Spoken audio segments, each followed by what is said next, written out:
understand the Vihara has been based in Chiswick for quite some time now. Who established it and why? It was founded by a Sri Lankan in 1926. His name was Anagarika Dharmapala.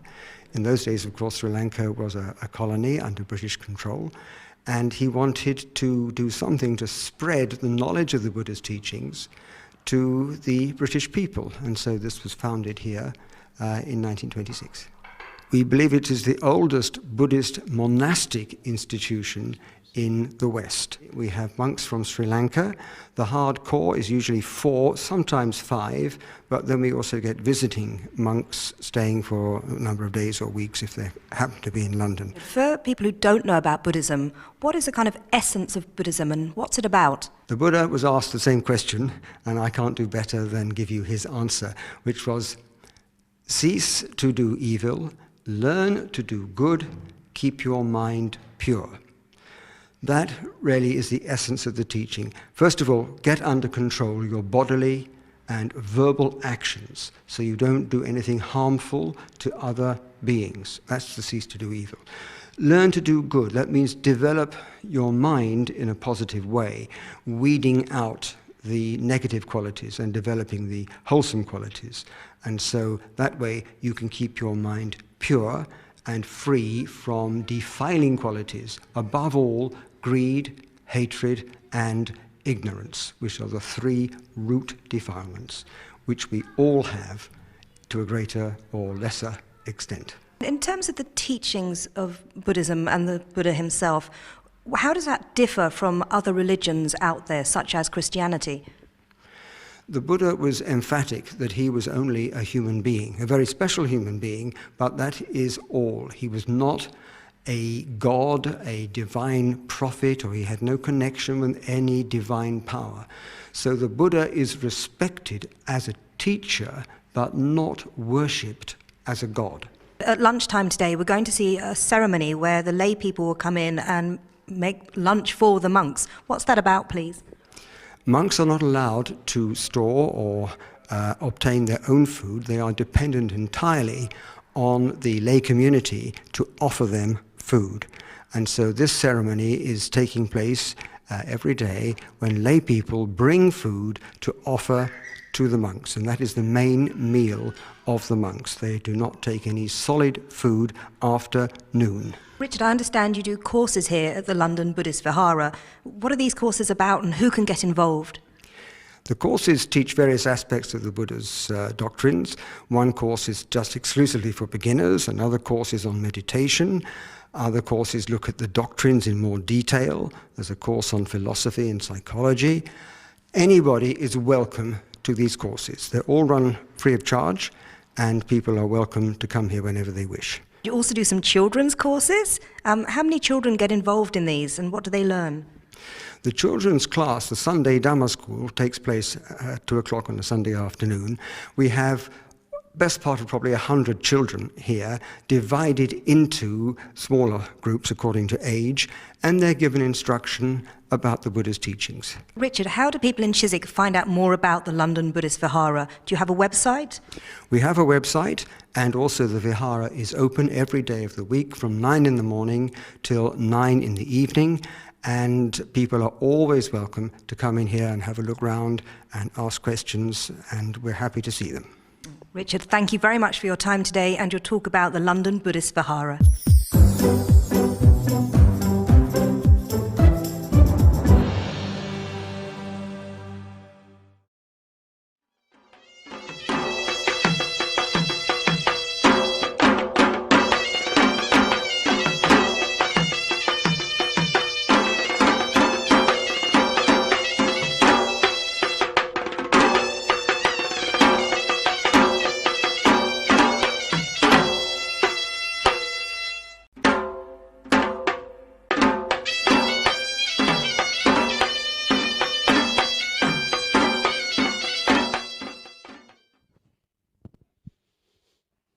Buddhasana.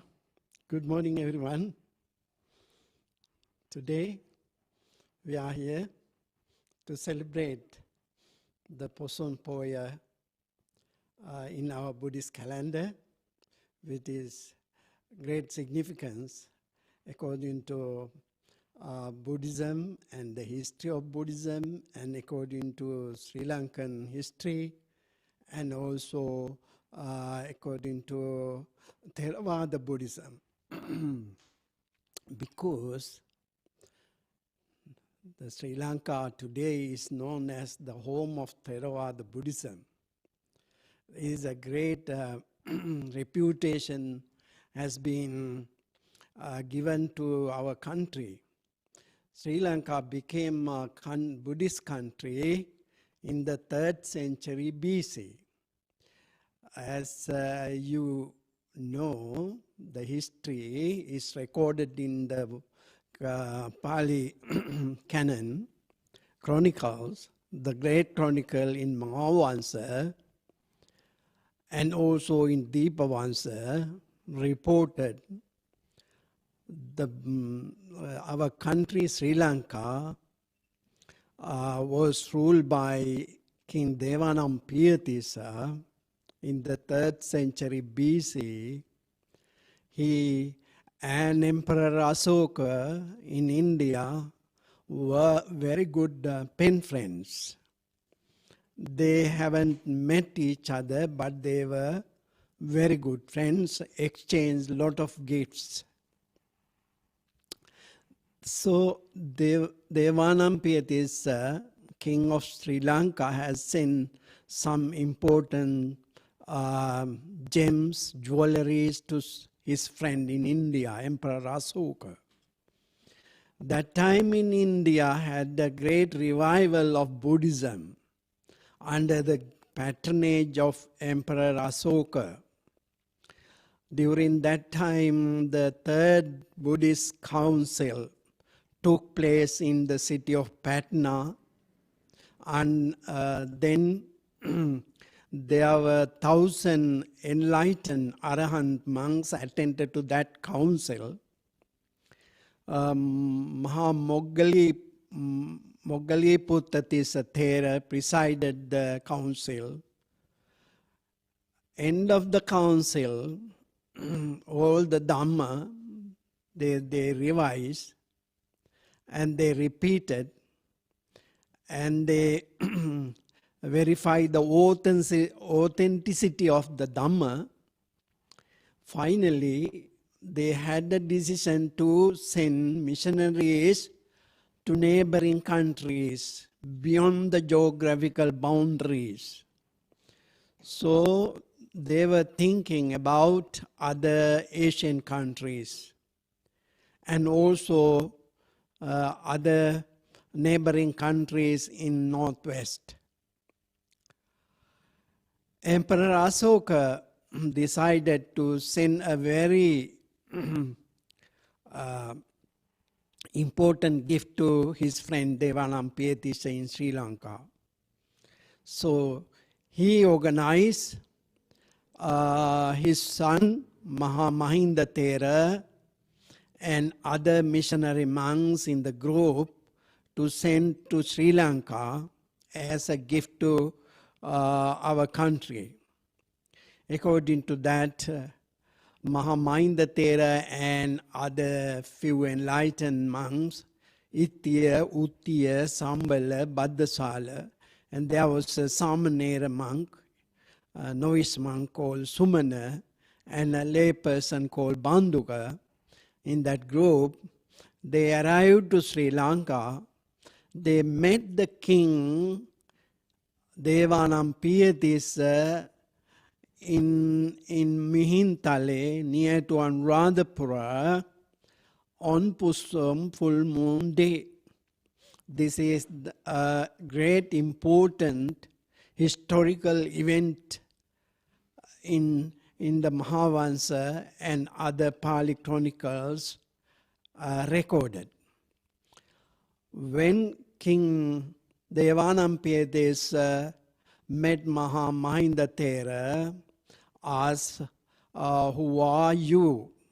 Mahamahinda Thera explained, according to Mahavansa, Samanamayang Maharaja Dhammarajas Savaka Tameva anukampaya Jambudipa idagata. We are, Your Majesty, disciple of Dhammaraja, the Buddha. Out of compassion towards you, we have come from Jambudipa, all the way from Jambudipa to here. This is the answer. Then King and Mahamahinda Thera had a very good conversation. At the end of the conversation, very lovely discussion and very friendly conversation between them. After that, Mahamahinda Thera wanted to understand the capacity of the knowledge of the king. Is it possible him to understand the sublime teachings of the Buddha? Then Mahamahinda Thera asked questions, intelligent quiz. According to Dr. Walpola Rahula Thera, this is the first intelligent quiz recorded in the world history. If scholars like Dr. Rahula says like that, we can understand. The question was regarding, there was a mango tree between King and Mahamahinda Thera nearby. Mahamahinda Thera asked, Your Majesty, what is the name of this tree? King answered, Venerable Sir, this is called mango tree. Then second question asked, are there other mango trees, Your Majesty, in your kingdom? Yes, Venerable Sir, there are many mango trees in my kingdom. Well, beside this tree and other mango trees, are there other trees in your kingdom? Absolutely, this is evergreen kingdom. There are many other trees in my land. Then the final question asked by Mahamahinda Thera from the king. Your Majesty, beside all other trees and other mango trees, are there other trees in your land? Yes, I understand, Venerable Sir, you are asking about this tree, aren't you? You are asking about this particular mango tree, aren't you? This is the conversation. Then likewise, this question and other questions asked about relatives. You have relatives, etc. Then Mahamahinda Thera understood he has a capacity to understand knowledge, understand the sublime teachings. Then Mahamahinda Thera gave a sermon well known, Chullahati Padopama Sutta, the simile of the footprints of the elephant, so on and so forth. Then Sri Lanka, first time, the great king, when he became a Buddhist, all the members of the royal family and other noble ones, they became Buddhist. Gradually, Sri Lanka became a nation, became a Buddhist. So this way, it is a well-known Theravada Buddhist country in the world today. So therefore, is a great reputation to Sri Lanka. Let us reflect the significance of this important event of Full Moon Day of Poson.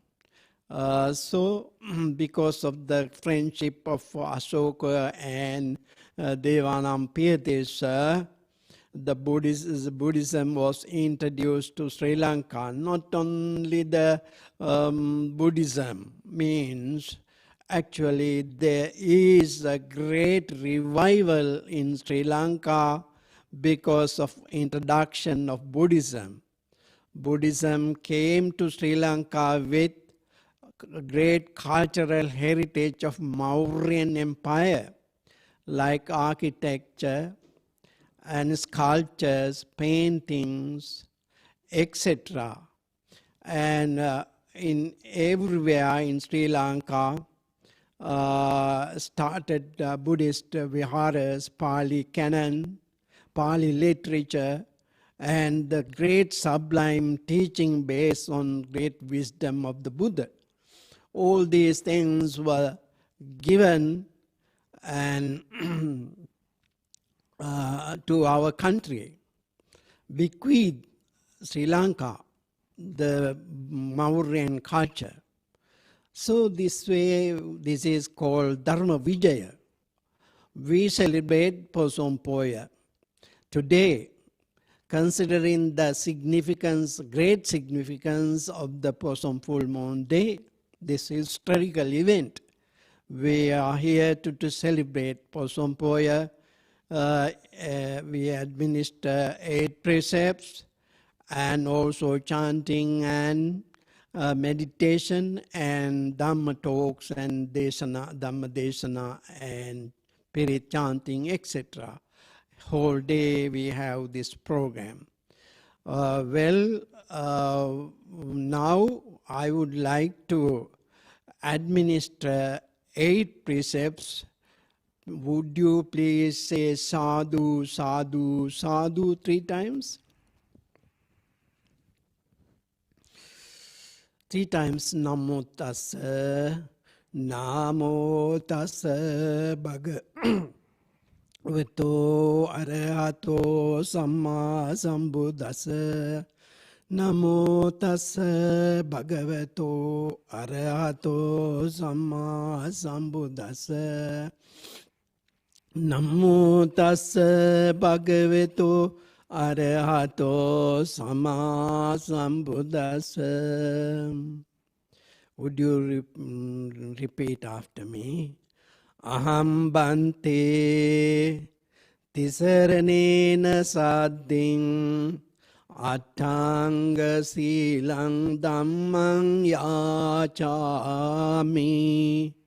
anuggahang katva silang deta me bhante. Buddhang saranang gacchami, Dhammang saranang gacchami, Sanghang saranang gacchami.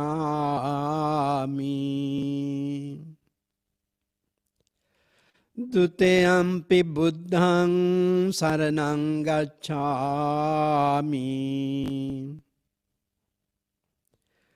Duteyampi dhammang saranang gacchami.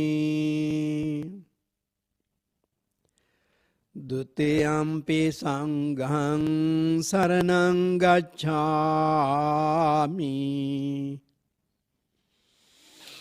Tateyampi buddhang saranang gacchami. Tateyampi dhammang saranang gacchami. Tateyampi sanghang saranang gacchami. Saranaгаmanang sampunnang Pāṇātipātā viramani sikkhapadang samadhiyāmi. Adinādāna viramani sikkhapadang samadhiyāmi. Ka abrahmacharya viramani sikkhapadang samadhiyāmi. මුසාවාදා වේරමණී සික්ඛාපදං සමාදියාමි. සුරාමේරය මජ්ජපමා දට්ඨානා වේරමණී සික්ඛාපදං සමාදියාමි. විකාල භෝජනා වේරමණී සික්ඛාපදං සමාදියාමි.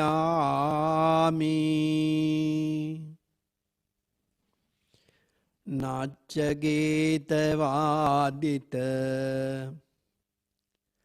විසුක දස්සන මාලා ගන්ධ විලේපන ධාරණ මණ්ඩන විභූෂණාචානා වේරමණී සික්ඛාපදං සමාදියාමි.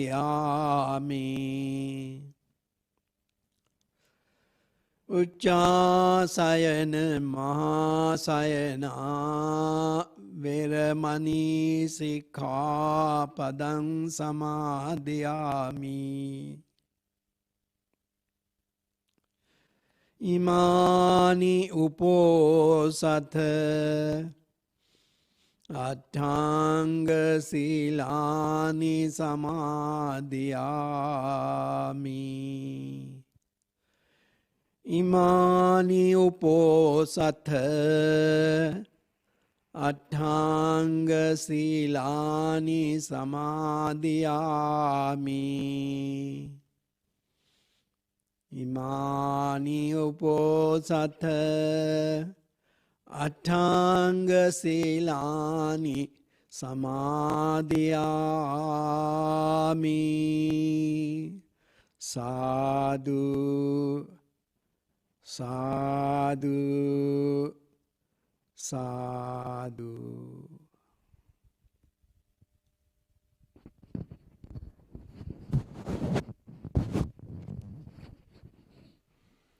Okay, now we are going to offer these offerings to the Buddha and pay respect to the triple gem, reciting Pali stanzas. We all say together those stanzas. You all are familiar with these stanzas, and also it is a very important day. So recollecting the noble qualities of the Buddha, Dhamma and Sangha, we offer these offerings.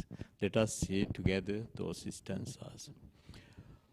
Vanne gandhe guno pietang etang kusuma santating pujayami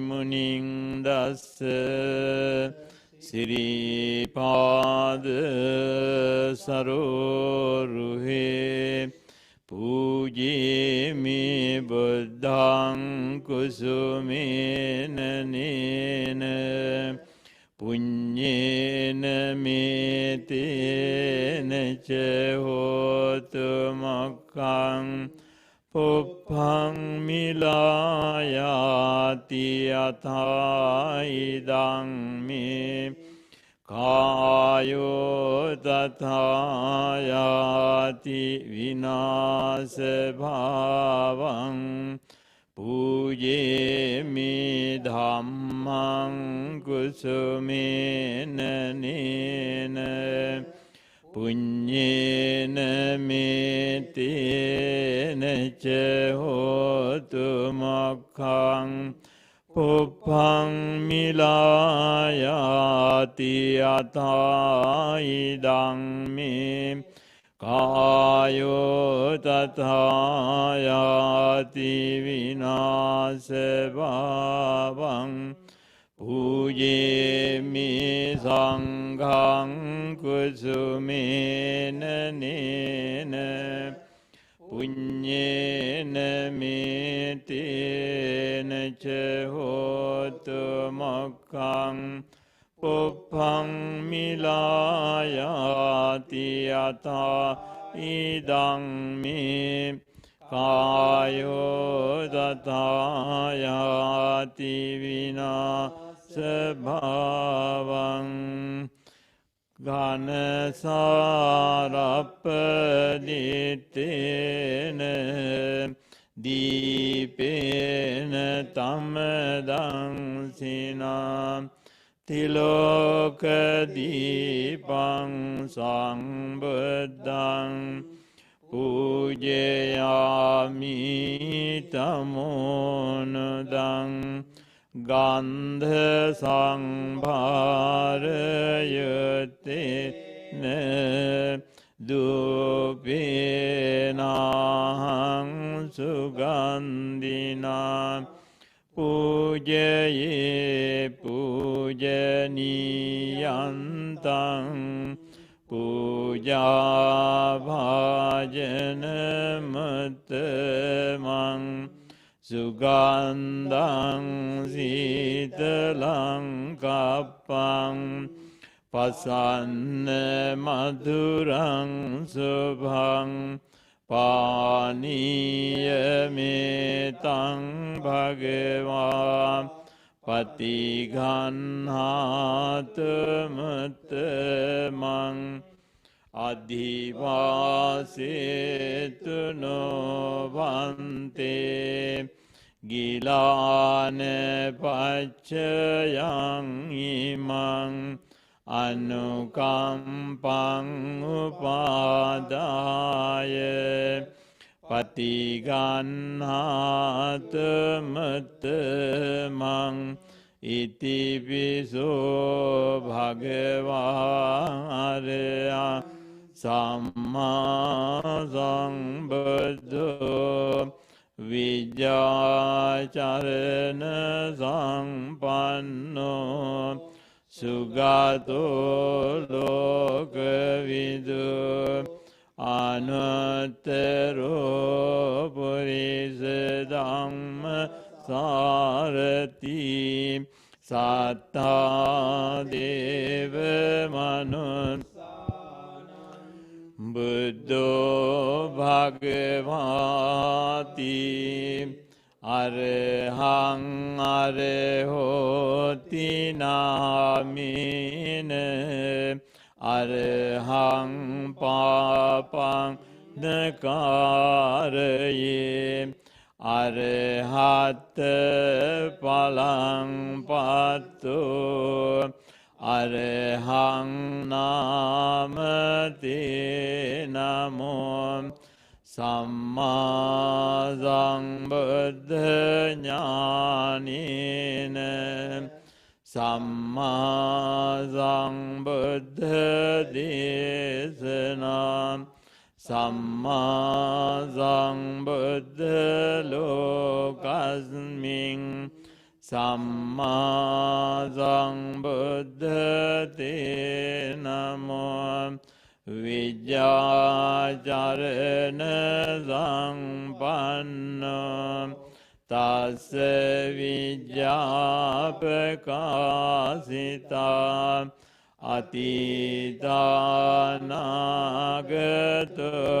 අතීතානාගතපන්නෝ විජ්ජාචරණ තේ නමෝ සුගතෝ සුගතත්තානං සුගතෝ සුන්දරං පිච නිබ්බානං සුගතින් යන්ති සුගතෝ නාමතේ නමෝ ලෝකවිදුති නාමේන අතීතානාගතේ විදු සංඛාර සත්තෝකාසේ ලෝකවිදු නාමතේ නමෝ අනුත්තරෝ ඥාන සීලේන යෝ ලෝකස්ස අනුත්තරෝ anuttaro pujalo kasming tang namasami anuttaro sarati deva yolokasa sarati pujalo kasming tang namasami sarati devayakha manasanang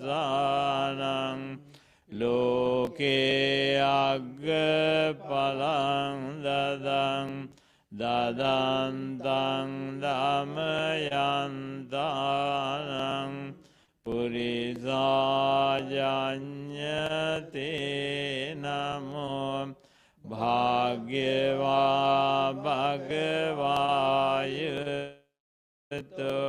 bhagagilesavato bhagang sansaramataro bhagavanamate namo ite navegunayase sambuddhasa simato namami Dhammavirang sabbanyang dipasuttamang svakhato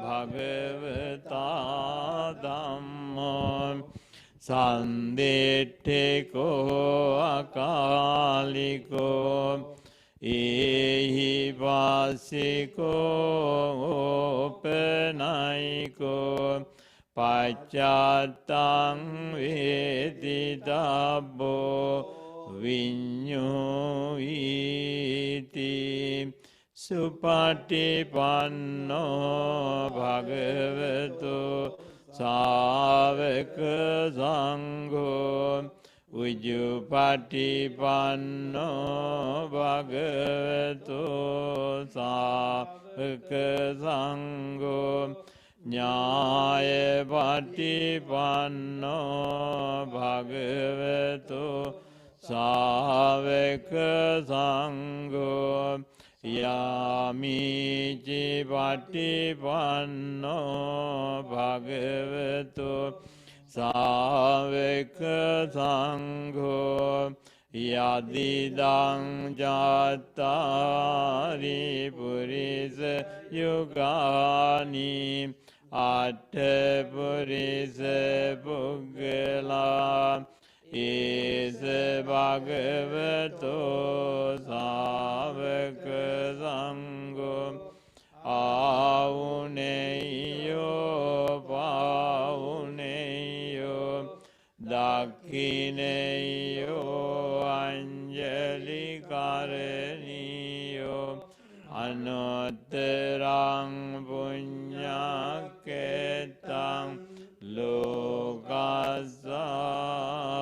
lokasati sadhu sadhu sadhu. Let us recite the Karanimetta Sutta. You all can join with us. Karaniya matta kusalena yantang santang padang abhim sakko ujuca sujuca suvacho jasa mudu anati mani santasa koca subharoca appagicoca sallakavati santendriyoca nipakoca appegabbo kulesu annugiddu Nachagodhang samacare kinchiye Vinyo pare upevadeyam Sukino vakeminontu Sabbe satta bhavanta sukhitata Ye kejivane bhutati tasabata virava anavasesa digavaye mantava majjima rasakanukatula Dittavaye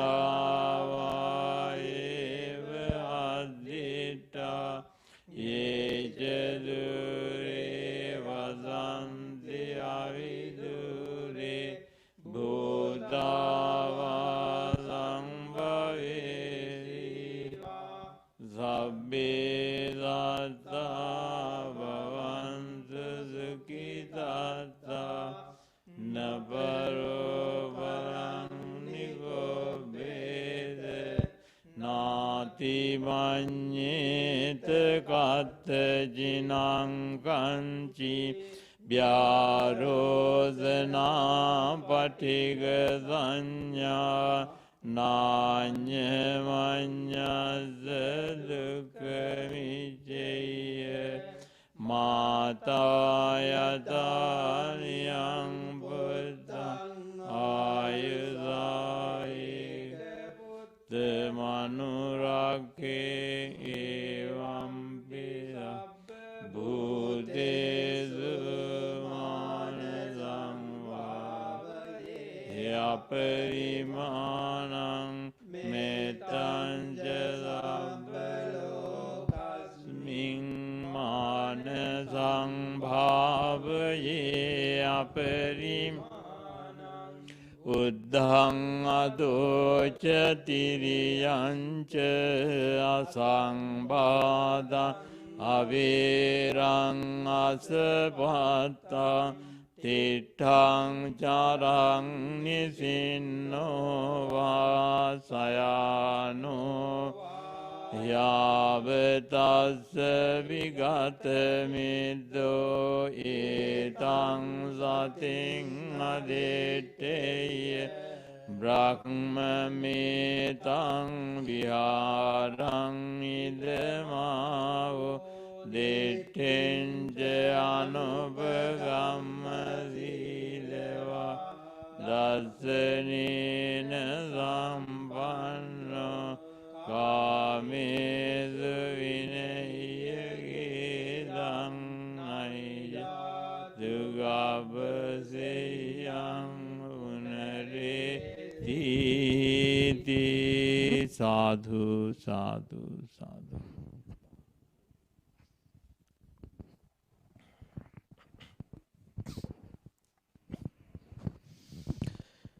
We will now practice meditation on metta. Everyone sit in a comfortable posture. You may adjust your posture and keep your body comfortable, sitting in a convenient posture. In order to start the meditation, gently close your eyes. Keeping your eyes closed, now let us relax our body. Relax your body from the top of your head. First, relax the muscles on the top of your head.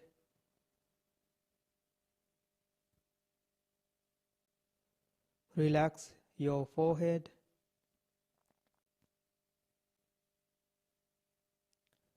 Relax your eyebrows and your eyes.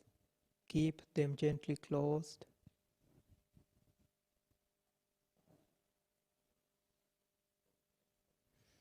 Relax your cheeks and your chin.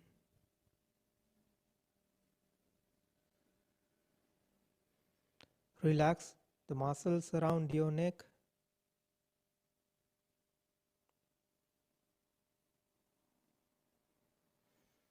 Relax your shoulders and let them drop.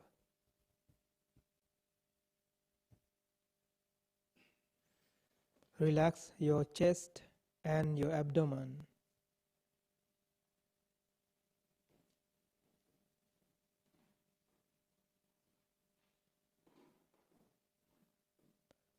Relax your thighs, your calf muscles, relax them. And relax your toes. Keep your body fully and completely relaxed. From the top of your head to your toes, every part of your body.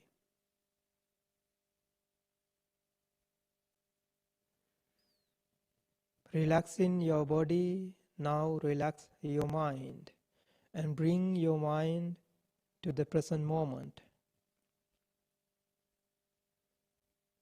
You may take a deep breath in and slowly breathe out.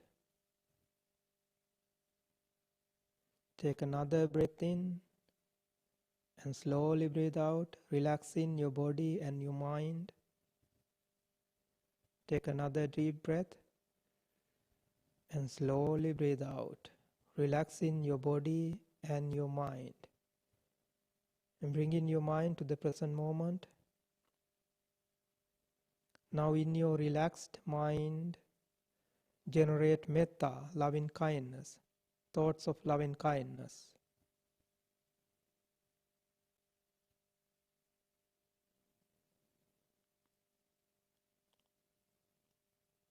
And now radiate your thoughts of loving kindness, metta, first towards yourself, wishing your own well-being and happiness.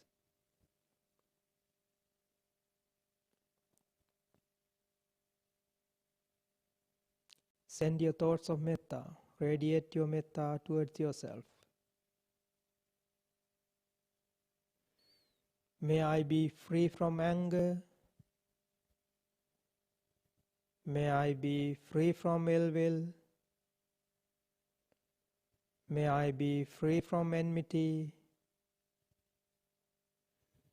May I be well, happy, and peaceful.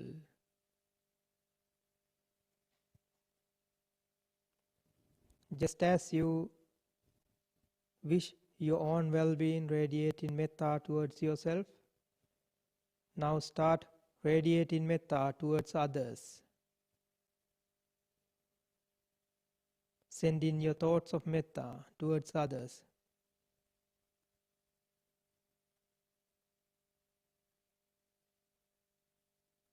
Start with your loved ones. Radiate your metta towards your loved ones. May my loved ones, my parents, my children, my spouse, relatives and friends be free from anger. May they be free from ill will.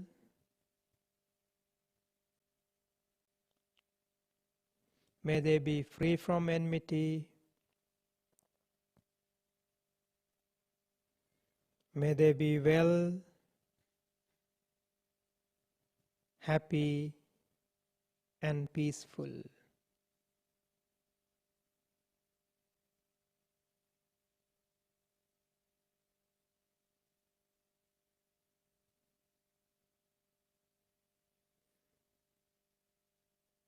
Now start radiating your metta towards others from your mind.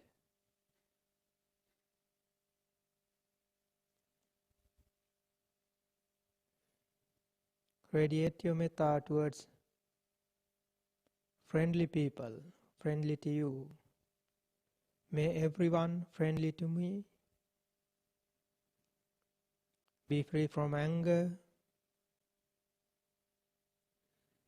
May they be free from ill will. May they be free from enmity. May they be well, happy, and peaceful.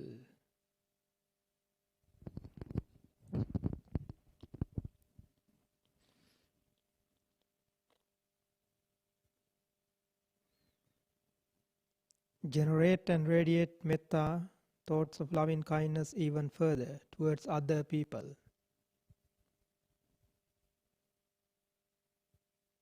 Radiate your metta towards unfriendly people, if there are any, wishing their well-being and happiness, just as you wish your own well-being and happiness. May everyone unfriendly to me be free from anger. May they be free from ill will. May they be free from enmity. May they be well, happy, and peaceful.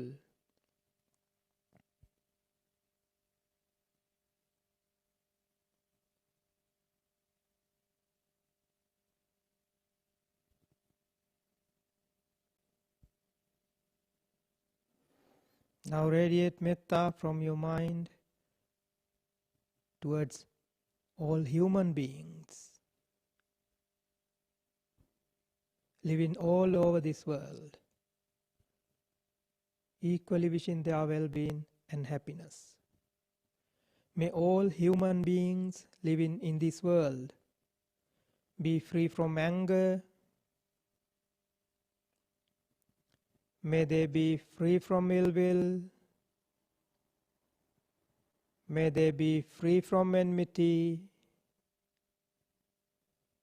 May they be well, happy, and peaceful.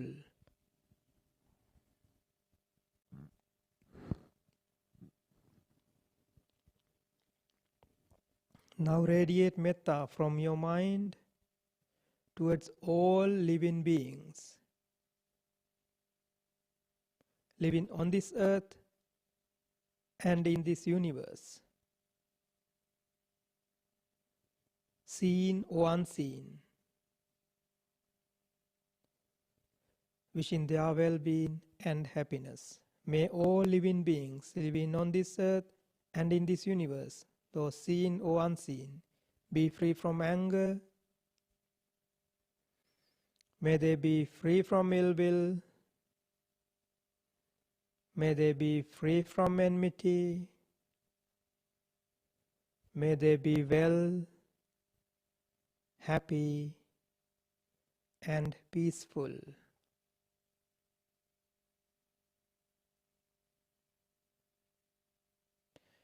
Keep generating metta in your mind and radiating from your mind towards yourself and towards others, wishing well-being and happiness of all living beings.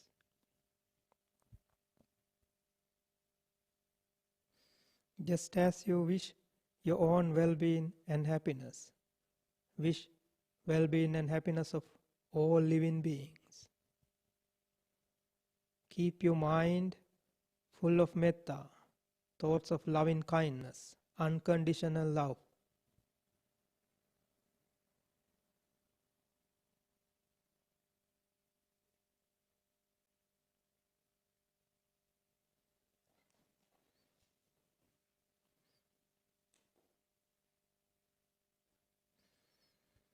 May I be free from anger.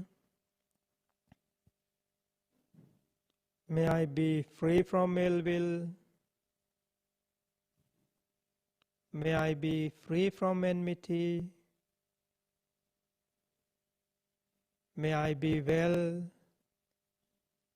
happy, and peaceful.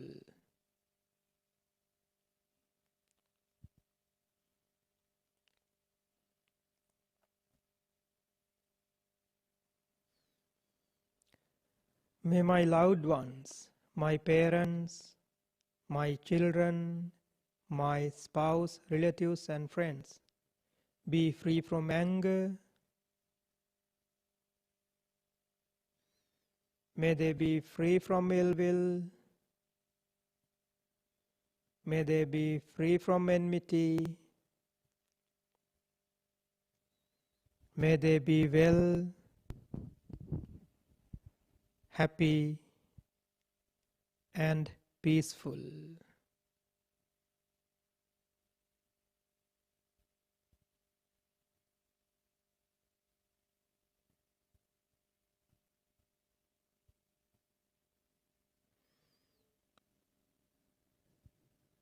Radiate your metta towards friendly people, wishing their well-being and happiness. May everyone friendly to me be free from anger. May they be free from ill will. May they be free from enmity. May they be well, happy, and peaceful.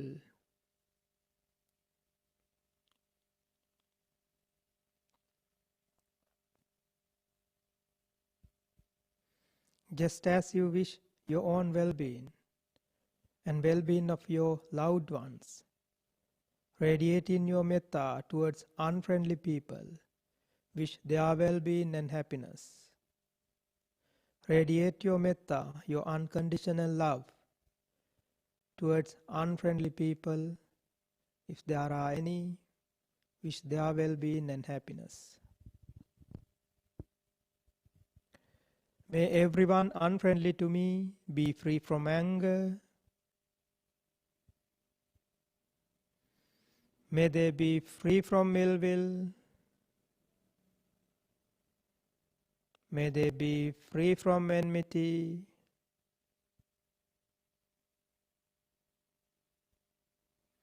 May they be well, happy, and peaceful.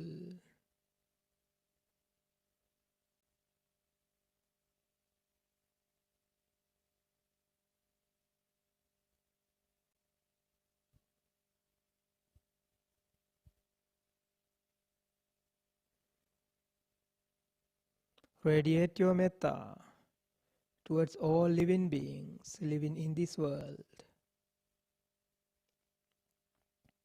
May all living beings, all human beings living in this world be free from anger. May they be free from ill will. May they be free from enmity. May they be well, happy, and peaceful.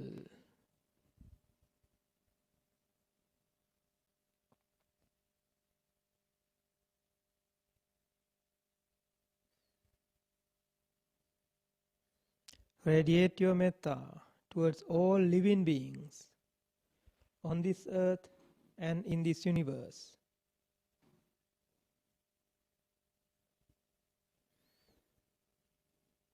May all living beings living on this earth and in this universe, those seen or unseen,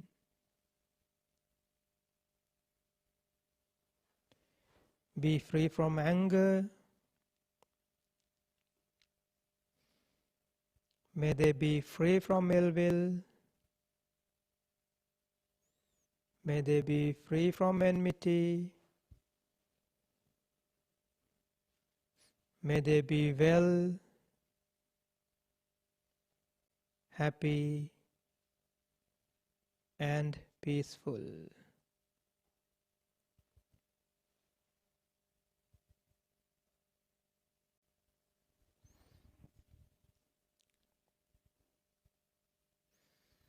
Keep radiating metta from your mind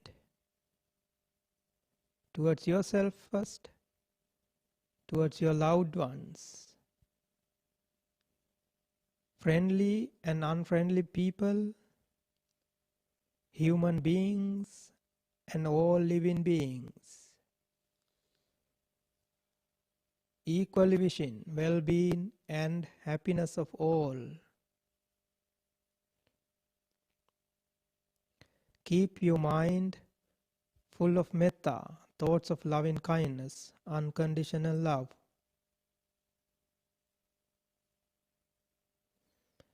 And keep generating metta and radiating. Send your thoughts of metta, loving kindness, to this entire universe, wishing well-being and happiness of all living beings.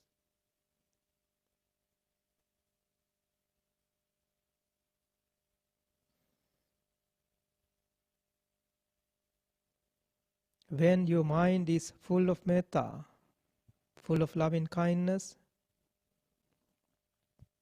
there's no room for your mind. In your mind for anger, ill will, hatred, or even jealousy. Your mind is full of metta and full of peace.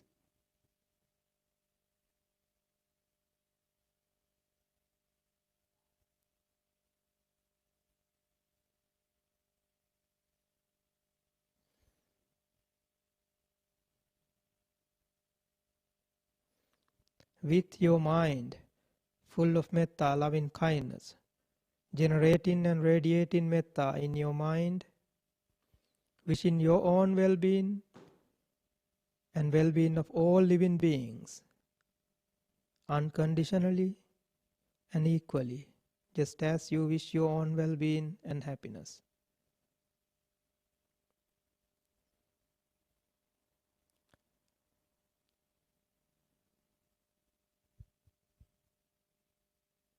With your mind full of metta, full of loving kindness, with this meditation, you can keep your mind throughout the day with full of peace. And with these thoughts, now let us conclude our meditation.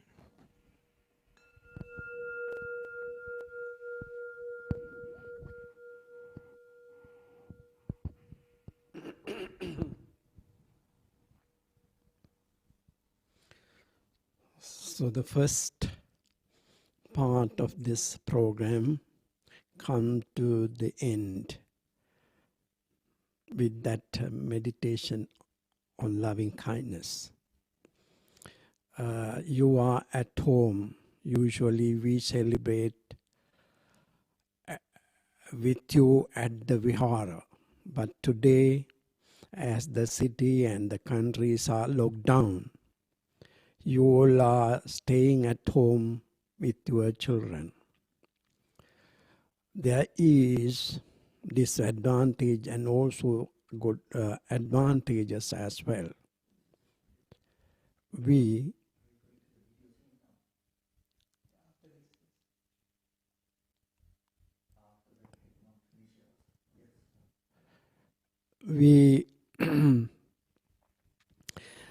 want to understand during this period, pandemic, corona, COVID-19, we can remember it after many years even. During that period, we all have fear and anxiety, etc. So we shouldn't allow to our mind to fill our mind with negativities. There are side effects of these negativities. Therefore, there shouldn't be any space in our mind to dominate the feeling and mind with anxiety and fear. We have to fill our mind with spiritual qualities like loving kindness and compassion. Then we can overcome the fear and anxiety. Also, staying at home with the children, whole family, you can share and care with each other, and you can have lovely time with the family. So therefore, Poson Day is a very important opportunity to everyone sitting at home. Usually in the program at the Vihara, when we perform Poson Poya or Vesak Poya, husband or wife observe Sil, or grandparents observe Sil. Children don't have opportunity. Sometimes husband or wife only. Therefore, today you all can together stay at home, have a spiritual, religious day at home, like your room or your home is like a small Vihara. So whole day you can practice the Dhamma. I want to mention our Poson Bhakti Day program has been sponsored by few families. I am very grateful because the expenses, the cost have been covered by these families. Don't worry, other people don't get upset about that. You also can join one day, and also another opportunity you will be have. So the sponsors, Ruki Vijay Singh, Ravi and Mani Veerasurya, Roshan and Anushka Disanayaka, Bandula Kulatunga, Nimal and Sardha Liyanage, Kalane and Aruni Soisa, Tilaka Pereira, Chamila and Tilina Ratnayaka, Pushpa Dasanayaka, Brenda Christopher Atukorala and Lambert, Susanta de Alves, Miss Tan and Vinita Alves, and Mr. and Mrs. Jayasen. They have contributed for the Poson Bhakti. We appreciate very much. And Janak, Mr. Janak Veerakon as well. May they all share these blessings, and may you all share these blessings. May you have a very good Poson Bhakti Day, and have good feeling with the significance of the poetry, and have a wonderful memorable day for everyone. Buddhu Saranai Silu Denatam.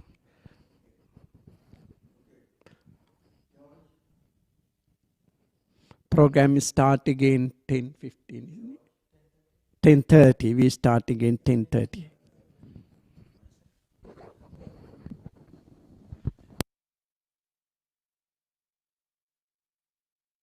There are 4 major types of dreams. First, type 1, past life / karmic dreams. Type 2, anxiety dreams. Type 3, prophetic dreams or dreams of prophecy. And type 4, supernatural dreams. And again, you can, given the nature of those dreams, you could put them into 2 more categories. The first one is one-time or recurring dreams. Put them in one category. Recurring as opposed to one time, or vice versa. And mixed dreams. So, clear? So those are the types of dreams. And once again, what is that simple, informal definition of dreams? Is that dreams are indicators of what we crave for, what is yet unknown to us, and what will happen to us, or what tells our future. So this is a general, and you will see, given this simple definition of dreams, it includes every type of dreams. So, personally speaking, I also have had lots of recurring dreams. One dream I dare disclose to you today. And before that, Now, what is the first type of dreams? That is past life and karmic dreams. Now, I know one of my friends, he is originally from Egypt. I met him years ago in Ottawa, Canada. And then he told me about his a recurring, a karmic and past life dream he had. When he was as young as like 12 years old, and he would dream of himself visiting a pyramid. Well, that's a symbol of Israel, right? When Egypt. He dreamt of himself. He would dream of himself visiting a pyramid, and as he entered the pyramid, at the entrance, as he walked few steps in, he would see a statue of the Buddha sitting there. And then he told, it's the pyramid with the statue of Buddha inside. To him it was a recurring dream. So that's why any dream, any of the four major types of dreams could be a one-time dream or a recurring dream. So in his case, this was a recurring dream. And when he was like 22 years old, and he would still have this recurring dream. Because that's when, this is one hint, let me hint at the point, tell you that when you have recurring dreams, whichever type it is, journal it. Keep some dream journals. I always encourage people to keep their dream journals. One girl in Florida, she's planning to publish her dream autobiography. Why is that? It's going to be a very fascinating thing. Why? Because given the second part of the definition of the dreams are indicators of what is yet unknown to you. It also tells you the unknown aspect of yourself. Unknown aspect of the self, you can define that, you can understand most part of the unknown self in light of dreams. So now this man, one day he happened to come to Canada for a job training, so that he wanted to tour the city of Ottawa, that is the capital city of Canada.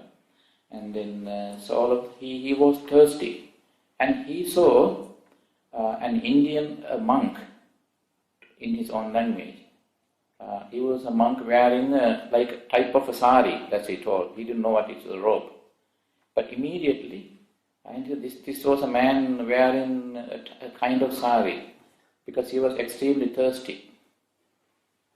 He was all of a sudden, he felt so thirsty that because in this country that it was visiting the first time, but anyway he made up his mind and approached that monk, and then he invited him inside his building. That was the temple.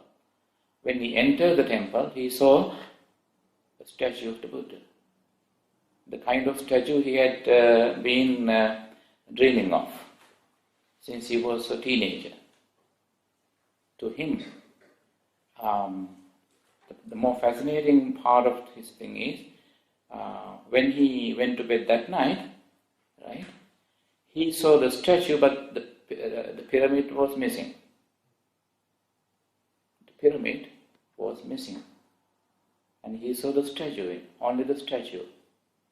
And so pyramid represented his cultural upbringing, his cultural identity. And the statue that he saw in the pyramid represented something else. So I analyzed his dream, but I didn't rush to say to him what type of dream it was. And he told me that, okay, probably I felt a kind of connection with the Buddha. Probably that is a past life dream to me. It is a past life dream to him. So at this point I would like to say, I'm not generalizing this type of dreams, karmic or past life. past life or karmic dreams also includes the past episodes of this lifetime. In case you don't believe in past life rebirth, you don't have to worry about that. Why?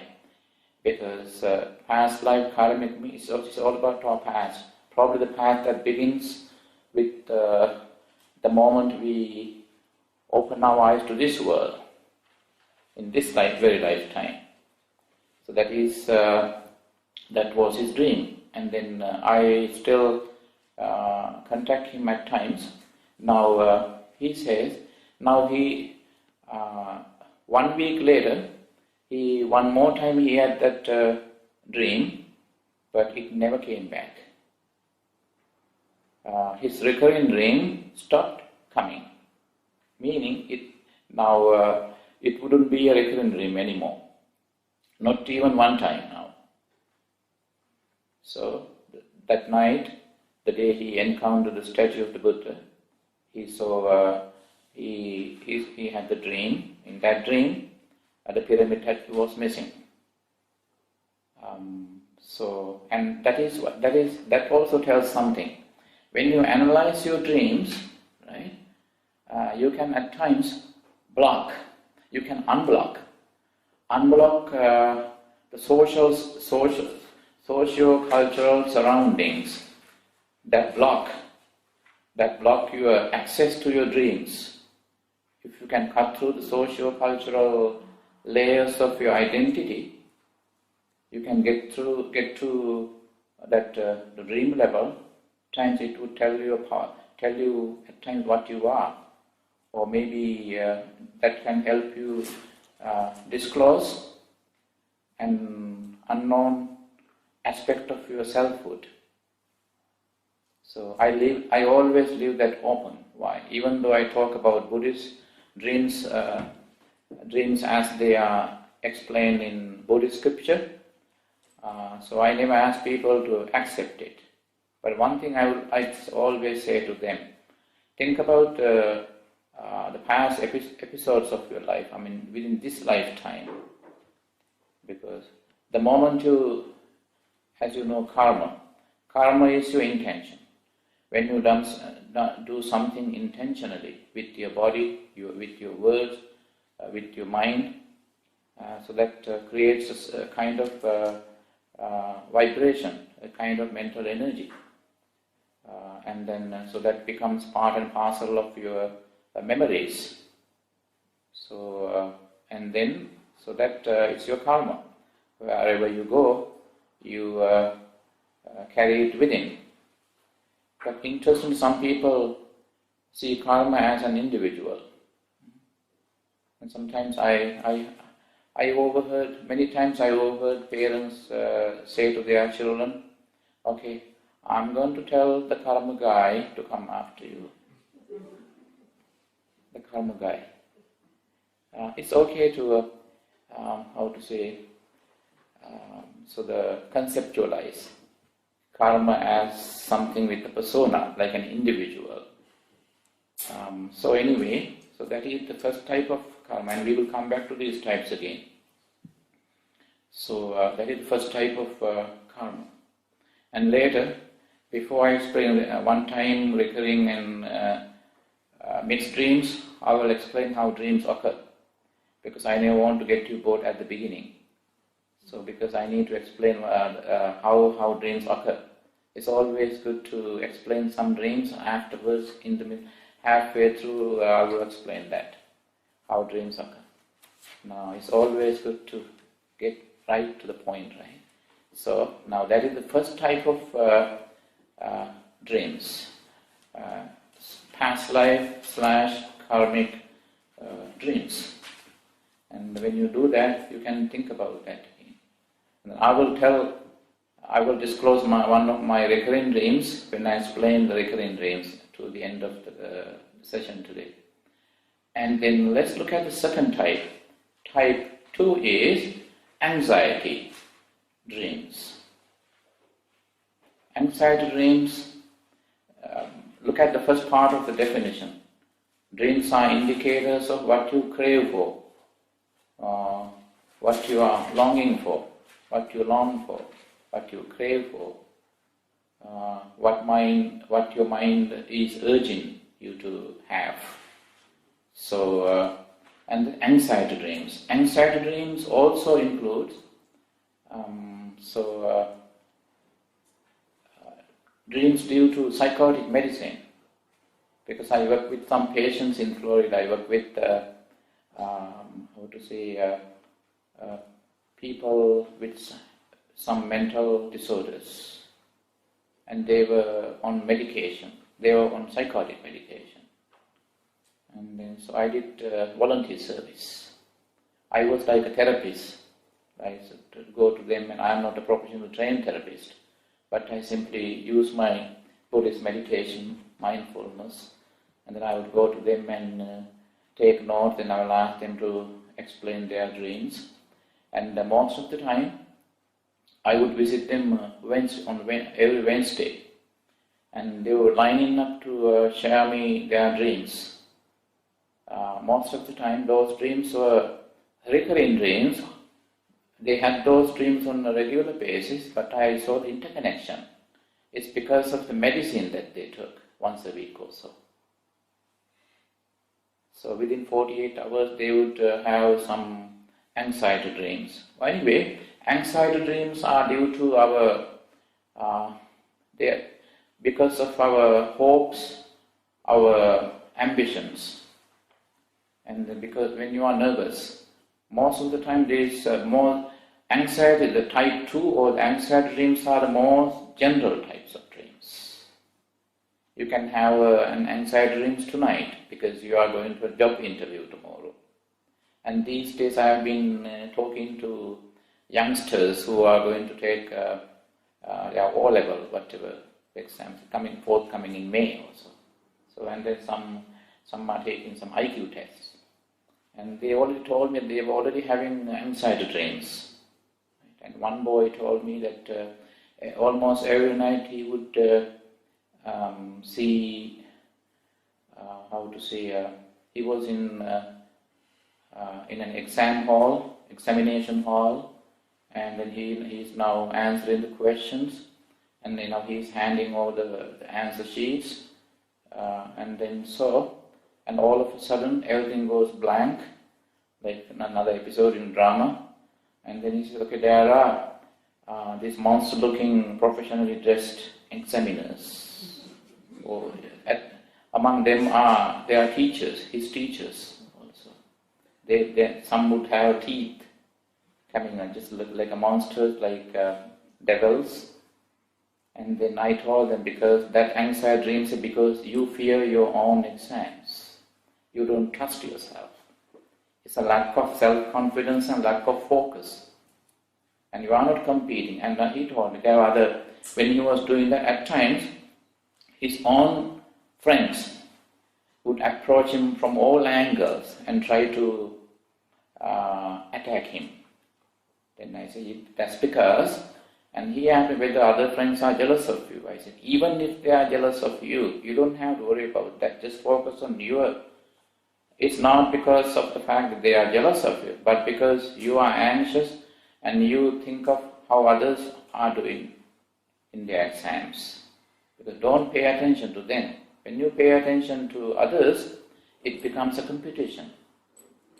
In Buddhist, according to Buddhist cycle, there are no competitions.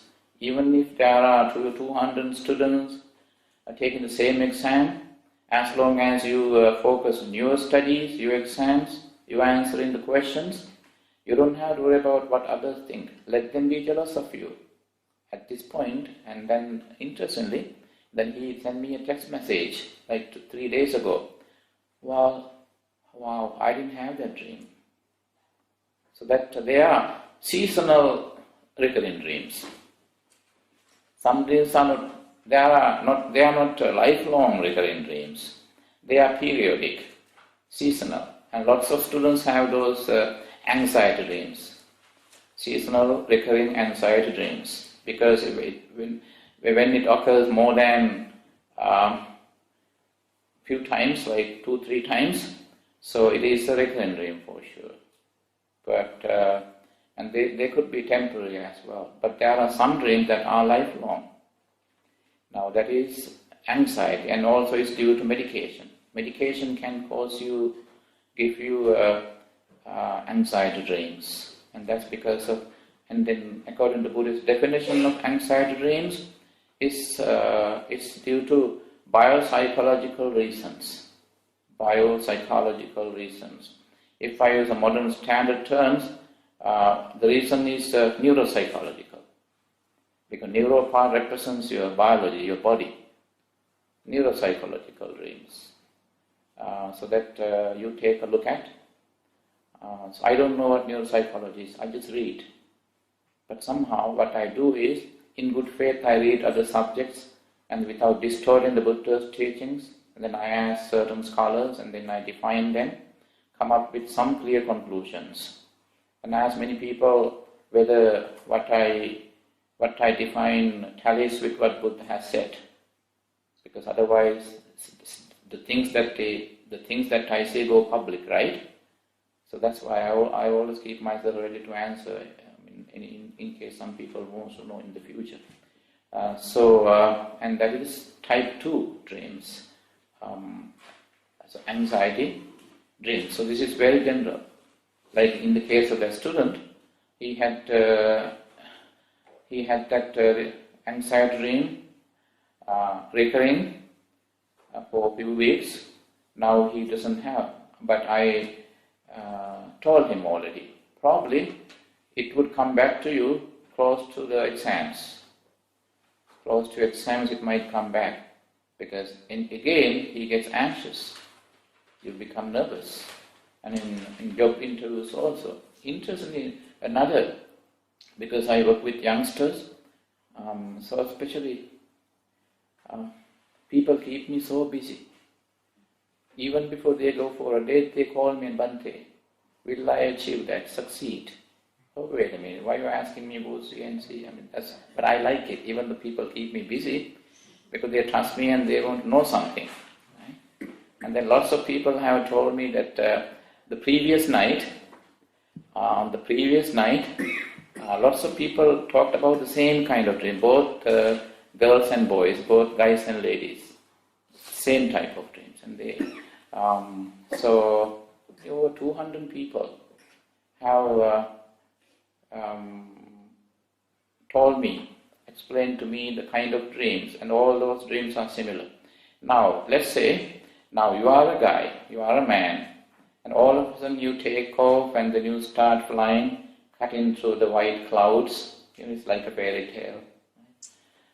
Cutting through the clouds. And then, so you are, and you know for sure you are going to see someone. All of a sudden, and then, so you see the good visibility, and then at a distance, you see silver or a golden or silver palace. And as you approach, and then if you are a man, and then you are now approaching the gate, and the doors open, right? And then there's a beautiful girl standing there, if you are a man, or there's a beautiful, handsome man standing there if you are a girl, and both girls and boys have told me this. And then as now you are smiling, you feel that you are smiling, you are now responding, and then as you approach the girl or the boy, you wake up. You wake up. That's what mostly happens. And that is the painful part of it. You couldn't say hi, you couldn't give a hug, you couldn't say hi, you wake up. And that is one of my favorite anxiety dreams that people have shared with me. So that is an anxiety dream. You are very anxious. It has nothing to do with medication or whatsoever. It is simply you are emotionally shaken as to whether you would make it to, at times halfway through, at the very beginning. During the first few months or weeks of the relationship also you have these anxiety dreams. So because why at that point? You are not excited, but you are probably that You have that first dream because you are excited, anxious and excited. Halfway through the relationship, you may not be excited, but you are anxious. At times, some have told me that they woke up from their dreams, and as they woke up, they felt suffocating. And then some had short of breath as well. It's because of anxiety dreams. Because lots of patients with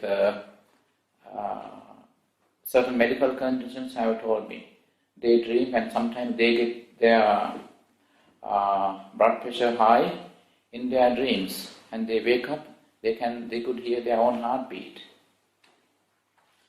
So that is because emotions, our biology is driven by emotions. So that emotions play a big role in our biological function. Now that is the second type of dreams, anxiety dreams. It could be due to general craving, excitement, anxiety, expectations, and then all due to medical conditions, medication also. Now, type 3 is prophetic dreams, dreams of prophecy, prophetic dreams. Now, these prophetic dreams basically tell you whether you would achieve your goals, your ambitions or not. Remember, when it comes to, there are lots of prophetic dreams that occur in the Buddhist scripture, in the Buddha's biography too. When he was the Bodhisattva, to those who don't know what Bodhisattva means, Bodhisattva is an English word now. It entered the English dictionary, I think, around 1890, something, yeah. It's an English word. Bodhisattva means one who aspires to be the Buddha one day. Bodhisattva. Sattva means attached. Bodhi is enlightenment, one who is attached to enlightenment. But at this point, I will tell, Bodhisattva, they have, Gautama, Siddhartha as a Bodhisattva had lots of dreams. One dream was that there were birds of 4 different colors flew in from 4 directions and landed at his feet at the same time, and they every bird turned into white. They were not multicolored anymore. They didn't have their own identical colors. They turned into white, all the birds, and now they started resting at his feet. One dream. And that represented. So that's when it's interesting that our dreams are culturally oriented as well. When I share one of my recurring dreams, I will tell how it happens. Our cultural dreams too. Why that cultural part of that dream? Because he was in India, and India is Indian society comprised of 4 castes. They have the caste system. Just like in the West you have classes. You can switch your class, but back in India or in South Asian countries also, there's a shadow caste system in Sri Lanka as well. Because India is our big brother, right? Cultural influence. So, 4 castes. So those 4 birds represented the 4 castes of the Indian society. Brahmins, the priestly caste, Kshatriyas, the royal caste, Vaishyas, or merchants caste, and untouchables. Untouchables, India is of higher castes. Right? So that dream has some kind of socio-cultural basis. Now, and that confirmed when Siddhartha woke up, the next morning, and then he analyzed his own dream, and it helped it confirm for sure. I will get myself enlightened so that I can work for sustenance of social justice. I will serve everyone equally. That is why all the 4 birds came to me, because I'm going to serve everyone, consider everyone equal. Because he already had that feeling, that's why the 4 birds flew in from 4 directions and turned into white. Because white represents, it's not a color, right? And that is, that's called, white is the pre-color. It's the pre-color. It's purity. It represents purity, spirituality, and also the true nature of everything. That's why in Buddhist funerals you use a piece of white cloth. And so that in India also, in Hindu, Buddhist, and any rituals, funeral rituals, you use a piece of white cloth. And you also get yourself clad in white, especially in Buddhist countries, when you observe higher precepts on full moon day. It represents, and you look simple too. Now anyway, so that's one dream. He had another dream too. Actually, he had few dreams. I chose only 2. There was another dream he had. Now, he, in his dream, he dreamt of himself now walking on a huge mountain covered with human feces, excreta. And then, but what happens was, he didn't feel uncomfortable. So he walked from this end to the other end, and then he checked his feet. And surprise, his feet hadn't touched the feces. And then, so then analyze his dream. How? I will still, after my enlightenment, I will still live in the world, yet untouched by the world. That is where the lotus analogy comes from. A lotus is born deep in the muddy roots in a pond or a lake, in a body of water, and it springs up, it grows up, and it comes out of, and always in response to the sunrise, it opens, it blossoms. You see the lotus blossom, and then it remains just above the water level. But its origin is always the muddy roots. And the world is full of impurities, but it is from the same impurities that you elevate yourself to enlightenment. That's why Buddha is essentially a human being. Divine beings cannot be enlightened, cannot be the Buddha. They could achieve some other levels of enlightenment, but not enlightened as the all-enlightened Buddha. So, those are the 2 dreams he had, prophetic dreams. And then, so that I also compared that, you also know that, you come across dreams in the Old Testament and New Testament also, when I studied them. In any religion would talk about dreams. Now that is the type 3. And so the prophetic dreams. And lots of people, I have come across lots of people in America, in Canada, and then in Scandinavia, in Sri Lanka, in different countries, Singapore and Malaysia, and those countries. Those who have the ability of foretelling their future. Some, so it is connected to your ESP as well. Some people have ESP, extrasensory perception, ESP ability. And some those who have the ESP also have told me at times they sense something and then they get confirmed in their dreams. Extrasensory perception. Now it's a different way, or it's a different field.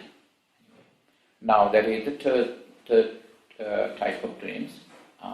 So that's prophetic dreams, dreams of prophecy. And the fourth one.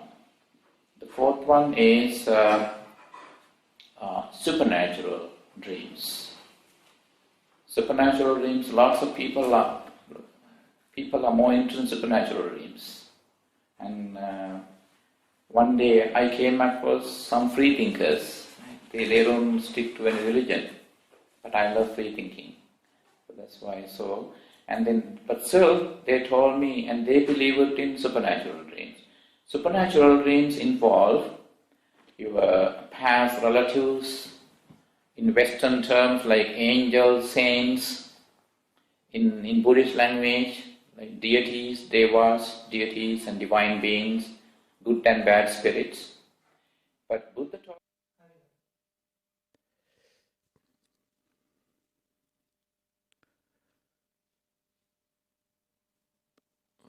Good morning.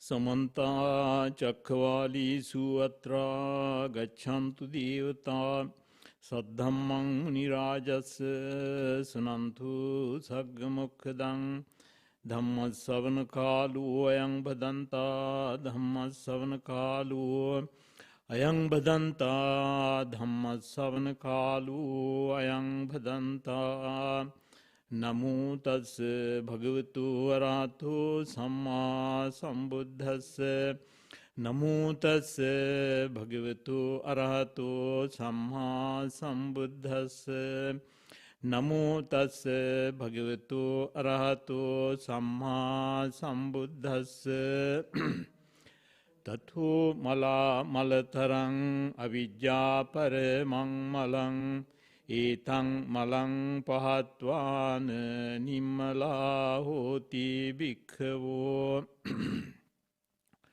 Dear devotees and friends in the Dhamma, we are very happy to give a sermon today in the subject of the lesser discourse on the simile of elephant footprint. That is the first sermon given by Rahat Mahinda when he visited Sri Lanka. The stanza I have selected for this sermon, based on from the Dhammapada, it says the worst of all impurities is impurity of ignorance. Giving up this impurity, be free from impurities or bhikkhus. So that is the very beautiful stanza we have selected for this to base this sermon. So now, as we are celebrating Poson full moon day, it is very important for Sri Lankan Buddhists mostly, because it was the day Buddhism was introduced to Sri Lanka. You have heard earlier about the history and also the event, whatever happened. So my main concern is to give a sermon on based on Chullahatti Padopama Sutta. You may have heard this sermon before, but it is better to recollect this, your knowledge again and again to get the full understanding of Buddha's teaching. So this Chullahatti Padopama Sutta coming in the Majjhima Nikaya. So it is English translation is the lesser discourse on the simile of elephant footprint. So this sermon was given by the Buddha while he was residing at the Jethavana monastery in Savatthi. One day, the Janusoni, one man traveling in a carriage and met a wanderer named Pilotika. He asked Pilotika where he is coming from, and Pilotika replied that he was coming from the recluse Buddha. Then the Janusoni asked Pilotika for his opinion of the Buddha's cleverness and wisdom. The Pilotika replied that the extent of the Buddha's wisdom could only be properly understood by another Buddha, and that he himself could not judge this matter. So then Janusoni asked Pilotika why he had such a degree of confidence in Gautama the Buddha. Pilotika replied, "Sir, as a skilled elephant tracker might enter an elephant forest and might see a great footprint, long and broad, he might come to the conclusion, indeed, it is a great elephant.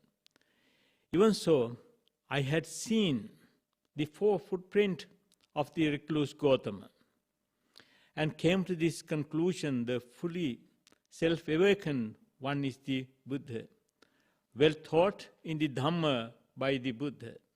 The order is faring along well." Pilotika linked again how he had that idea. He said that, "I have seen there are a lot of people who come to see the Buddha.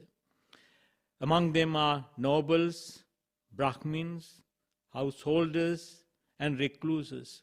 They came to see the Buddha because they heard the Buddha's cleverness. Then they wanted to ask questions from the Buddha. They planned to come to see the Buddha and wanted to ask questions. When the Buddha replied, they wanted to ask another questions. In this way, they thought of to have argument with the Buddha.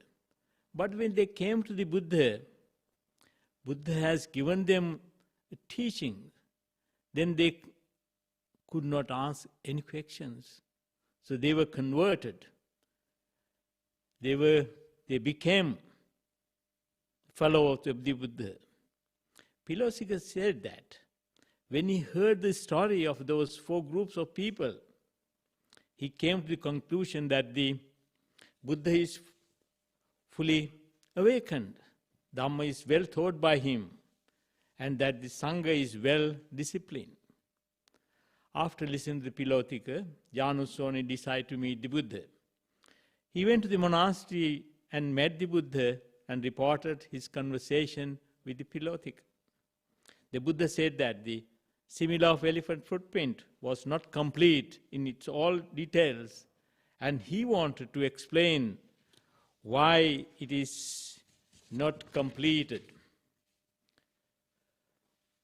What the Buddha said was, Buddha said, on entering a forest, an elephant tracker may see a large footprint. But if he is a skilled tracker, he does not come immediately to the conclusion that this is a great bull elephant. The reason for that is because there are some other type of elephant in the forest. So he does not come to the conclusion that this is the great bull elephant. What he is doing, what he will do it, he will follow in the tracks further and further. Tracker eliminate those other type of elephants. And eventually he see the great bull elephant at the root of a tree, or in the open, walking or standing or lying down. Then he sees it. Then he comes to the conclusion that that is a great bull elephant. So, as you know, there are different type of elephants, but looking at the footprint cannot decide what type of elephant he is until he sees the bull elephant. But that means you have to follow the footprint and decide. That is the great bull elephant. Same way, Buddha pointed out that one cannot decide the Buddha, Dhamma and Sangha looking from outside, looking at the footprint. Same way, you cannot decide Buddha's greatness or his teachings and also his Sangha. Then who is the Buddha? He is a perfected one, full self-awakened one, endowed with right knowledge and conduct. He teaches Dhamma, which is beautiful at the beginning, beautiful in the middle, beautiful at the ending. When a person hears the Dhamma, he gains faith in the Buddha. Then he reflects in this way. What he said? The household life is confined and dusty. Going forth is in the open. It is not easy for one who lives in a house to fare the Brahma faring, wholly fulfilled. Suppose that person thinks, I can't, after listening to the Buddha's teaching. He cannot decide. He will decide, because I can't have a holy life within this ordinary way of life. Then he get that path. He will start his practice according to the teachings of the Buddha. Then he go further and further. Practice. First, he start with 5 precepts. Then afterwards it increase. Then afterwards he will decide, I should become a recluse and I want to be a monk. Then he go from home to homelessness. After getting rid of his wealth and relations, having cut off his hair and beard, having put off saffron robes, he goes forth from home into homelessness. When the Buddha describes his training in this sermon, Buddha said, how one become a monk. Then Buddha explained what is the training he is undergoing, the way of life, and what are these virtues. And Buddha explained in that these teachings. Then first virtue is morality. Morality, that means observing precepts, that is Sila. It is the actions of thought, word and deed. In the life of a monk, I think most of you are aware, the morality is divided to 4 groups. The first is the Patimokkha. There are 220 precepts for the monks. They are advised. They follow those precepts.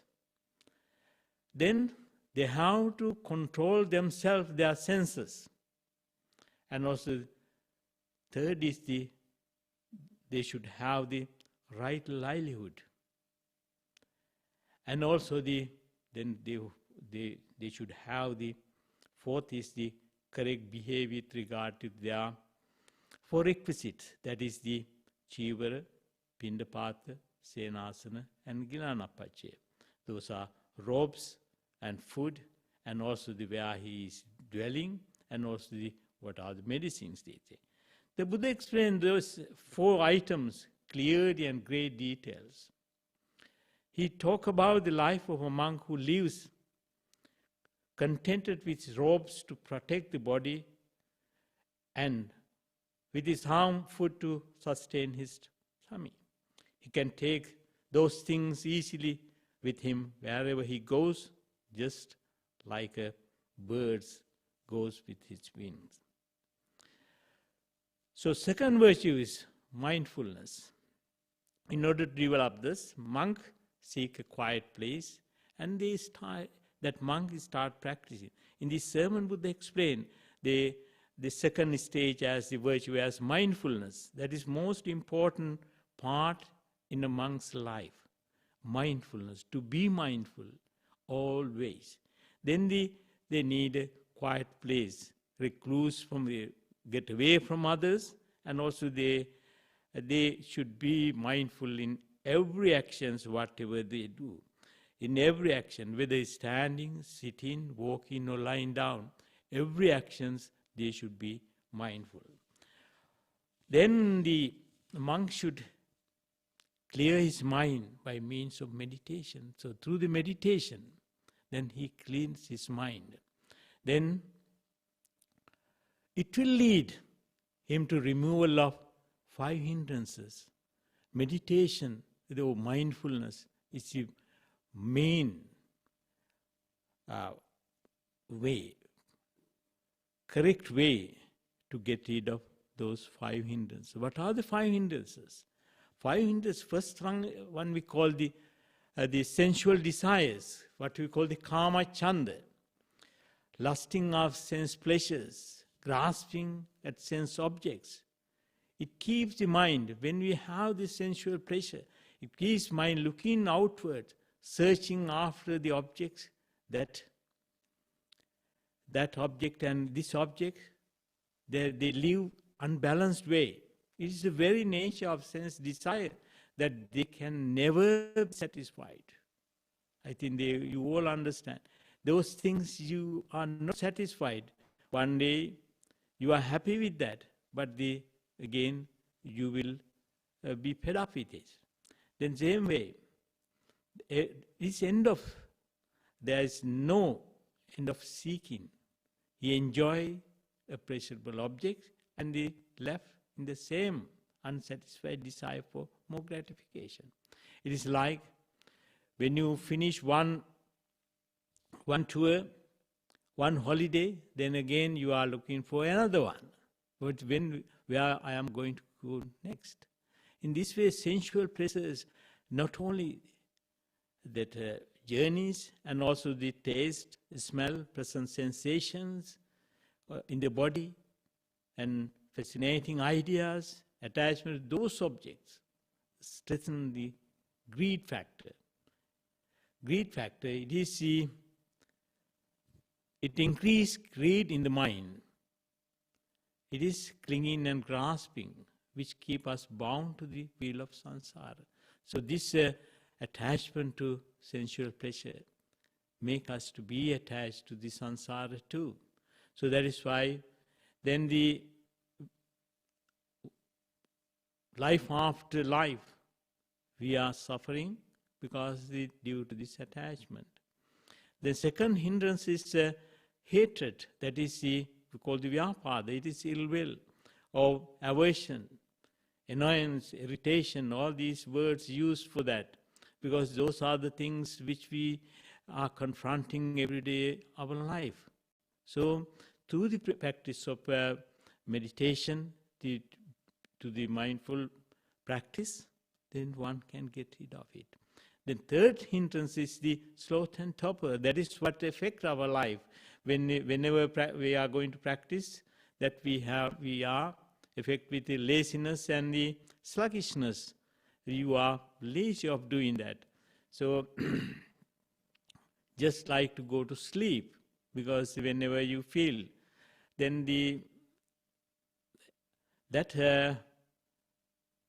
when you have that sluggishness and the drowsiness, then you can't do anything. You can't have progress. But through mindfulness, you can get rid of it. Then the fourth hindrance is restlessness and worry. Uddacha kukkucha in Pali. Mind that is in a state of worry, regret and agitation. It's unable to stay concentrated. You can't have concentration when you have concentration. You cannot have concentration when you have the restlessness, because you are thinking whatever things you have done in previously, or whatever the bad things you have done, and all these things comes to your mind. Then you can't have concentration. But through the mindfulness, one can get rid of it. Then fifth hindrance is the doubt, vicikiccha. In the same way, it is very difficult of all, because the vicikiccha comes every time, whenever you are going to practice, when you are going to listen to something, especially when you are practicing meditation, it comes to your mind that I am in a correct path, or whether I am doing it correct way. So in this way it affects our life, but through the mindfulness you can overcome that vicikiccha. So that is one of the biggest obstacle in one's path. That is what. So when the person when he is practicing, so he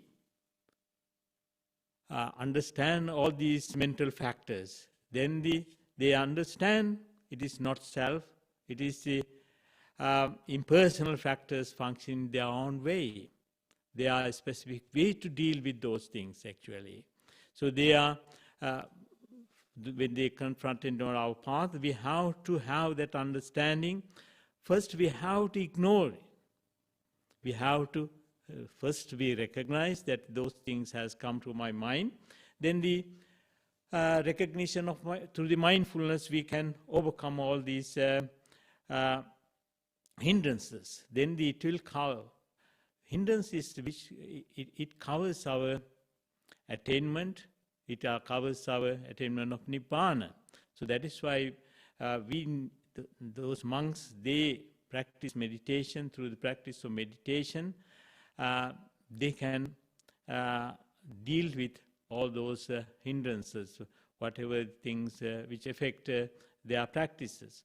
So when that monk, that person who entered the order, then he get rid of those 5 hindrances that he can attain the some dhyana, what we call in Buddhism, they call the dhyana, absorption. Then he attained the first dhyana. When he attained the first dhyana, he understands that the Buddha also attained this first dhyana. Then he understands, yes, I am in a correct path. But he cannot decide still. The Blessed One is enlightened. The doctrine has been revealed well by the Buddha. And also community of disciples of the Blessed One has reached the good path. He is not deciding. He cannot decide because he has seen a little bit of the attainment of the Buddha's path. Then afterwards he continues further. When he continues further, he continues meditating and he attained the second stage of dhyana and the third stage and fourth stage. In this way he attained those dhyanas. Then each one of those stages, what we call the Buddha's footprint.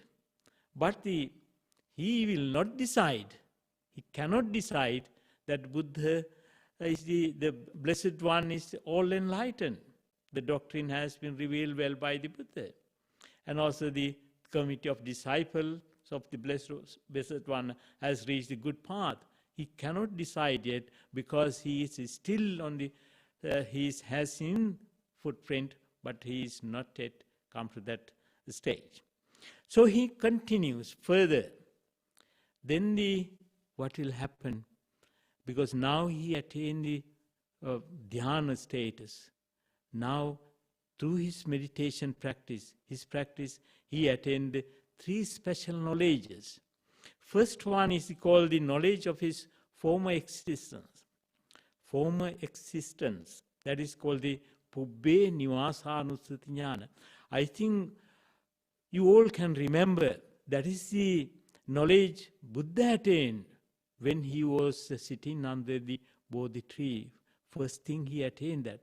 Then after attainment of that Pubbe Nivasanusati Jnana, that means knowledge of his former existence, then he can see what is the sufferings he had in his previous life, what he was, due to what he has come to that state. In this way he could remember all those things.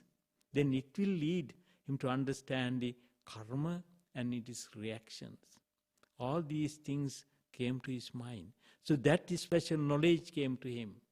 The same way that monk also, who practice meditation, he can attain that state. That time also he will not decide that he understood the real Buddha. Then also he get the other knowledges, that is called the knowledge of the passing away of the rebirth of the other beings. That means the Chutupatayana, the other beings, how they attain it, how they were, what type of people they were, what are the karmic energy they have, due to what karma they are being born. In this way, Buddha, when a person attained that state, he could understand those things. And also that is also one of the stages Buddha attained. But this person also thinks, I am also on the Buddha's path, but he cannot decide still. Then the third jnana comes, that eradication of all defilements, that is mean asavakkaya jnana. That knowledge, it comes to his mind.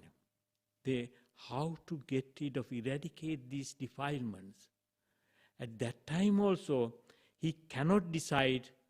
The Buddha, the Blessed One, is the all enlightenment. The doctrine has been revealed by the Buddha, and also the community of disciples of the Blessed One has reached the good path. He cannot decide yet, because he is still on the path. Then the meditator comes to understand, because now he understands the eradication of asavakkaya jnana. At that time he has that knowledge comes, this is suffering. That means the dukkha jnana. Then this is cause of suffering. Dukkha satya, samudaya satya, nirodha satya and marga satya. All those things he can see, because he understands all those things, because that knowledge has come to him. But that is not the stage he cannot decide yet, because that is the Buddha's attainment. He knows that it's Buddha's attainment, he is on the path, but he cannot decide, he cannot have conclusion. The Blessed One is fully enlightened. The doctrine has been revealed well by the Blessed One. The community of disciples of the Blessed One has reached the good path. Then finally, this is a final stage. Now he is on the path, and also he understood the Four Noble Truths. Then meditation, through the practice of meditation, the mind is liberated from taints of sensual pleasures. That is called the kamasava. All the desires for the sensual pleasures has gone. Kamasava gone. Then he also attained that taint of being, that is bhavasava, the attachment to be. Then the third one comes, that taint of ignorance. That is the impurity of ignorance. That is avijjasava has eradicated. When it is liberated, there comes the knowledge. It is liberated. He understands the birth is destroyed. Because when one finishes the avijja, that means the ignorance, then he destroys his birth. The holy life has been lived. What had to be done has been done. There is no more coming to any state of being. There is no continuation in this samsara. So that is called the Buddha's footprint. In this stage, the disciples decide, he comes to the conclusion, the Blessed One is all enlightened. The doctrine has been revealed well by the Blessed One. The community of disciples of the Blessed One has reached the good path. That is the time he could decide it. So here at long last, noble disciples see the Buddha face to face. Having trodden the path of deliverance, he has achieved the deliverance, and so knows that the teacher is the teacher of deliverance. Having trodden the path, he knows this is indeed the path to deliverance. So, in the Buddha Dhamma, the practice along will bring proof. It is the Dhamma for realization, each one by himself. Because Buddha cannot do for us. Only Buddha is showing us the path. Then we have to go our way. We have to practice. So that is what Buddha said here. So in this sermon, Buddha explained this attainment of a monk, how he can see the Buddha. Then according to this sermon, it is important to liberate from all taints, all influxes, all impurities. There are three impurities in the Sutta Pitaka, we have to understand that what are those impurities in the Sutta Pitaka explained. That is Kamasava, Bhavasava and Avijjasava. There is another asava also explained in the Abhidhamma, that is the Ditthasava. But here we are taking these three, Kamasava, Bhavasava and Avijjasava. That means the Kamasava means the desire for sensual pleasures. Sensuality is in a way twofold, the desire for all those things and also the things which are making to have our desires. So those desires for smells, desire for sounds, desire for taste and desire for tangible, those things, beings intoxicated with the enjoyment of those sense objects, lose all sense of proportion and behave like lunatics and chase after these sense objects to enjoy them. Now, these days, we all are suffering with viruses. Because this is one virus make whole world change. But Buddha has shown us there are a lot of viruses among us. So those are, one is this Kamasava, that desire for sensual pleasures. So how much we have to be satisfied? Because is there an end? What is when you look at the last few months event in this world, so is there any solution for those things? What is the use of all these pleasurable things? Everyone stop having all those enjoyment and is stuck in their houses. So Bhavasava is another one. This is a desire for continued eternal existence. Sometimes people are looking to continue their life, but the Buddha did not advise for that. Avijjasava is most important things, not knowing the Four Noble Truths, because we cannot understand what is this suffering is, because our mind is diluted. So we, due to avijja, due to ignorance, we all try to forget those sufferings. So Buddha explained all these things very clearly in this sermon, saying that this is most important thing is to avoid from all those asavas, to get rid of all those asavas, those stains, we can say, those impurities. That was Buddha's teaching. So after listening to this sermon, Janusoni, the Brahman, came the fellow of the Buddha. So it is very, very beautiful teachings of the Buddha. Now this sermon is selected by Venerable Arahant Mahinda to preach for the King Devanampiyatis. Why this sermon was selected and why it has given in Sri Lanka? When you look at the sermon, you find that it gives clear idea of the Buddha, Dhamma and Sangha. Then it explains how one become a Buddhist and follower of the Buddha, and how to become a bhikkhu. Also it explained. It also is described in details the simple and holy life of a bhikkhu. This means the sublime qualities he practices and processes, the things which he abstained, the various stages of development of his life, and his attainment of arahantship, which is the final fruit of Buddhism. So all these things are explained at the teachings. So that is why when the first sermon is explained, those things, what is monk's life and what is attainment. And also in this sermon, you find all the teachings of the Buddha included. That it means the Four Noble Truths are there, and also all the asavas are there, and also all the qualities one has to practice are there. All the things are included in that sermon. So that is why this sermon was selected to give it to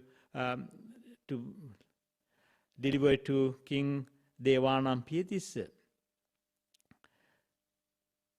Apart from the general knowledge of Buddhism, it was necessary, Venerable Mahinda, to convey to his host, the King Tissa, who knew nothing about Buddhist practices, an idea of the Sangha and their mode of life, so that the king might learn how to treat his new guests. So that is why he started building aramas. He has offered the Mahameunao for the monks. At the end of the sermon, Devanampiyathissa also wanted to express they are willing to embrace the teachings of the Buddha. So in this sermon, Buddha pointed out that Dhamma, the teaching, must not merely accepted, but verified each one by oneself.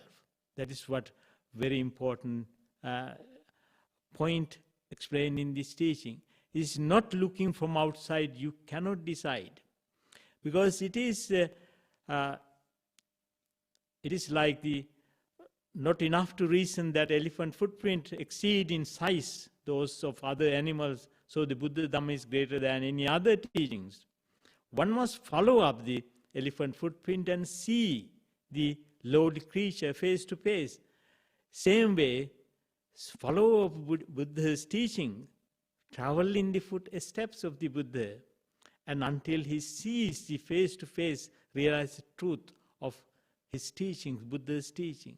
So see for yourself. Is the DIY is the most important thing in this Buddha's teaching. So ehipassiko, come and see, then you can decide. So that is why Buddha's teaching is beautiful, because there is no blind faith, there is no dogmas, there is no one to save you. Then you have to serve yourself. You have to get rid of your defilements. So that is what Buddha's teaching was. So that is why I said the worst of all impurities, tato mala malatarang, avijja paramang malang, etang malang pahatwana, nimmala hota bhikkavo. That is why Buddha said the worst of all impurities is impurity of ignorance. Due to ignorance, we are in this samsara.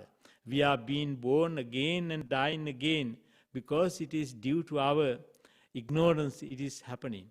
So we should have understanding of that very important that factor. Buddha said, destroy this one impurity and become free from ignorance. Destroy this one impurity and become free from ignorance. Ignorance has to be eliminated.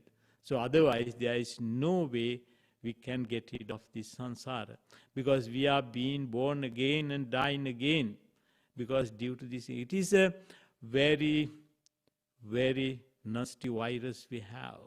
So we should have that understanding of, because it is not a coronavirus, it is the virus affecting all our life. Not only this life, it affects all our journey in samsara. If you don't want to have this samsara to continue, so we should get rid of this ignorance. That is the impurity thing.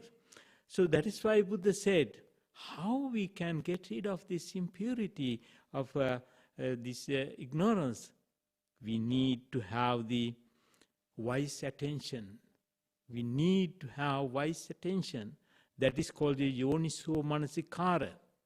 Because there are two things, ayoniso manasikara and yoniso manasikara. Ayoniso manasikara, it gives us to different way of thinking. But yoniso manasikara gives the correct way of thinking. That is what is this ayoniso manasikara is unwise attention. Unwise attention, what it is doing, what is impermanent is taken to be permanent. What is painful is taken to be pleasurable. What is non-self is taken to be self, and what is impure is taken to be pure. So that is what it is. It's in Pali words called the anicce niccang, dukkhe sukhang, anattani attang, then asubhe asubhang. But that is not the correct way of thinking. The correct way of thinking is yoniso manasikara, wise attention. What is impermanent is taken to be impermanent, because our body is impermanent, but we don't want to think that is the way. But wise attention always gives us that understanding. Impermanent is impermanent. The painful is as taken as painful. The non-self as taken as non-self. And also the impure things, what we think that it is to be taken as impure. So that is why Buddha said wise attention should be there. So I would like to conclude with this sermon saying that the last words of the Buddha said, appamadena sampadeta. That means you have to strive with diligence. Whatever you do, always be heedful, and also the strive with diligence. You have to work it out. Appamadena sampadeta. That's what Buddha's last words. Attention or mindfulness is very much needed in our life.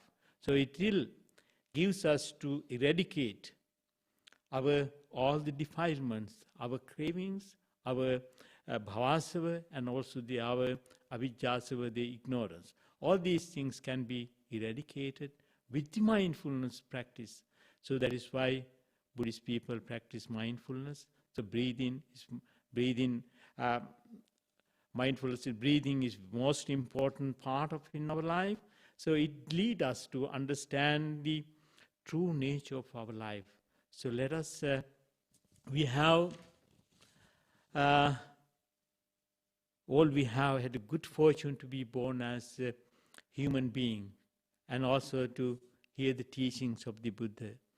This is an opportunity, and millions of other beings do not have. So therefore, do not be careless and heedless. Hurry and develop merits, do good and follow the path of practice in the beginning, in the middle, and the highest level. Don't let time roll by unused and without purpose. Try to reach the truth of the Buddha's teaching even today. May you all be well, happy and peaceful. Sadhu, sadhu, sadhu.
Dear friends in the Dhamma, now we are going to do Buddha Puja. Today's Dana has been offered, sponsored by a few families, Mrs. Prema and Mr. Kumara, and also joining them we have Bandula Kulatunga, Harini Kulatunga, Eranjan, Manuel, together with other family members, in order to remember late Mrs. Suvinita Delvita Kulatunga, who passed away 7 days ago. This is her 7th day Dana. So they have sponsored today's Dana together with other people, Mrs. Prema and Mr. Kumara. Now Dana has been prepared and brought to the Vihara, and the first portion of Dana we have placed before the Buddha in this shrine room. And joining everyone together, we will now offer the Buddha Puja. From wherever you are, you can join me in reciting the stanzas, our usual stanzas, in order to offer the Buddha Puja. Let us start now. Sadhu, sadhu, sadhu. Namo tassa bhagavato arahato samma sambuddhassa. Namo tassa bhagavato arahato samma sambuddhassa. Namo tassa bhagavato arahato samma sambuddhassa. Vannagandha gunopetang etang kusuma santating pujayami muning dassa siripada saroruhe pujemi buddhang kusumena nena punyena mete nacha hotu mokkang Uppang milayati yathai dhamme kayo tathayati vinasa bhavang ghanasarappadittena deepena tamadang sina tiloka deepang sambuddhang pujayami tamonudang gandha sambara yuttena dupenahang sugandina pujaye pujaniyang tang puja bhajana muttamang sugandang sitalang kappang pasanna madhurang subang paniya metang bhagava patiganhatu uttamang adhivasetu no bante bhojanang parikappitang anukampang upadaya patiganhatu uttamang adhivasetu no bante sabbang saddhaya pujitang anukampang upadaya patiganhatu uttamang vandami cetiyang sabbang sabbatanesu patittitang saririka dhatu mahabodhing buddha rupang sakalang sada yassa mule nisinnova sabbari vijayang aka patto sabbang yutang satta Vande tang bodhipadapang ime ete mahabodhi lokanathena pujita ahampite namassami bodhiraja namattute kayena vacha chittena pamadena maya katang acchayang kamame bante bhuri panya tathagata kayena vacha chittena pamadena maya katang acchayang kamame dhamma sanditya kalika kayena vacha chittena pamadena maya katang acchayang kamame dhamma sanditya kalika kayena vacha chittena pamadena maya katang acchayang kamame sangha supatipanna anuttara imina punya kammena mame bala samagamo satang samagamo hotu yava nibbana pattiya. Sadhu, sadhu, sadhu. As I mentioned at the beginning of Buddha Puja, today's Dana has been sponsored and offered by few families. Mrs. Prema, Mr. Kumara, together with their family members, have offered this Dana. And joining them, we have Bandula Kulatunga, Harini Kulatunga, Eranjan, Manuel, with their family, in order to remember late Mrs. Suinita Delvita Kulatunga, who passed away 7 days ago. This is her 7th day Dana. We will now share the merits of this Buddha Puja with all these, all the departed relatives of today's Dana givers, especially late Mrs. Suinita Delvita Kulatunga, and all the other departed relatives of these family members.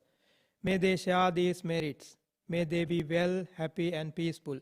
May they attain the supreme bliss of Nibbana. Sadhu, sadhu, sadhu.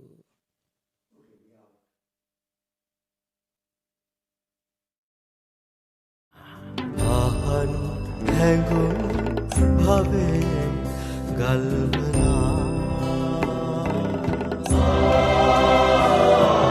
Tripitaka Vandana.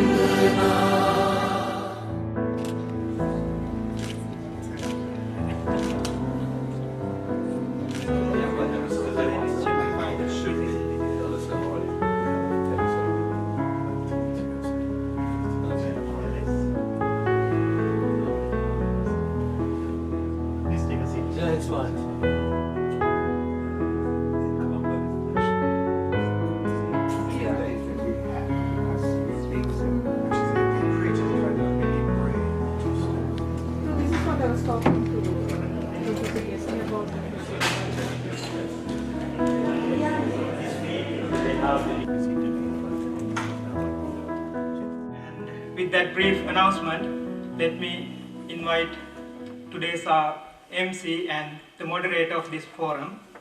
He is Most Venerable Dedunupitiya Upananda Nayaka Thera. Venerable Upananda Nayaka Thera has been a Buddhist monk for 37 years. He has earned his bachelor's degree in Pali from the University of Kelaniya in Sri Lanka. And he has earned his master's degree in comparative religion from Florida International University in the United States. And he has earned his MPhil degree in comparative religion from the University of Cambridge. And he is currently working as a Buddhist guidance counselor in the USA. Please welcome Most Venerable Dedunupitiya Upananda Nayaka Thera. Thank you very much, Venerable Kassapa. Your Eminence, Bogota Sri Seelawimala Nayaka Mahathera, Head of London Buddhist Vihara and Buddhist High Priest of the United Kingdom, Reverend Sirs, Excellencies, ladies and gentlemen.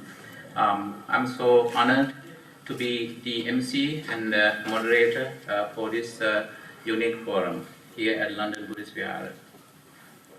We are pleased to acknowledge the presence of Her Excellency Manisha Gunasekara, High Commissioner of Sri Lanka, on this occasion.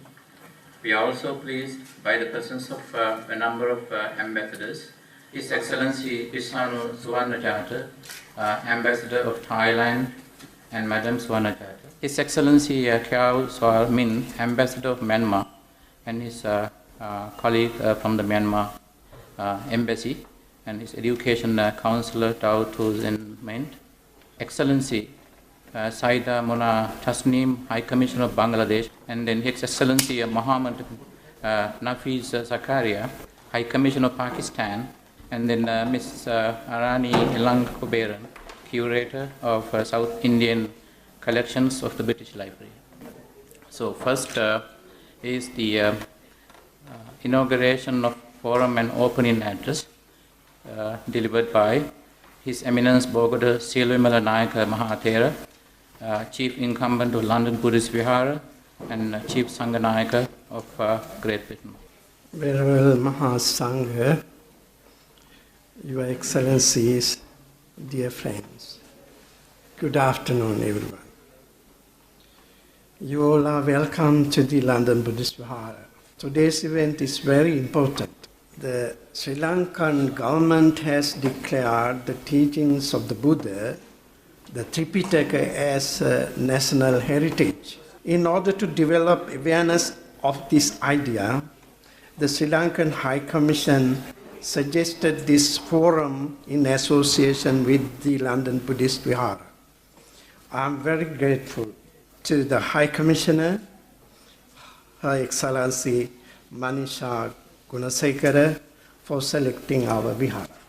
This is a historical place in establishing Buddhism in the UK. In 1926, the great Anagarika Dharmapala, a social reformer and philanthropist, established this Vihara. There is a historical significance to this place as pioneer in the introduction of Buddhism to this country. To this day, we have continued our work without a break over the last 93 years, except during periods of the Second World War. Annually, we represent the Buddhist community at the Cenotaph on Remembrance Day, on Commonwealth Day at Westminster Abbey, and other important national events in the UK. So we are honored to host this forum here at the London Buddhist Vihara. This inaugural forum is being held with the participation of 5 ambassadors from our Asiatic friends and neighbors who are in attendance today from Myanmar, Thailand, Pakistan, Bangladesh, and Sri Lanka. In the Vihara's 93 years long history, among the many remarkable events recorded, that is when the sacred relics of the Buddha were brought to this Vihara in 1964.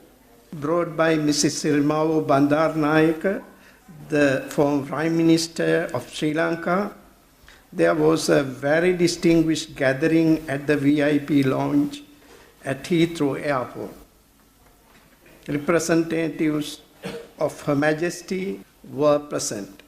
The High Commissioners of Malaysia, Canada, Vietnam, Pakistan, and India were in the attendance. Also, the ambassadors of Israel, Nepal, Lebanon, Korea, Iran, Laos, Thailand, the Philippines, Cuba, Vietnam, UAR, and Japan.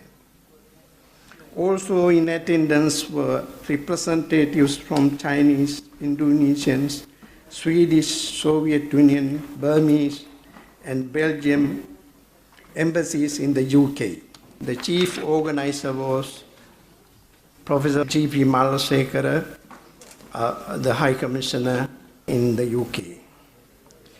In our records are mentioned the King of Thailand, who was the patron of the London Buddhist Vihara, Also Sayadaw Titila, a Burmese monk who became president of the Vihara committee.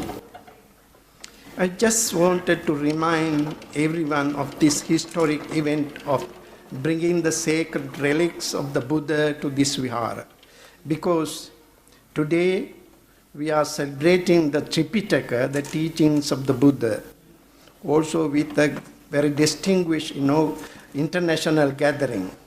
As in attendance today, we have the High Commissioners from Myanmar and Thailand, the main Theravada Buddhist countries, including Sri Lanka. Our countries have developed very close relationship with the common connection of Buddhism. Buddhism was the inspiration and foundation of many civilizations in Asia. Edwin Arnold introduced Buddhism as the light of Asia.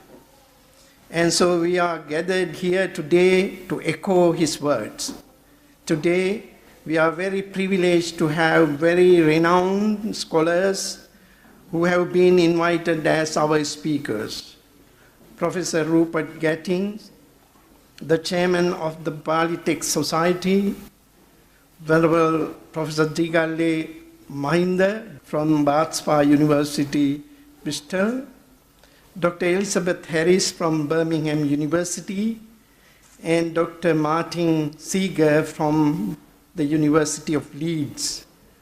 Another little note I would like to mention, as Professor Gatting is here in this event, is that Mrs. I.B. Warner, who had been the chairperson of the Pali Text Society, had a long connection with this Vihara. For several years, she was appointed as president of the British Mahabodhi Society, the old form of the London Buddhist Vihara. Also in our gathering today, Dr. Desmond Bidulph, the chairman of the Buddhist Society, has joined with us. Buddhism in Southeast Asia, Thailand, Myanmar, and Sri Lanka is Theravada Buddhism. The teaching of the Buddha in our countries is called Tripitaka, in English translations as three baskets. Throughout the millennia, the Tripitaka has preserved in its authenticity and purity as accepted in the Third Council in the 3rd century BC. Tripitaka Dharma consists of the Sutra Pitaka, the discourses, Vinaya Pitaka, disciplinary rules and etiquettes for monks and nuns, and the Abhidhamma Pitaka, which is the analytical explanation of the mind. The Theravada Tripitaka was introduced to Sri Lanka, Myanmar, and Thailand during the same timeline in the 3rd century BC, under the royal patronage of Emperor Asoka in India. The Pali Tripitaka volumes are considered as the foundation source for these countries as Theravada Buddhist tradition. There is no copyright for the Tripitaka. The Tripitaka is a universal message for all human beings. It explains the common human suffering and the cessation of suffering. For instance, in the world today, mindfulness practice is very common regardless of any religion or any other beliefs. The All-Party Parliamentary Group in Britain, under the title of Mindful Nation UK, has recommended mindfulness programs for staff in the public sector, particularly in health, education, and criminal justice. There is a quality of Dhamma, which is akalika, which means no expiry date of the Tripitaka. Another quality, ehipassiko, means you are cordially invited to go and see the Tripitaka without any discrimination. Now in Sri Lanka, President Honorable Maithripala Sirisena and the government proclaimed the Tripitaka as national heritage. Can we echo this idea in the global arena to accept it as a world heritage? UNESCO has recognized 1,092 World Heritage items. Most of them are cultural sites. Some are parks and forests. In Sri Lanka, the biggest forest, Singaraja, is a World Heritage Site. So this is more challenging, as Tripitaka is an intellectual property. If Buddhist countries suggest to UNESCO to consider our proposal, then hopefully they should give it some thought. We remember the proposal to declare Vesak as the international public holiday was tabled at the United Nations General Assembly by Sri Lanka. Vesak is the most important holiday in the Buddhist calendar, which celebrates the three important events: the birth, full awakening, and the passing away of the Buddha. Finally, the International Day of Vesak was recognized by the United Nations and became a reality on 15 December in 1999. Now the United Nations Day of Vesak is internationally celebrated, including in the UN offices and UNESCO. So let us unite and all work together and work towards this end. Thank you so much. Thanks, Your Eminence. Up next is a message from the ADT. ADT stands for Anagarika Dharmapala Trust, which is the governing body of the London Buddhist Vihara that is based in Sri Lanka. Through the Vihara Management Committee and the Resident Sangha, this temple is run with the ADT overseeing. The Anagarika Dharmapala Trust in Colombo, Sri Lanka sends greetings to the organizers of the joint program conducted by the London Buddhist Vihara and the Sri Lanka High Commission in London under the title The Significance of the Tripitaka as a World Heritage, to be held at the Vihara today.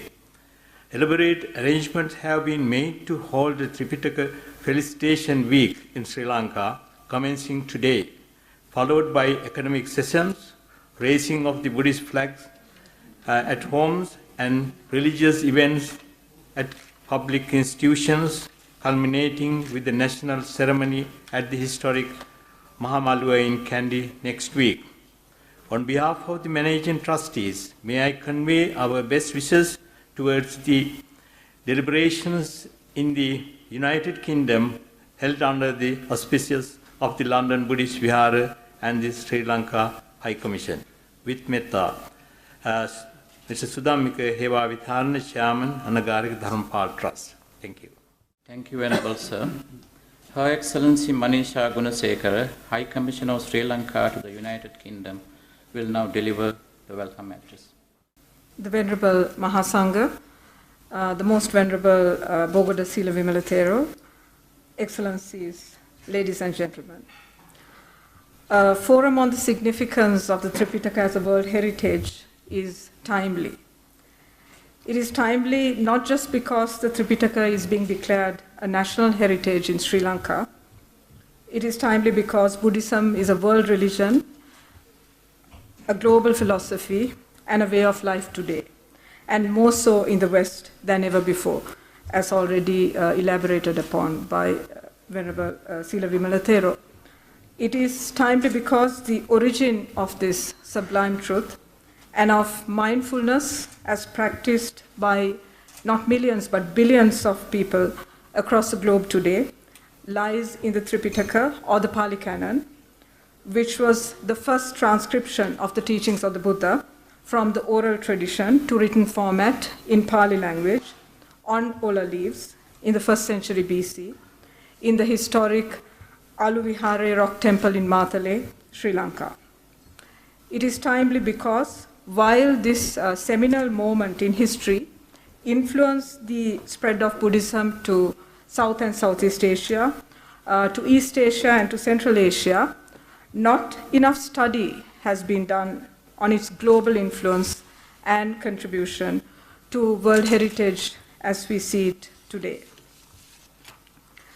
The symposium today, therefore, promises to be interesting, as it would endeavor to tackle this amorphous subject. There's also a strong connection to the UK here, as some portion of the original Tripitaka collection in Pali language is preserved in the United Kingdom, and that is not only from Sri Lanka, but from the countries of other Theravada tradition as well. And many early, and several early British Orientalists contributed towards its preservation for the benefit of humanity. In addition to the erudite panelists, we are privileged to have with us this afternoon, as already mentioned, the envoys of Thailand, Myanmar, and the Pakistan High Commissioner who would join us, as well as representation from the High Commission of Bangladesh. Countries with a very strong Buddhist heritage, who would, I'm sure, broaden our perspectives today on Tripitaka as a world heritage. For me, the moment of truth drove home thousands of miles away from Sri Lanka at this most beautiful, historic and remote Haensa temple in South Korea, where the Tripitaka Koreana is well preserved. This is the most complete and extant collection of Buddhist texts and treatises of ancient Korea, engraved on approximately 80,000 woodblocks from the 13th century, which is roughly the Polonnaruwa period of Sri Lanka. So looking at those woodblocks was an emotional experience for me. I understood for the first time how the Tripitaka influenced Buddhist traditions and embassies across the globe in olden times, and continues to do so to date. It is therefore in this spirit that His Excellency Maithripala Sirisena, the President of Sri Lanka, declared the Tripitaka a national heritage on 5th January, and declared the week commencing 16th to 23rd March, the National Tripitaka Week in Sri Lanka, as we already heard. It is also for this reason that Sri Lanka has initiated the process to inscribe the Tripitaka, which is the original Pali canon and the authentic source of Buddha's infinite wisdom, in the UNESCO Memory of the World Register. I therefore welcome your participation and interest in this broad and deep subject this afternoon, and I'm grateful to the London Buddhist Vihara for providing us with this support and forum, and look forward to the panel discussion. Thank you. Your Eminent Venerable Bokota Seelawimala Nayikotero, High Commissioner Mahishas Kanisekara, Your Excellency Ujjal Swamin from Myanmar, distinguished guests, ladies and gentlemen, I am very pleased to be invited by High Commissioner Mahishas to this seminar today. And I can share with you that Thailand and Sri Lanka have enjoyed their long-standing relationships, particularly through Buddhism ties, for over 700 years. While Buddhism in Thailand is known as Lankawamsa or Lankawongs in Thailand, when Sri Lankan monks from Nakhon Si Thammarat were invited by King Ramkhamhaeng to teach Buddhism in Sukhothai. Buddhism in Sri Lanka is known as Siam Vamsa or Siam Wong or Siam Nikaya, Siam Nikai, as Siam had an opportunity to return the favor of Sri Lanka when King Boromakot of Ayutthaya sent Phra Upari Mahathero upon the request of then Sri Lankan kings to restore Theravada Buddhism in Sri Lanka. Ladies and gentlemen, Buddhism and Buddhists take refuge in the triple gems which comprise Buddha, Dhamma, and Sangha, while laymen use Tripitaka as their reference to the Buddhist teachings. Monks and nuns use it to both follow the rules and to propagate the religions. Tripitaka has therefore been a key component for existing and propagation of Buddhism until today. Buddhism is now more practiced in many parts of the world, including in the West. Buddha teachings has proved to help humankind to become more serene, happy, understanding, and loving. I would like, therefore, to congratulate the President of Sri Lanka on his declarations the week of 16th to 23rd of March 2019 as the National Tripitaka Week in Sri Lanka. I also welcome Sri Lankan's initiatives to inscribe the Tripitakas in the memories of the world's registers of the UNESCO. We have to bear in mind as well that to meet a criteria of a world heritage, concerted efforts of every Buddhist country, and everyone who have a belief in the Fourth Noble Truth and the mindfulness practice is necessary for this purpose. We have to be able to show the outstanding values of Buddhism and the Tripitaka for humankind, particularly the merits of Buddhist principles illustrated and guided by the Tripitaka to bring peace and harmony to our societies and to the world. I wish the scholarly forums today a great success, and I thank you very much.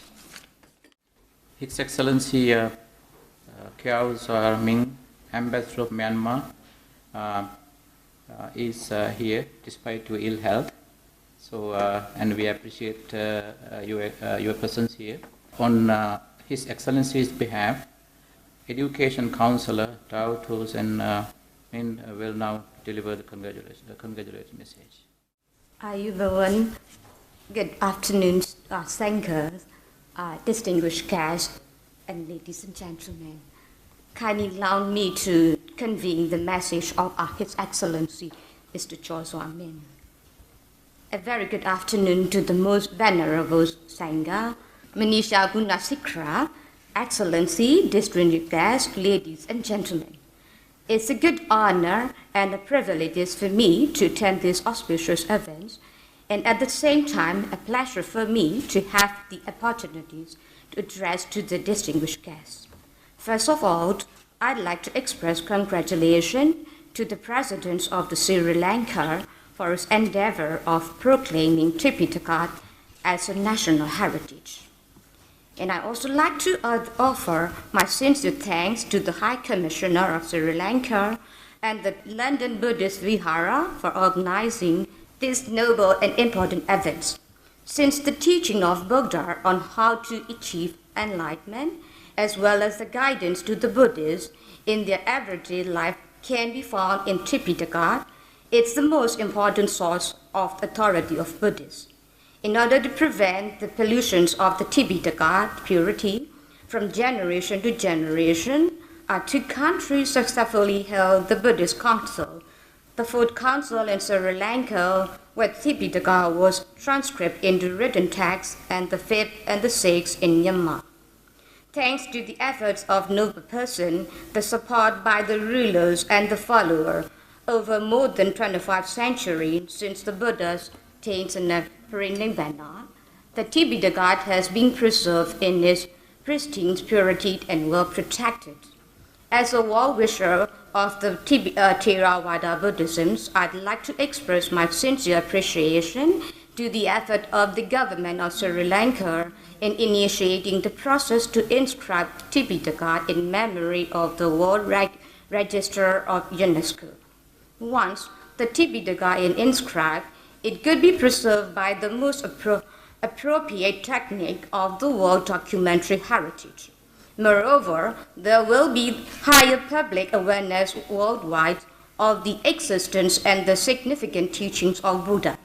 In this regard, I wish to express my hearty support to Sri Lanka efforts in initiating Tipitaka as a memory of the world, and I do convinced that Buddha teaching in Tipitaka would be preserved in the memory of the World Register of the UNESCO. I wish Theravada Buddhism and the teachings of the Buddhas last forever. May the sublime Dhamma prevail in pristine purity in every corner of the world. Thank you. Venerable Chief Sangha Naik of Great Britain, London Buddhist Vihara, Excellencies, ladies and gentlemen, good afternoon. It's really a great pleasure and honor to represent Bangladesh High Commission here. In fact, my High Commissioner was very keen to join this event.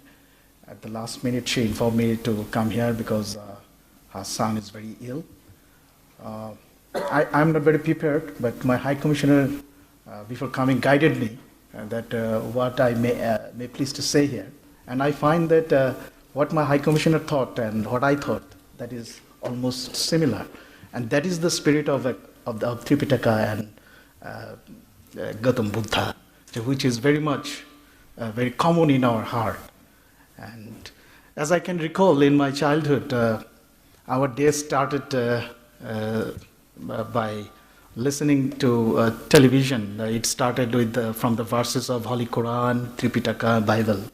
And even nowadays, in our national event, the event starts from the verses of Tripitaka, Quran, Bible, and other religions. So from my very boyhood, I am listening to Tripitaka and very inspired by the verses. And especially, I'm a very much admirer of Gautam Buddha. And as what I think about Lord Buddha is that what he tried to say, that is that what we look outside, actually that is already at our inside. And if we be a self-seeker, then we will know the grand design of the world. Then we'll be liberated from all the anxiety, sorrows, and other things. And we'll find peace inside us. And when we'll find peace inside us, then we'll be able to give peace to the world. That's my understanding in brief about the Buddha. And Bangladesh, you know, there is a great heritage of Buddhism across the country. In fact, I used to work in Nauga, that's a district of Bangladesh. There is a Shompur Vihara is located, which is an UNESCO heritage. And Pali, Pali has been studied in our universities and researched in universities. So in many ways, the teachings of Buddha and Tripitaka and Buddhism is very much in Bangladesh. And you know, the more than 2.5 million Buddhist people reside in Bangladesh, and I found the most peaceful people in the world. And I believe the teachings which Buddha has taught us, that's very much needed for the world now. It is not limited to any particular religion. It is a global heritage. You have very correctly raised the proposal that it should be the global heritage. Global very much need these teachings of the Buddha to be freed from the war, from the sorrows, and find the ultimate liberation. So at the very end, I want to invite all of you, people from Sri Lanka, Thailand, Burma, to visit Bangladesh and to see the heritage of Lord Buddha, the memoirs of Lord Buddha, and the heritage of Buddhism with our own eyes. Thank you very much once again for inviting us. Thank you very much. Good afternoon. Venerable Seelawimala, Sangha of Great Britain, members of the Sangha, Your Excellencies from Myanmar, Bangladesh, Pakistan. It's wonderful that you're all here together and that we are all here together. I must say, the first thing that I felt was, why has it taken so long? Why has it taken so long for the Pali Canon to be recognized in this way? Because it is indeed a miraculous and marvelous piece of literature, apart from anything else. The contents of the Pali Canon, of course, are the things that point towards the very center of the human being, to their very heart, the things that make us suffer, the things that make us happy. And it is not just a sacred text insofar as the words themselves should be worshipped, but actually a guide that helps us to find a way out of this human condition. And it enables people who practice the Dhamma to transform themselves. But the transformation process begins by understanding the negative side of the human heart. And that's an incredible gift that we've been given by the Buddha, to really be able to experience the passions. And it's through the transformation of the passions that everything can change. And if we can think of it, that hate can lead to love, and anger can lead to patience, and our laziness can lead to energy, and that there is a way to do this. And it's enshrined in simple language that everybody can understand, that everybody can access. If from our planet we were to put something into a rocket ship and send it into deep space, it would be a marvelous thing if the Pali Canon could go too, because then the aliens who would find it, and I'm sure they suffer from passions too, would find a way out. But it's a wonderful initiative, and I think Your Excellency, I will commend you on this afternoon, and I'm looking forward with great interest to the panel discussions. So thank you very much indeed. Bismillahirrahmanirrahim. Thank you very much, Excellency Manisha. Congratulations on arranging this beautiful gathering and event. It's a great occasion for all of you. And of course, as you are all aware, that Pakistan has been a cradle of ancient civilizations, including the Gandhara civilization. And we have a very huge footprint of the Gandhara civilization in Pakistan. You can see the footprint all over the northern areas of Pakistan, and a lot of it in the relics of Buddhism across Islamabad and in the central part of Pakistan. We are very proud of it, of this heritage. We welcome you all to Pakistan to visit. We receive quite a lot of guests from all over the world, off and on various occasions. We probably host Taxila and the huge area in the northern areas where you have beautiful relics. And we also have a collection of one of the, I would say, most prestigious those symbols of Buddhism in Pakistan, especially the fasting Buddha. It's a unique thing which we have in Pakistan.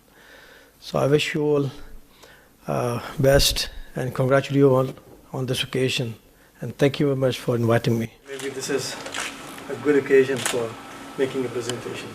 And also this Taxila, as I just mentioned, Gandhara civilization. I hope that this will add to your information about what we have in Pakistan in terms of heritage. In our library. Yeah. We benefited for many years. Thank you very much. Thank you very much, Excellency. Thank you so much. And thank you for all. We will now begin the panel discussion on the significance of the Tripitaka as a world heritage. And I would like to invite Professor Venerable Digale Mahinda Thero, Professor in Religious Studies at Bath Spa University, Professor Rupert Gettin, President of Pali Text Society and Professor of Buddhist Studies in the Department of Religion and Theology at the University of Bristol. Dr. Elizabeth Harris, Professor in the Department of Theology and Religion at the University of Birmingham. And Dr. Martin Seeger, Associate Professor of Thai Studies, School of Languages and Cultures and Societies in the University of Leeds. First of all, I would like to invite Professor Rupert Gethin. Professor Rupert Gethin completed a BA in Religious Studies in 1980, and MA in Buddhist Studies in 1982, and a PhD in 1987 at the University of Manchester. Since 1987, he has taught Indian religions at the University of Bristol, where he is now Professor of Buddhist Studies. He has been President of the Pali Text Society since 2003. He is the author of The Foundations of Buddhism, published in 1998, as well as a number of other books and articles relating to Buddhist meditation theory, Abhidharma, and Pali canonical and commentarial literature. We welcome you, Professor. Venerable members of the Mahasangha, Your Excellencies, distinguished guests, ladies and gentlemen. It's a great honor to be invited to speak on this occasion about the Pali Tripitaka, whose texts I came across in English translation first some 40 years ago as a student in Manchester. And since that time, they have been something of a presence and an inspiration in my life. My title is The Pali Tripitaka, Its Significance as a Source for the Study of Buddhism. To talk about this, I want to talk a little bit about what the Pali Tripitaka is and its history. Much of what I have to say will be familiar to many of you, but hopefully I will at least occasionally add a scholarly perspective to and something that is less familiar. The Pali Tripitaka is a collection of Buddhist texts written in a particular language that is now referred to as Pali. This in itself does not tell us much, since Pali is not so much the name of a language as an abbreviation of the expression Pali Bhasa, or language of the canon. I will return to the question of the language of the Pali canon presently. But what is clear is that Pali is some form of what philologists generally refer to as Middle Indian, in contrast to Old Indian languages, such as Vedic and classical Sanskrit, and the modern Indian languages such as Hindi, Marathi, Bengali, and also Sinhala. Alongside the Pali canon, there survive two other great canonical collections of ancient Buddhist scriptures, the vast Chinese and Tibetan canons. And here, one particular significance of the Pali canon is immediately apparent. It is the only canonical collection of ancient Buddhist texts to survive complete in an Indian language. The other canonical collections come down to us in the form of translations into Chinese and Tibetan of texts originally composed in Indian languages.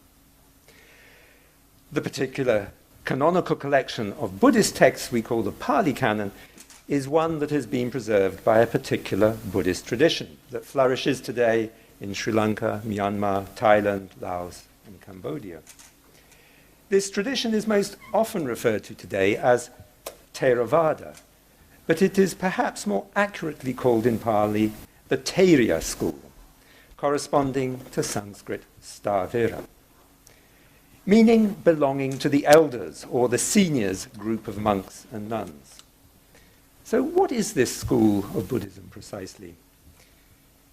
By the time the names of Buddhist schools start appearing in inscriptions across India in the 2nd and 1st centuries BCE, it is clear that there was no single Theria or Stavira school, and that it was divided into a variety of regional sub-schools that flourished in different parts of India. To find out more about the history of the particular branch of the Theria or elder school that flourished in Sri Lanka in ancient times, we need to turn to the Pali texts themselves. And this This brings us to a second reason why the Pali Canon is of particular significance, namely that alongside and closely associated with the canon, there survives a full collection of commentarial and exegetical works, also written in Pali. These works provide a very unique resource for the history of the development of Buddhist literature and thought in ancient India. One text, dating from the 4th or early 5th century CE, that tells the story of how the Pali texts were brought to Lanka from India is the Samantapasadika, the fully gracious or inspiring commentary. This text is quite explicit that it follows the traditions of the senior monks associated with one particular monastery in ancient Anuradhapura, the Mahavihara or Great Monastery. It tells that during the reign of the Emperor Ashoka in the middle of the 3rd century BCE, a monk named Moggalliputta initiated the sending out of groups of monks to various parts of India and also to Lanka. These monks brought with them to Lanka the texts of the Buddhist canon. And the texts of the Buddhist canon preserved by the Mahavihara monks are precisely the texts brought by these early monks, so the tradition goes. We have no conclusive evidence that corroborates this precisely, but it does seem clear that the texts of the Pali Tripitaka were indeed brought to Lanka from India by Buddhist monks from the 3rd century BCE onwards. It seems likely that these Buddhist texts were brought from India to Lanka not as written texts in manuscripts, but as oral texts memorized by reciters or bhanakas. According to the Mahavamsa, another Mahavihara text dating from the 5th century, it was in the 1st century BCE that the texts of the Pali Canon were first systematically committed to writing. If we take the Mahavihara account at face value, it seems probable that the texts of the Pali Canon were not the exclusive preserve of the Mahavihara, but shared in common with other rival monastic establishments that flourished in ancient Anuradhapura, principally the Abhayagiri Vihara and the Jetavana. But the Mahavihara history of the Pali Canon continues by telling us that in the late 4th or early 5th century, a monk named Buddhaghosa instigated and organized a project to edit a whole series of commentarial and exegetical works relating to the texts of the Pali Canon, that at that point were preserved, it seems, mostly in Sinhala Prakrit, but possibly also other languages. Buddhaghosa and others reorganized these works and translated them into Pali to make something of a unified set of works. Scholars suggest that it is at this point that the spelling and linguistic form of Pali became more standardized and fixed, and certainly it is at this time that the list of works that make up the Pali Tripitaka as we know it is defined and fixed.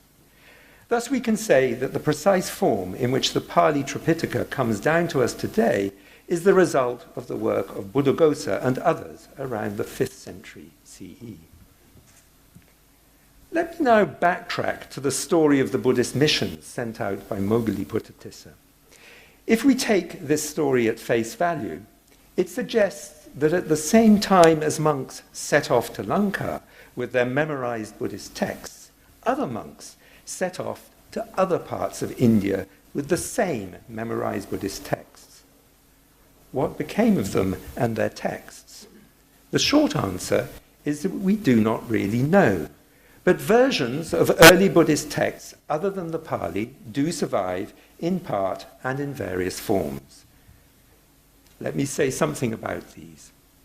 Important discoveries of Buddhist manuscripts in Sanskrit and other Indian languages have been made especially in Turfan in Central Asia at the beginning of the 20th century, at Gilgit in the 1930s, and since the 1990s in the region of Pakistan's Khyber Pakhtunkhwa, the northwest frontier, known in ancient times as Gandhara.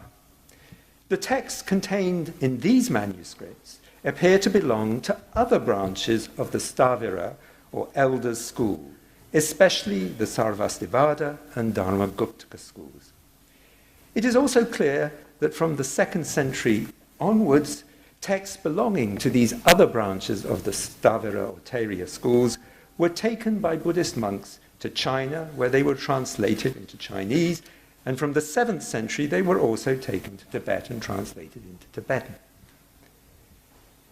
It is in this context that the significance of the Pali Canon becomes apparent and can be highlighted.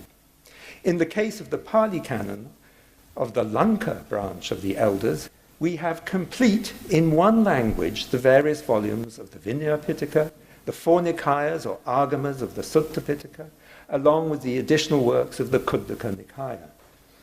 We have the 7 works of the Abhidharma Pitaka as well, and in other words, we have the whole canon. We also have the voluminous exegetical literature in the form of commentaries, sub-commentaries, and other works. However, in the case of the Dharmaguptaka Staviras of northwest India, what survives in an Indian language, Gandhari, are basically only fragments. Full texts only survive in Chinese translation, their Vinaya, their Dirghagama, and their Abhidharma. In the case of the Sarvastivada elders, we have rather more that survives in a form of Buddhist Sanskrit, portions of the Vinaya, from texts from various of the 4 Agama collections, including an almost complete Dirghagama, fragments of their Abhidharma Pitaka. And in Chinese translation, we have their Vinaya Pitaka, and from their Sutra Pitaka, their Majjhima Agama, and most of their Sangyukta Agama. We also have most of their Abhidharma Pitaka in Chinese translations and other important exegetical works. The scholarly work of comparing what survives of the Sarvastivada and Dharmaguptaka canons with the Pali canon is complex, and scholars do not always agree on the results. But in addition to being the only Stavira or elder canon to survive in full in an ancient Indian language, the Pali canon often seems to be the more archaic version. This is in part related to the language of the Pali canon. What is Pali? The Lanka Taittiriya exegetical tradition assumes that Pali reflects the language spoken by the Buddha in eastern India in the 5th century BCE. But this seems unlikely. The evidence of the Ashokan inscription suggests that the Magadhi of eastern India would have had rather different characteristics from those of Pali. Pali, in fact, shows the characteristics of a Western dialect, a dialect that epigraphic evidence suggests came to the fore as the Mauryan Empire declined in the early centuries BCE and CE. Nonetheless, it seems likely that the Pali canon preserves early Buddhist texts in a language that is relatively closer to the language of the Buddha and his earliest disciples. As mentioned, it seems the Pali canon was first written down systematically in the 1st century BCE, and since then we can assume a continuous manuscript tradition. It would seem likely that at this time, when it was first written down, the texts were written in a form of the old Indian Brahmi script. At some point in Lanka, the manuscripts came to be written in Sinhala script. The Lanka Taittiriya school of Buddhism flourished also in South India. We know this from inscriptional evidence and the fact that important Mahavihara scholars, such as Buddhadatta, lived and wrote in the Chola country in the 5th century CE. At some point around this time, either from South India or from Lanka, manuscripts of the Pali texts were taken to Southeast Asia. The tradition thus began of writing Pali in the various scripts of Southeast Asia. This led eventually to the emergence of different manuscripts traditions, the Burmese and Conscript traditions alongside the tradition in Sinhala script. Ola manuscripts of Pali texts do not survive very well in a tropical climate. The oldest Buddhist manuscript to survive, or Buddhist manuscripts to survive, are those from a drier and less humid climate of what is now the Afghan-Pakistan border. These are birch-bark fragments of texts in Gandhari belonging to the Dharmaguptaka elders. They have been tentatively dated to the 1st century BCE. The oldest surviving Pali manuscript, however, is actually from Nepal. A fragment of Vinaya written on palm leaf in a form of North Indian script and dated to the 8th or 9th century. The oldest manuscripts, Pali manuscripts that survive in Sri Lanka, are dated to the 13th century, and the oldest manuscripts in South Asia are dated to about the 15th century. Manuscripts of the Pali text have been copied over the centuries, both as a way of preserving the tradition of the word of the Buddha and as a way of making merit. There is also a tradition of major organized attempts to produce definitive authoritative versions of the Pali Canon, going back 2,000 years. One such attempt, I've already mentioned, the 1st century BCE project to write down the Pali Canon in manuscript form. A more recent example was the inscription of the whole canon on 730 stone slabs in Mandalay in the 1860s under the patronage of King Mindan, to produce what is known sometimes as the 1871 Fifth Council edition. But the 19th century also saw the emergence of the modern scholarly methods of comparing manuscripts in order to produce critical editions of ancient texts. And European scholars began to apply these to the texts of the Pali Canon. It is Faustball's 1855 edition of the Dharmapada that establishes a basic approach for the preparation of these European printed editions of Pali texts that would endure for the next century. Faustball compared 3 manuscripts brought to Copenhagen from Lanka 30 years earlier in the 1820s by the Danish scholar Rasmus Rask. And he also made use of the commentary. His text was printed in the Roman alphabet with European punctuation. In the 10 years following its foundation in 1881, the Pali Text Society oversaw the publishing of 26 volumes of Pali canonical texts, approximately half the Pali Canon. The basis of these editions is typically 2 or 3 manuscripts in Sinhala and Burmese script and 1 or 2 manuscripts of the relevant commentary. But the first attempt to produce a complete printed edition of the Pali Canon is the publication in Siam between 1893 and 1894 of the 39 volumes of the Ramafith or Chulalongkorn edition of the Pali Canon. The publication of this edition represents a continuation of the Buddhist tradition of sponsoring projects aimed at the production of authoritative editions. Indeed, this printed edition is probably largely based on a redaction of the canon made 100 years earlier under the patronage of King Rama I on the basis of manuscripts recently brought from Ceylon. But one significant addition to the new printed edition in Siam was the introduction of notes recording alternative readings from other manuscript traditions, the Sinhalese and the Burmese, and were available European editions. These notes do not strictly constitute a critical apparatus, since no attempt is made to use these alternative readings to try and establish the best text. They are recorded, as it were, merely for information. In the 30 years between 1894 and 1925, the Pali Text Society published another 26 canonical volumes, completing the PTS edition of the Pali Canon. The PTS volumes, published during this period, cite the Chulalongkorn Rama V edition as one of their sources, but also other printed editions that begin to be produced in Asia. In some cases, the PTS edition is based entirely on an Asian printed edition. So, in addition to the PTS edition, 4 20th century Asian printed editions of the Pali Canon have been relatively widely used. These are the Thai script Siamrata edition of the 1920s, the Burmese script Sixth Council edition of the 1950s, the Devanagari Nalanda edition of the 1950s, and the Sinhala Buddha Jayanti Tripitaka edition, also of the 1950s.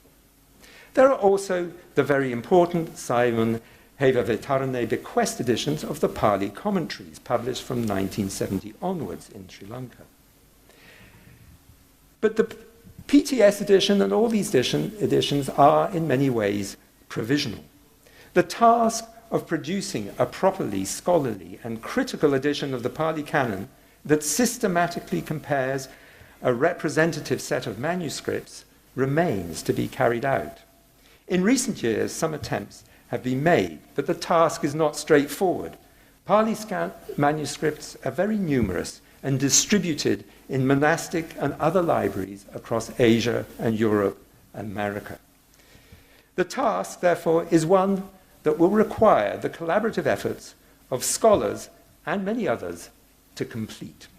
Thank you very much for your attention. Next speech is by Dr. Elizabeth Harris. Dr. Elizabeth J. Harris is an honorary senior research fellow attached to the Edward Cadbury Center for the Public Understanding of Religion, University of Birmingham. Previous to this, she was an associate professor in religious studies at Liverpool Hope University, specializing in Buddhism. She obtained her doctorate in Buddhist studies from the Postgraduate Institute of Pali and Buddhist Studies, University of Kelaniya, in 1993. Currently, she is the president of the European Network of Buddhist Christian Studies and an international advisor to the US-based Society for Buddhist Christian Studies. Her publications include Theravada Buddhism and the British Encounter, Religious, Missionary and Colonial Experience in 19th Century Sri Lanka, published by Routledge, one of the prestigious publishers, in 2006. We now call upon Dr. Harris to share your insights on the Tripitaka as part of the world's heritage of spiritual resources, a personal response. Thank you. Venerable Sirs, Your Excellencies, honoured guests, ladies and gentlemen, it is a great pleasure to be invited to speak this afternoon. When I pondered on what I could speak about, I realised that the truly academic responses and presentations would probably come from Rupert and the others here, and that I would give a personal response. When His Excellency the President of Sri Lanka declared that the Pali Canon, or the Tripitaka, was a national heritage, my first reaction was that it should not only be a national heritage of Sri Lanka, but also part of the world's heritage of religious texts, alongside other texts, of course, the Quran, the Tanakh, the Bible, the Mahabharata, and so on. Therefore, I'm glad that this discussion forum is entitled Significance of the Tripitaka as a World Heritage, and that an application to UNESCO has been made or will be made. So what I would like to contribute is a personal account of my encounter with the Pali Tripitaka, to explain why I am convinced that the Tripitaka should be a World Heritage text for Buddhists and non-Buddhists. I begin, however, with Robert Childers, a 19th century British civil servant in Sri Lanka. He was forced to return to Britain in 1864 because of ill health, but as some of you will know, he then devoted his life to studying Pali and Buddhism, publishing a pioneering dictionary of the Pali language in 2 volumes in the 1870s. In the preface to the dictionary, he defended the Pali text as a true reflection of the Buddha's teachings and added in a note, and I quote, "To those who are familiar with the Pali sacred books, nothing is more striking than the intense personality of Gautama, as the way in which he impresses his individuality on every detail of the system. For him, the Buddha, as a remarkable sacred teacher and inspiration, shone through the Tripitaka, and indeed gave him the motivation to undertake the grueling work of compiling a dictionary in conversation with his Sri Lankan monastic mentors." I quote Childers because my experience was the same when I first encountered the Sutta Pitaka, and it is this section of the Tripitaka that I want to concentrate on. We now know much more than Childers about the oral transmission of the texts through the Barnika system, which according to Norman evolved gradually within the early history of Buddhism. We know that the texts were edited for effective transmission with repetitions to aid memory, and that perhaps additions were made. In this sense, we cannot access exactly what the Buddha said. Nevertheless, I agree with Richard Gombrich that we can come very close to the Buddha's words because of the effectiveness of the oral memory at this time. This is why the personality of the Buddha can emerge from the pages of the Sutta Pitaka. To return to my own experience, I first travelled to Sri Lanka in 1984 for just 4 weeks as part of an interreligious group. We went to Anuradhapura, and at one point I split myself off from the others to sit quietly in the shrine room adjacent to the holy Bodhi tree there. Something that I wasn't expecting happened, and this is not the first time I've spoken or written about it. I described it in 2010 in this way. Devotees dressed in white were sitting or prostrating silently. Away from the sun's glare, the room was shadow-filled. I sat on the floor with them and looked towards the image of the Buddha, which showed the Buddha sitting in meditation against a painted scene of pale blue sky, white clouds, and mountains. As I looked, absorbing the incredible stillness of the room, the image seemed to grow larger and to glow with light. The mountains became the cosmos. It was as though the Buddha beckoned to me. Against the blue of a painted sky, the serene head became suffused with the transcendent. It was a strange moment, a breaking in of the other, end quote. I have since entered that shrine room many times and have never had the same experience. But I look back on it now and see it as the start of a lifetime's encounter with the Buddha, Buddhists, Buddhist practice, and the Pali texts. It was the Buddha's invitation to me, ehipassiko, come and see, an idiom that Gombrich likens to the cry of a salesman.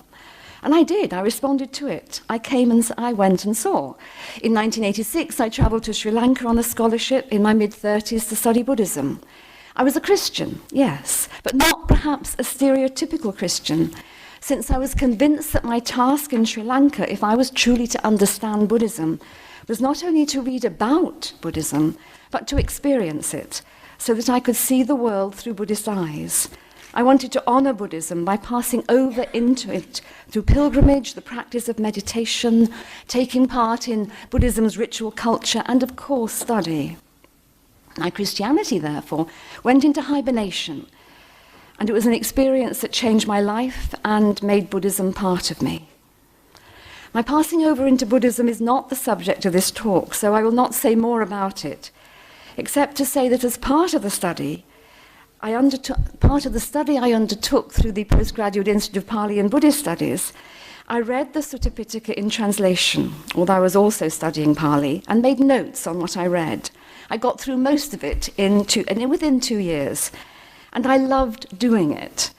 Above all, I found in the Sutta Pitaka a realism that resonated with the way I saw the world. The Buddha, the fully awakened one, emerged for me as a down-to-earth teacher who met his listeners where they were and led them towards greater insight into themselves and the world. When I teach an introductory course on Buddhism at Birmingham University, towards the beginning I ask students to read the Asalayana Sutta in the Majjhima Nikaya, in which the Buddha interacts with a 16-year-old Brahmin student of the Vedas called Asalayana, who has been sent by a group of Brahmins to contest the Buddha's view that people within all castes can be pure. His mantra is, Brahmins are the highest caste, those of any other caste are inferior. Brahmins are the fairest caste, those of any other caste are dark. Only Brahmins are purified, not Brahmins, not non-Brahmins, and so on. The Buddha, in response, presents the student with a number of down-to-earth questions. For instance, whether only those of lower caste would end up in hell if they killed living beings. Through these, he convinces the student that the view of the Brahmins is wrong. The worth of a person should not be assessed by birth, but by their moral, or indeed immoral actions, by their kusala or akusala actions. I asked my students if they expected Buddhist texts to be like this. They usually say, no, they didn't expect them to be accessible, realistic, and relevant. For that sutta is relevant not only to discourse on the caste system, but also to discourses on racism and other forms of discrimination. The Sutta Pitaka is astounding in its variety. Not all the discourses are as accessible as the one I've just mentioned, but many are. If looked at from a literary perspective, and I speak as someone who began their professional life as a teacher of English language and literature, it contains dialogue, narratives, myths, parables, poems and verses, aphorisms or proverbs, simile and metaphor. There is exhortation, rebuke, humour, satire, drama, and possibly one of the first global examples of literature written by women, the Therigatha, all directed towards teaching or setting an example, inspiring or challenging. And behind it all, as I have come to see over the years, is one fundamental message. The way you see the world is wrong. Change if you want to reduce and eradicate pain and suffering in yourselves and others. That message is relevant not only to Buddhists but to everyone, and not only to individuals but to whole societies and their corporate karmic footprint. So I would argue that the Tipitaka should be a World Heritage sacred text, not only because it embodies truth and provides a corporate identity for Theravada Buddhists, but also because the teaching it communicates is relevant far beyond the Buddhist family. So what I would like to do in my remaining time is to mention some aspects of the teaching in the Sutta Pitaka that has leapt out at me as relevant not only to Buddhists but to non-Buddhists. My selection is inevitably selective and conditioned by what I brought and what I still bring to Buddhism. For instance, concern for the suffering that is due to injustice, war, racism and poverty, a commitment to meditation, and a wish to see equality between men and women. I will concentrate, however, on what the Tipitaka can teach about the causes of violence and disruption in society and the challenge of the concept of anatta, both of which have a message that should go wider than the Buddhist community. To start with the former, the Tipitaka has taught me to understand violence more clearly because of the radical way in which it demonstrates the consequences of greed, hatred, and delusion when they arise in individuals and institutions. When I first started reading the Tipitaka, the level of empirical realism about this within the text surprised me. I chose to write about it for my master's in Buddhist studies. And one of the texts I highlighted was the Mahadukkha Kanda Sutta, the great discourse on the massive suffering in the Digha Nikaya, which not only gives a graphic picture of war arising from attachment to sensual pleasures, but also of torture, naming methods that mirror those that are still used today in what I would call rogue regimes. Those who have committed burglary or sexual offences, for instance, meet this, according to the sutta. The kings have them flogged with whips, beaten with canes, beaten with clubs. They have their hands cut off, their feet cut off, their hands and feet cut off. They have them subjected to the porridge pot, to the polished shell shave, to Rahu's mouth, to the fiery reef, to the flaming hand, to the blades of grass. And they have them splashed with boiling oil, and they have them thrown to be devoured by dogs. And these are not all the punishments mentioned.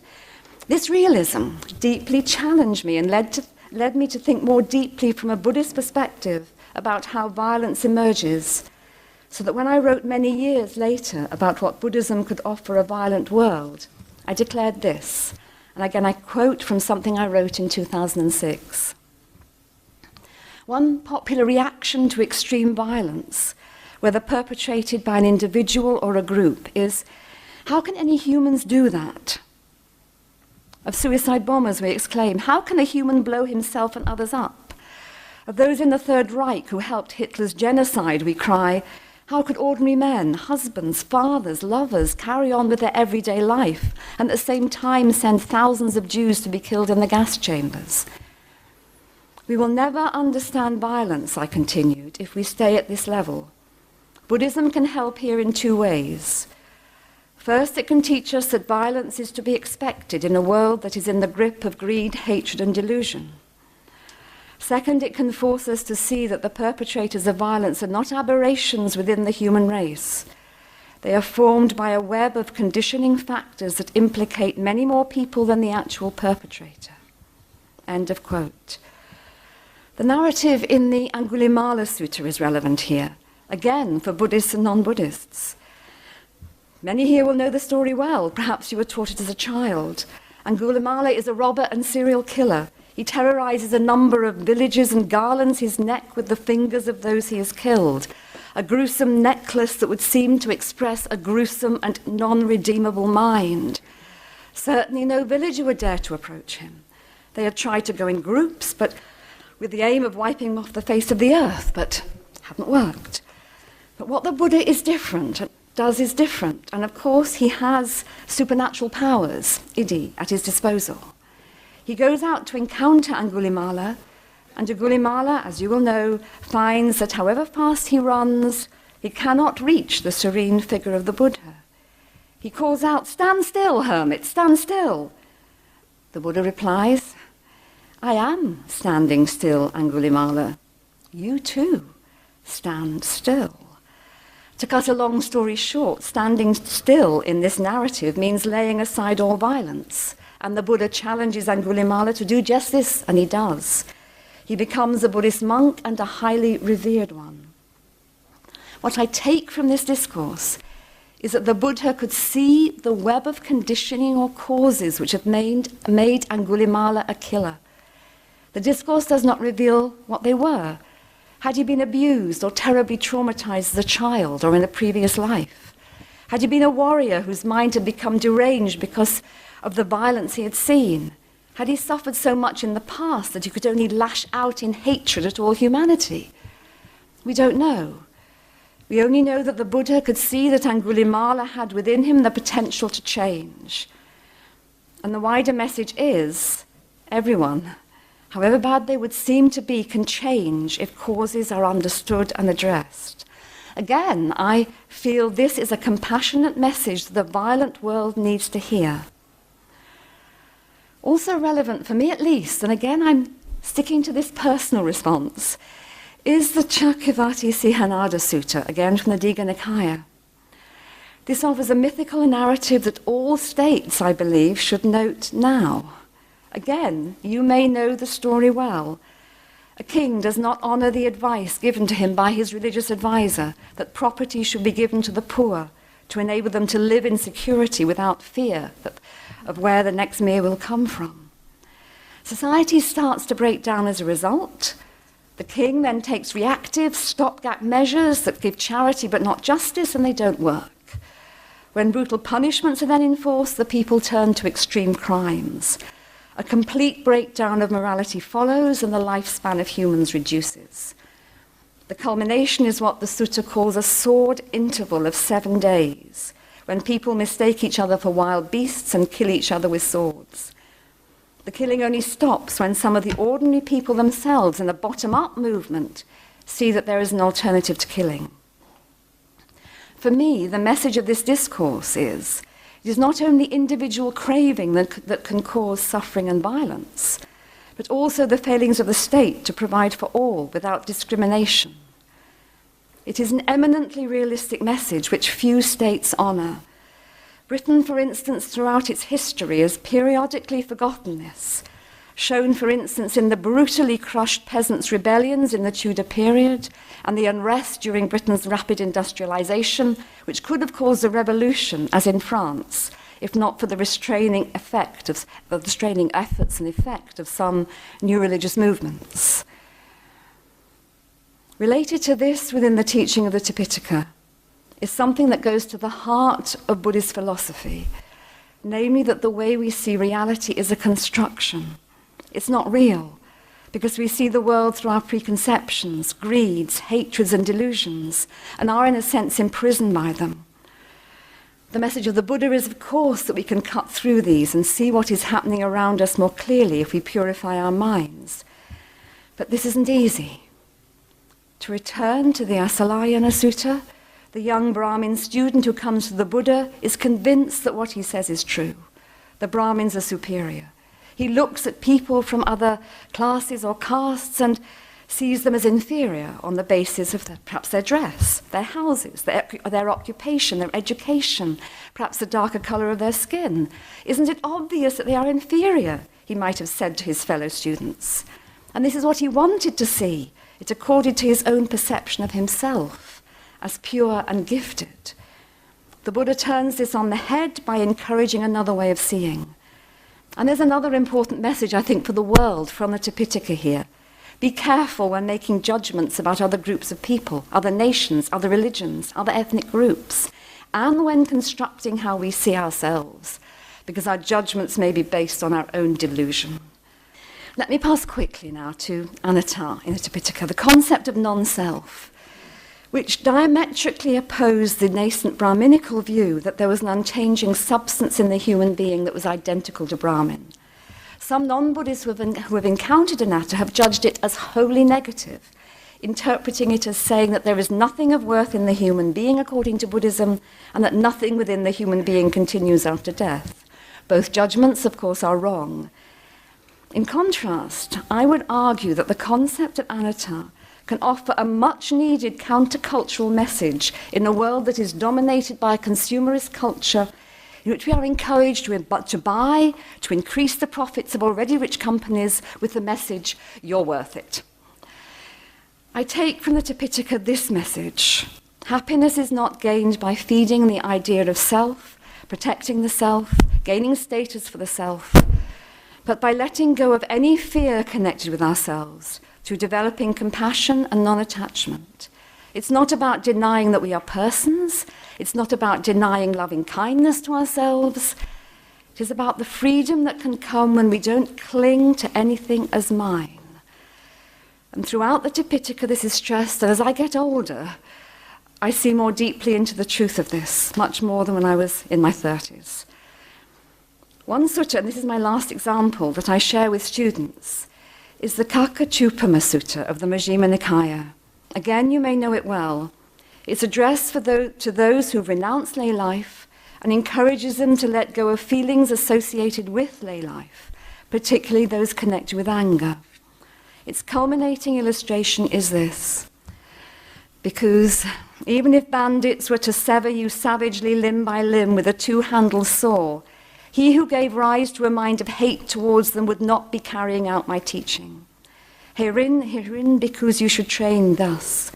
Our minds will remain unaffected, and we shall utter no evil words.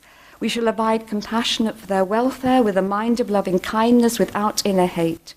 We shall abide pervading them with a mind imbued with loving kindness. And starting with them, we shall abide pervading the all-encompassing world with a mind imbued with loving kindness, abundant, exalted, immeasurable, without hostility and ill will. I ask my students, can you imagine someone being able to do this? Not to feel anger, fear, or the wish to take revenge, or to heap curses on those doing the violence. What would they need in order to do this? And we usually come up with the concept of anatta. For the one who has eradicated any clinging to the self through meditation, it might be easier. For the one who does not see their limbs as me, it might be easier. For the one who has practiced spreading loving kindness to all, even enemies, it might be easier. We also usually agree that we ourselves are very far from being able to do anything like that. It is the kind of illustration that stays in the mind as a challenge, whether we are Buddhists or non-Buddhists, the challenge of non-clinging to ourselves and to life. It can take its place among many images or icons that permeate the religious heritage of the world. So in conclusion, I have taken a personal and selective approach to why I think the Tipitaka should be recognized as of World Heritage status, a possession of the world. It is not because it is a historical document relevant only to Buddhists. It's because it contains messages and teachings that all of us need in the world today. Thank you.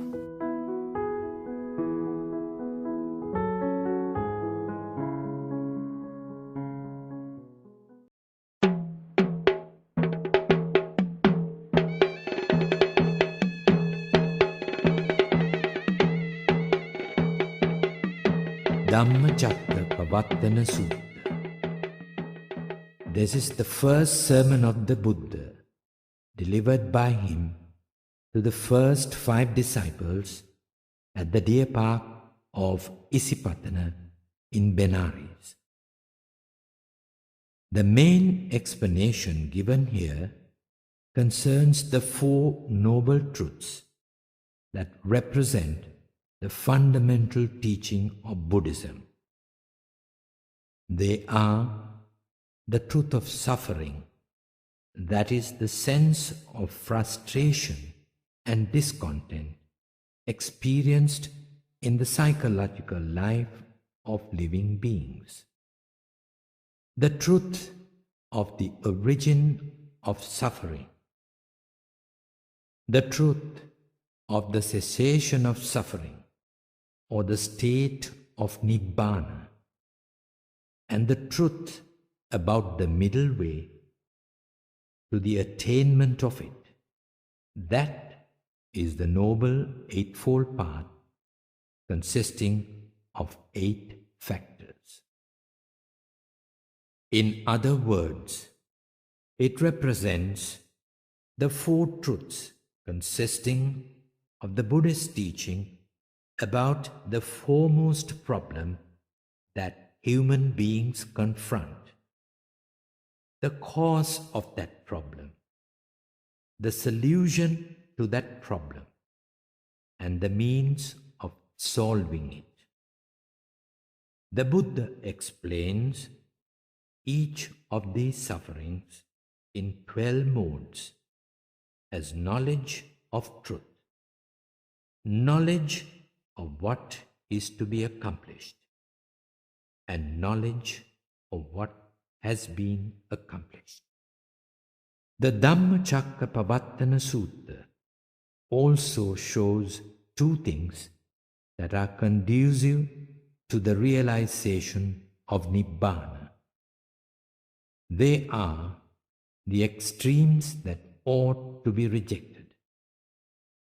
The first is slavish subjection to sensuous pleasures, resulting in confusion of mind and indulgence in sensuous gratification. And the second is cutting off even the normal requirements of the senses and mortifying the self-inflicting upon oneself of extreme forms of self-torture. It is clear that anyone engaged in any one of these 2 lifestyles is incapable of developing a calm, tranquil mind and strength of body that enables one to pursue the middle way.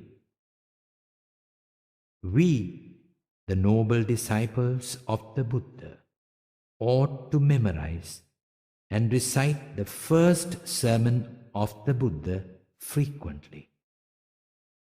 We ought to retain it in our memory and engage in repeated reflection of it. Besides, we should also make an effort to attain the fruit of it, which the Buddha taught as the liberation from suffering. It is with that noble objective that the Mahapala Bhikkhu Educational Institute is offering you this sutta teaching as a gift of the Dhamma.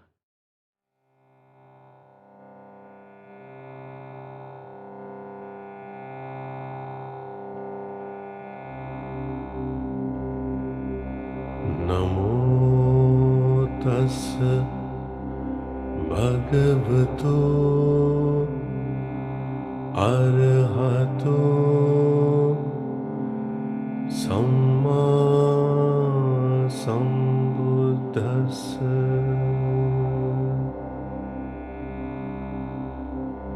Namo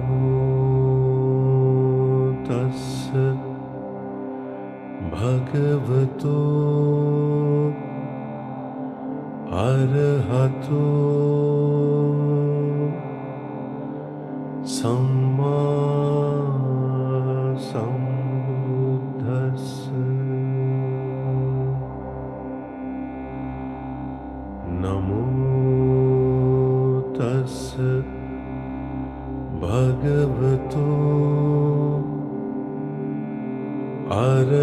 bhagavato samma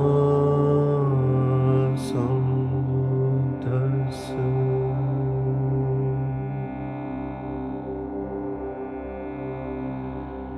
Evaṁ me sutaṁ ekaṁ samayaṁ bhagavā Varanasiyam viharati isipatane migadaye tatra ko bhagava panchavaggiye bhikkhu amante si Dve me bhikkhave anta pabjitena na sevitabba yuchayam kamesu kamasu kallikanu yogo hino gammo Potuchaniko anariyo anatta sanghito yochayam atta kilamatanu yogo dukho anariyo anatta sanghito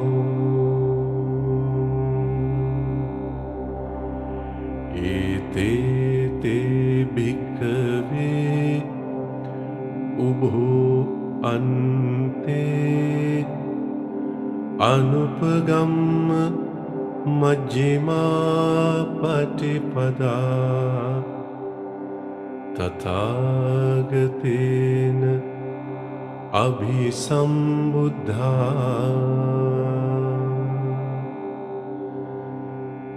Chakku karani, jnana karani, upasamaya, abhinyaya, sambodhaya, nibbanaya, samvattati.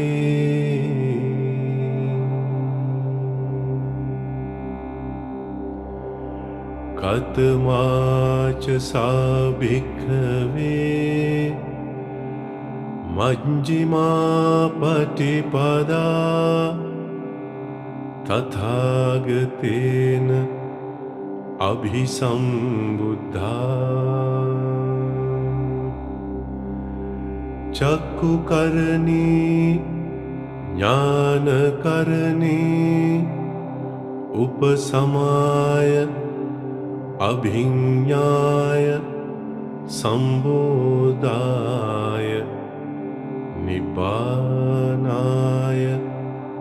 samvattati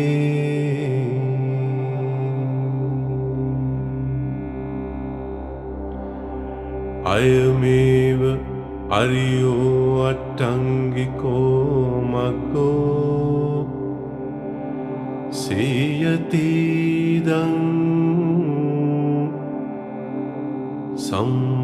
sammaditthi samma sankappo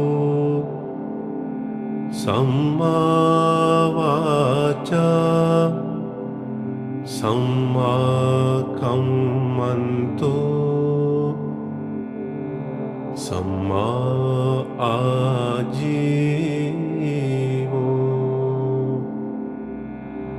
samma vayamo samma sati samma samadhi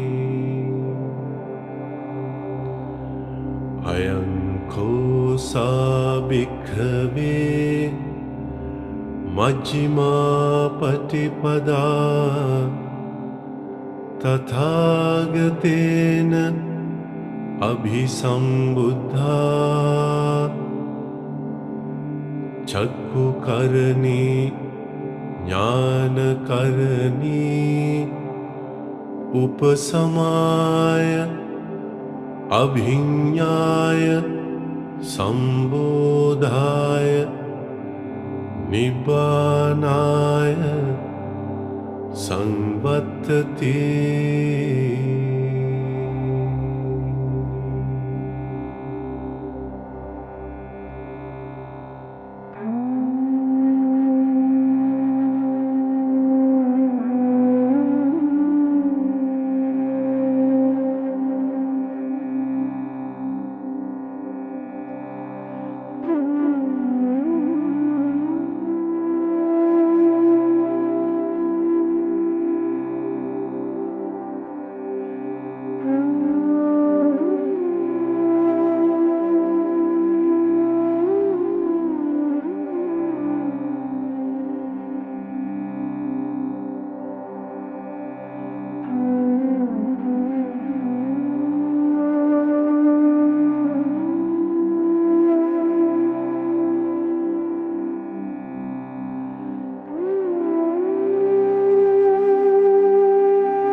इदं Köppen भिक्खवे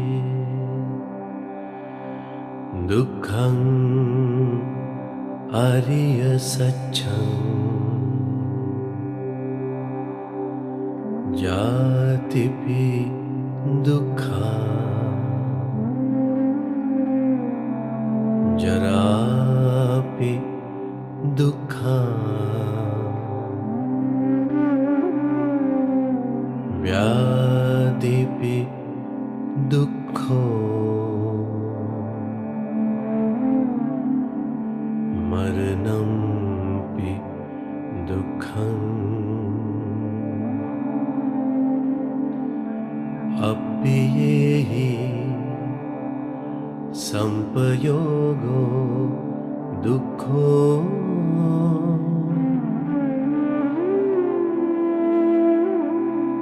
पियेहि विपयोगो दुःखो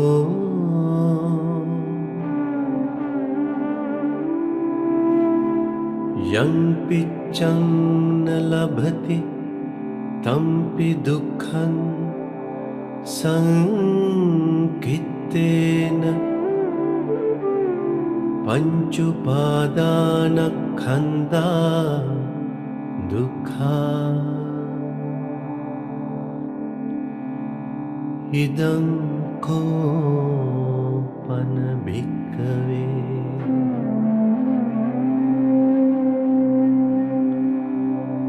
दुःख समुदयं अरिय सत्यं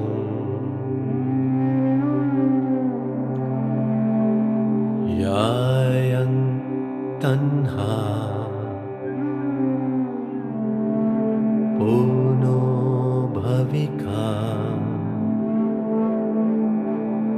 नन्दिराग सहगता तत्र तत्राभिनन्दिनी सीयतीदं कामतन्हा भवतन्हा विभवतन्हा इदं Köppen भिक्खवे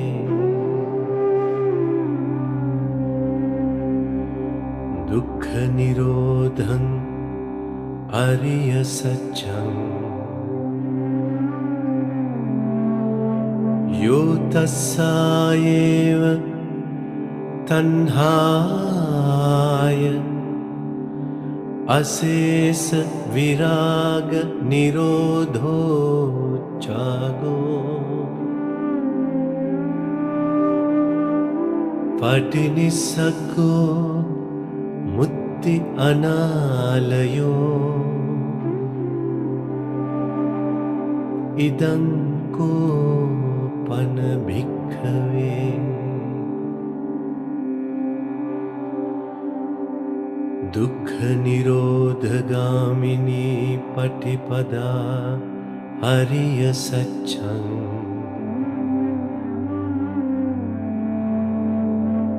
අයමේව අරියෝ අට්ඨංගිකෝ මග්ගෝ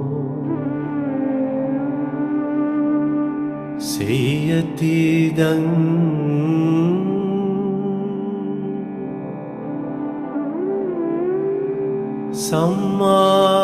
සම්මාදිට්ඨි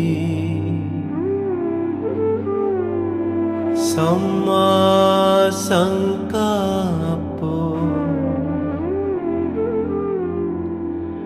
සම්මා වාචා සම්මා කම්මන්තෝ සම්මා ආජීවෝ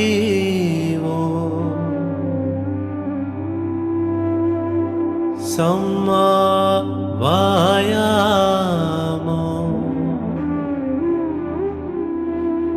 සම්මා සති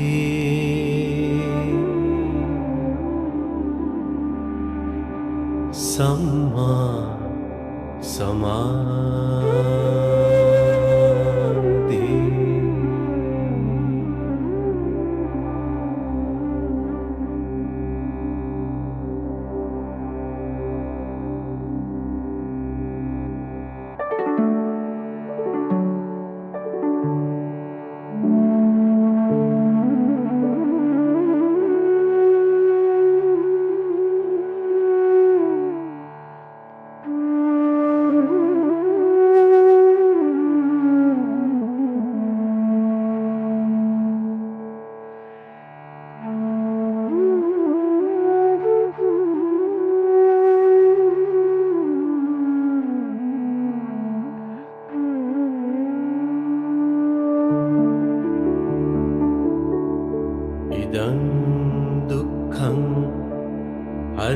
සච්ඡන්ති මේ භික්ඛවේ පුබ්බේ අනනුස්සතේසු ධම්මේසු චක්කුං උදපාදි ඥානං උදපාදි පඤ්ඤා උදපාදි විජ්ජා උදපාදි ආලෝකෝ උදපාදි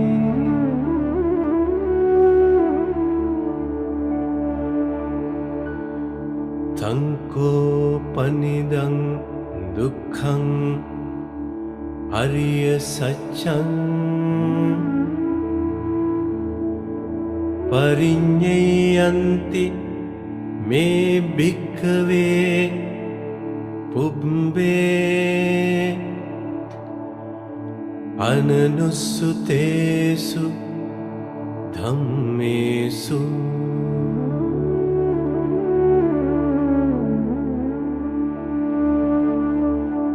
චක්කුං උදපාදි ඥානං උදපාදි පඤ්ඤා උදපාදි විචා උදපාදි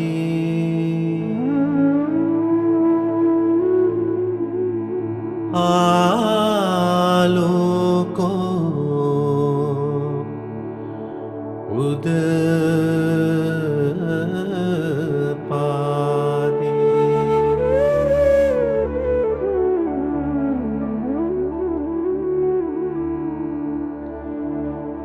Tanko panidang dukkhang ariya saccang parinyatanti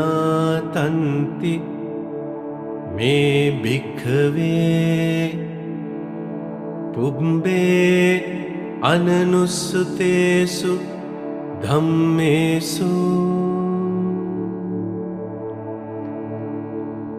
චක්කුං උදපාදි ඥානං උදපාදි පඤ්ඤා උදපාදි විජ්ජා උදපාදි ආලෝකෝ උදපාදි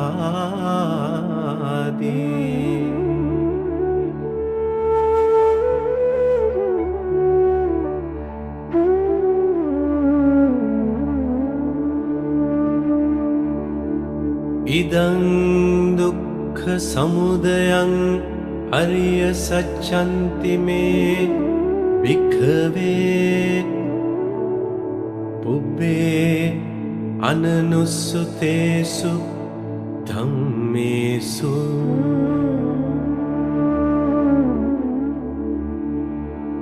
චක්ඛුං උදපාදි ඥානං උදපාදි පඤ්ඤා උදපාදි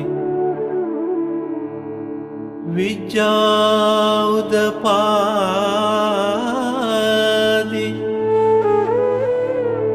ආලෝකෝ උදපාදි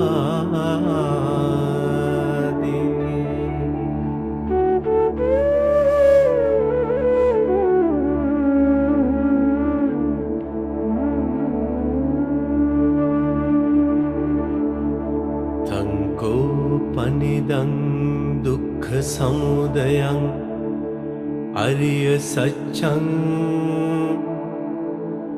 පහතබ්බන්ති මේ භික්ඛවේ පුබ්බේ අනනුස්සුතේසු ධම්මේසු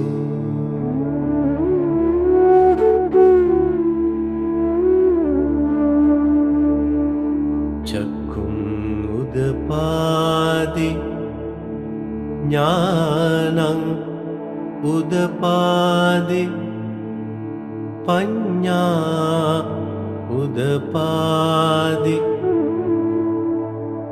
විචා උදපාදි ආලෝකෝ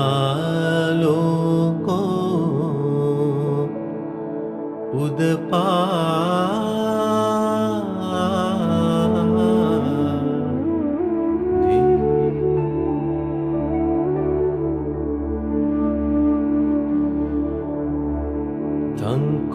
පනිදං දුක්ඛ සමුදයං අරිය සච්ඡං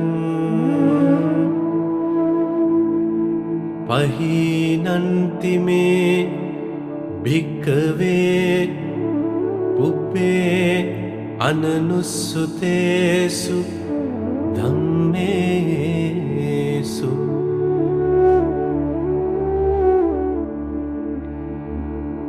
චක්කුං උදපාදි ඥානං උදපාදි පඤ්ඤා උදපාදි විජ්ජා උදපාදි ආලෝකෝ උදපාදි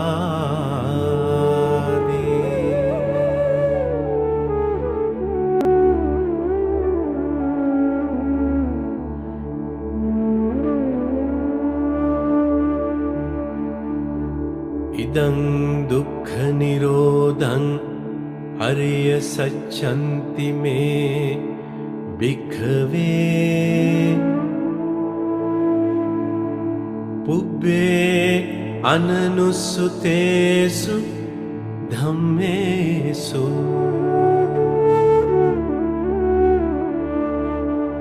චක්කුං උදපාදි ඥානං උදපාදි පඤ්ඤා උදපාදි විජ්ජා උදපාදි ආලෝකෝ උදපාදි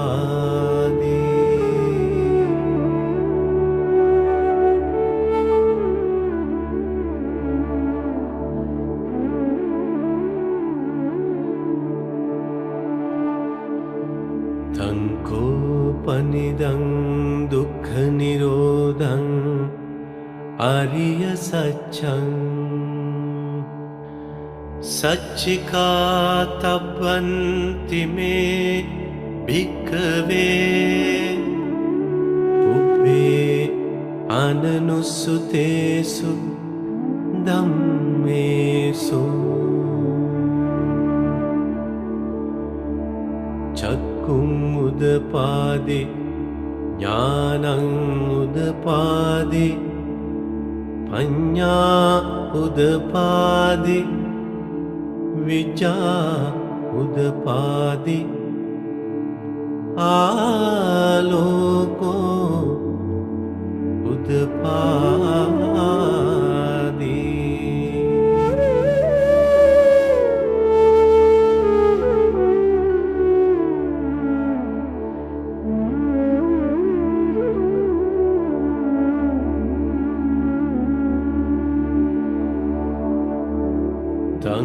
තංකෝපනිදං දුක්ඛ නිරෝධං ආරිය සත්‍යං සච්චිකතන්ති මේ භික්ඛවේ පුබ්බේ අනනුස්සුතේසු ධම්මේසු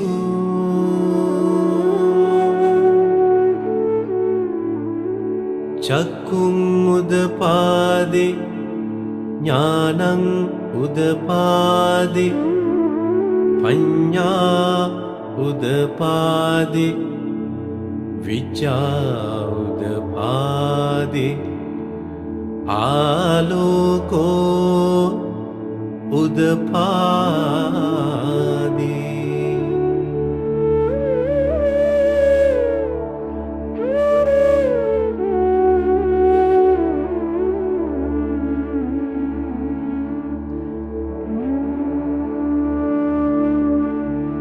ඉදං දුක්ඛ නිරෝධ ගාමිනී පටිපදා ආරිය සච්ඡන්ති මේ භික්ඛවේ පුබ්බේ අනනුස්සුතේසු ධම්මේසු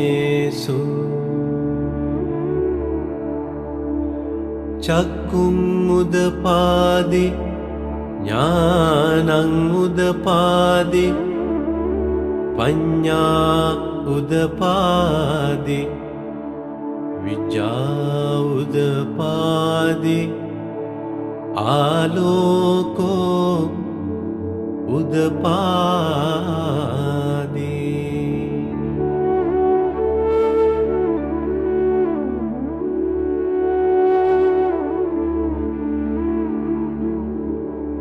තංකෝපනිදං දුක්ඛ නිරෝධගාමිනී පටිපදා ආරිය සත්‍යං භාවේ තබ්බන්ති මේ භික්ඛවේ පුබ්බේ අනනුස්සුතේසු ධම්මේසු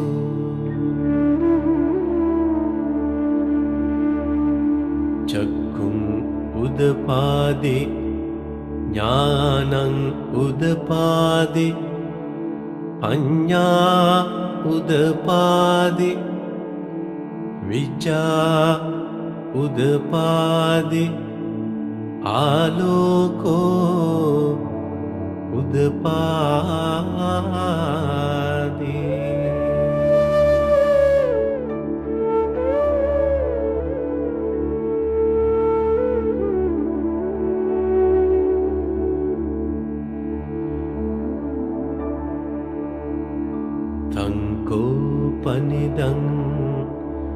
දුක්ඛ නිරෝධගාමිනී පටිපදා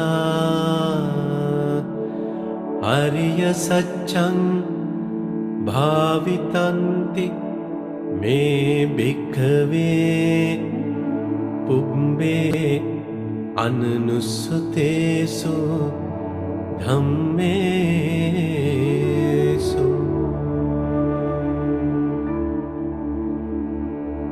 චක්කුං උදපාදි ඥානං උදපාදි පඤ්ඤා උදපාදි විචා උදපාදි ආලෝකෝ උදපාදි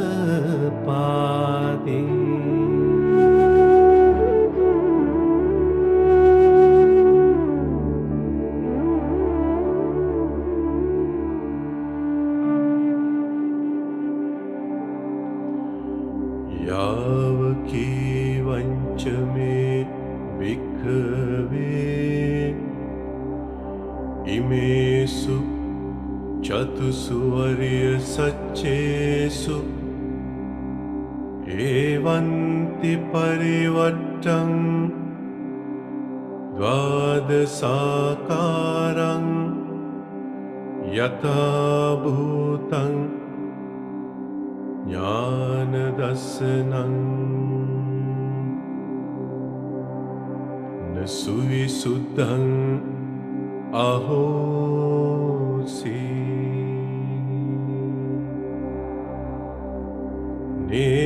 නේවතාවාහං භික්ඛවේ සදේවකේ ලෝකේ සමාරකේ සබ්‍රහ්මකේ සස්සමනක් බ්‍රාහ්මනියා පජාය සදේව මනුසාය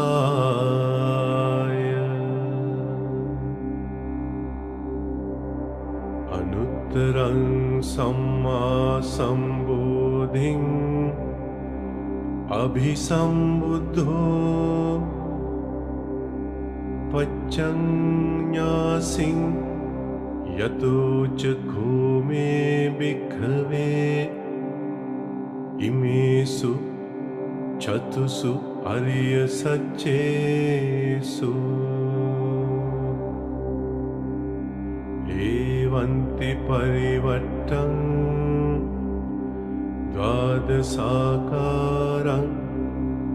යථා භූතං ඥාන දස්සනං සුවිසුද්ධං අහෝසි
සමනක් බ්‍රාහ්මනියා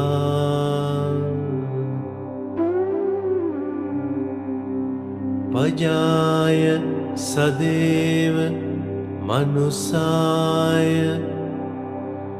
අනුත්තරං සම්මා සම්බෝධින්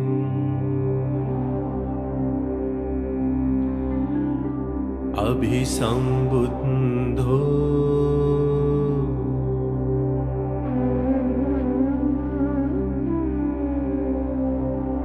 Pachanyāsiṃ Jnānaṃca Panamedasanam Udapāde Akupāme Ceto Vimutti Ayamanti Mājāti Nattidāni Punabhavoti.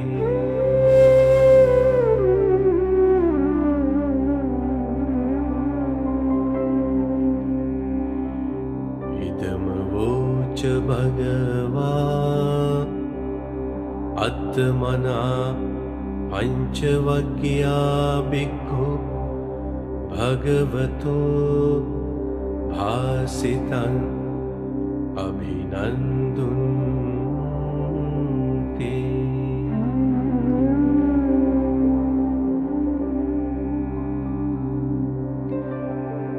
Imasmiñca panaveyākaranasmiñ bhaññamāne āyasmato kundaññassa virajaṃ vetamalam Dhammacakkhuṃ udapāde yankinci samudaya dhammam sabbaṃ taṃ nirodha dhammanti.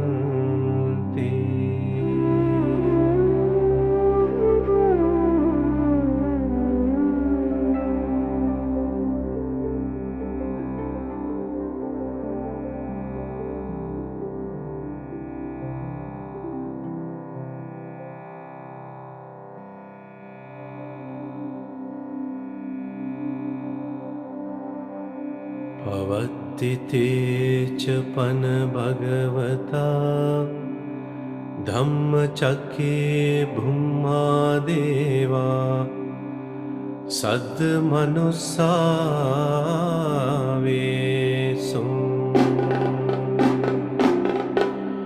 Etaṃ bhagavata vāranasiyaṃ Isipatane migadaye anuttaraṃ dhammacakkam pavattitaṃ appativattiyaṃ samanena vā brahmanena vā devena vā marena vā brahmuna vā kena civa lokasmiñ ti bhummanam devanam saddam sutva chatum maharajika deva saddha manusāvesum Etaṃ bhagavata vāranasiyaṃ Isipatane migadaye anuttaraṃ dhammacakkam pavattitaṃ appativattiyaṃ samanena vā brahmanena vā devena vā marena vā brahmuna vā kena civa lokasmiñ ti chatum maharajikānaṃ devanam saddam sutva tāvatiṃ sādeva saddha manusāvesum etaṃ bhagavata vāranasiyaṃ isipatane migadaye Anuttarang Dhammacakang Pavatitang Appati Vattiyang Samanena va Brahmanena va Devena va Marena va Brahmuna va Kena Chiva Lokasmin Ti Tavating Sanang Devanang Saddang Sutva Yama Deva Saddha Manusave Sum Etang Bhagavata Varanasiyang Isipatane Migadaye Anuttarang Dhammacakang Pavattitang Appati Vattiyang Samanena va Brahmanena va Devena va Marena va Brahmuna va Kena Chiva Lokasmin Ti Yamanang Devanang Saddang Sutva Tusita Deva Saddha Manusave Sum Etang Bhagavata Varanasiyang Isipatane Migadaye Anuttarang Dhammacakang Pavattitang Appati Vattiyang Samanena va Brahmanena va Devena va Marena va Brahmuna va Kena Chiva Lokasmin Ti Tusitanang Devanang Saddang Sutva Nimmanarati Deva Saddha Manusave Sum Etang Bhagavata Varanasiyang Isipatane Migadaye Anuttarang Dhammacakang Pavattitang Appati Vattiyang Samanena va Brahmanena va Devena va Marena va Brahmuna va Kena Chiva Lokasmin Ti Nimmanaratinang Devanang Saddang Sutva Paranimmita Vasavatino Deva Saddha Manusave Sum Etang Bhagavata Varanasiyang Isipatane Migadaye Anuttarang Dhammacakang Pavattitang Appati Vattiyang Samanena va Brahmanena va Devena va Marena va Brahmuna va Kena Chiva Lokasmin Ti Paranimmita Vasavattinang Devanang Saddang Sutva Brahmapari sajja deva saddha manusave sum etang bhagavata varanasiyam isipatane migadaye anuttarang dhammacakkaṃ pavattitaṃ appativattiyaṃ samanena va brahmanena va devena va marena va brahmuna va kena jiva lokasmin te brahmapari sajjanam devanam saddam sutva brahma purohita deva saddha manusave sum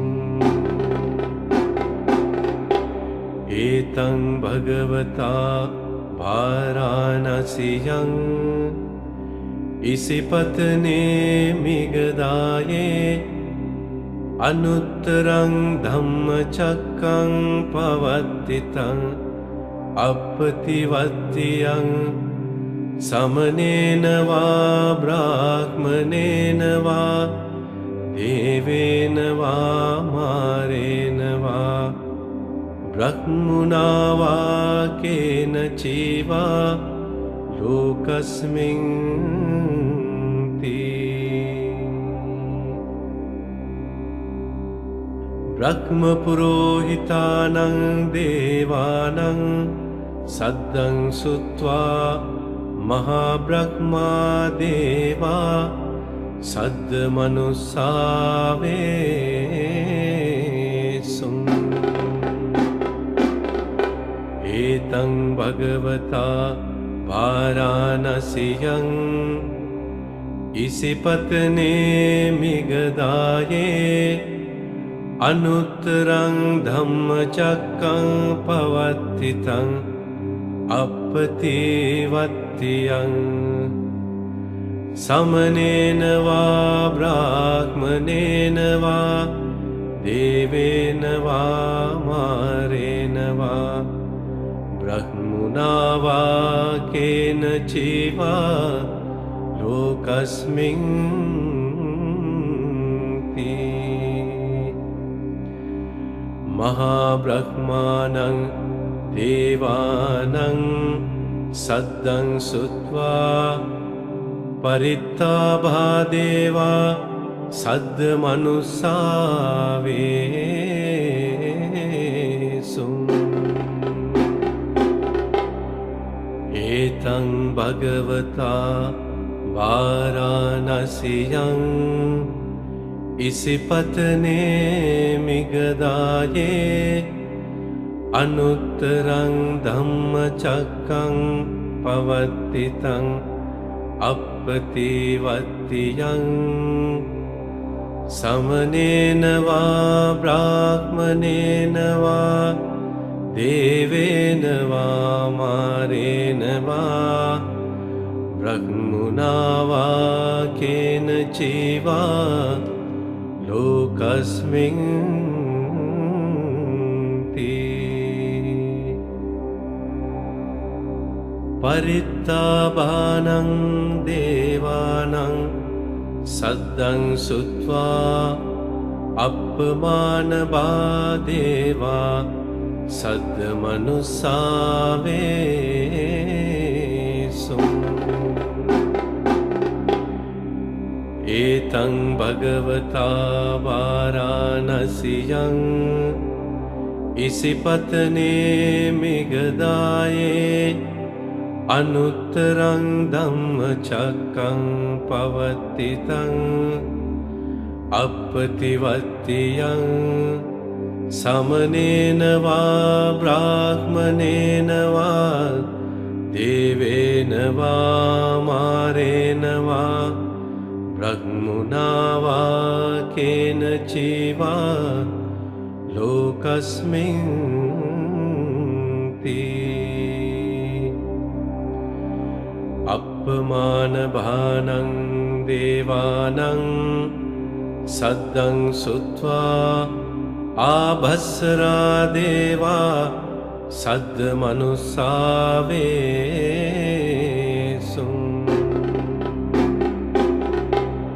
etang bhagavata varanasiyang isipatane migadaye anuttarang dhamma chakkang pavattitang appati vattiyang samanena va brahmanena va devena va marena va brahmuna va kena chiva lokasmin ti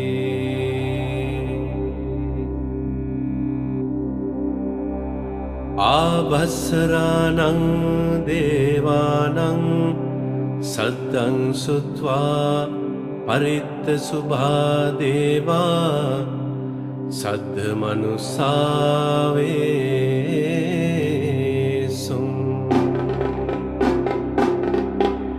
etang bhagavata varanasiyang isipatane migadaye anuttarang dhamma chakkang pavattitang appati vattiyang samanena va brahmanena va devena va marena va brahmuna va kena chiva lokasmin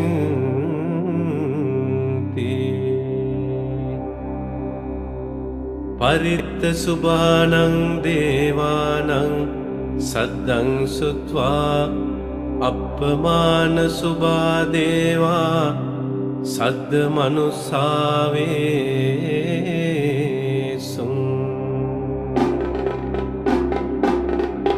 etang bhagavata varanasiyang isipatane migadaye anuttarang dhamma chakkang pavattitang appati vattiyang samanena va brahmanena va devena va marena va brahmuna va kena chiva lokasmin ti appamana subhanang devanang saddang sutva subhakinhaka deva saddha manussave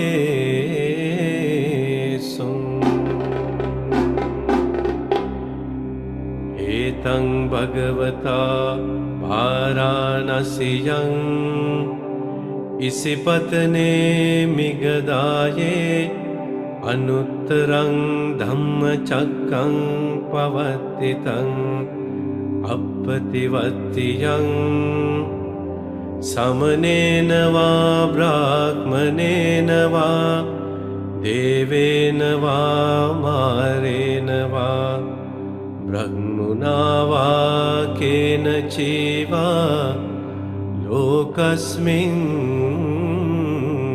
ti subhakinhakanang devanang saddang sutva vehappala deva saddha manussave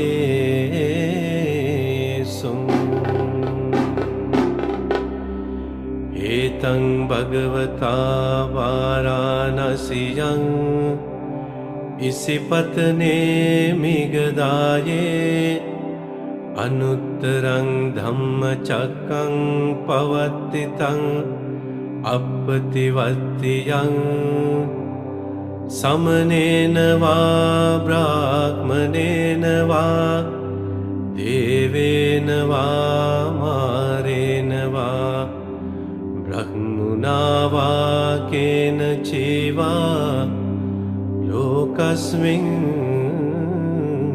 ti vehapalanang devanang saddang sutva avihadeva saddamanussave sum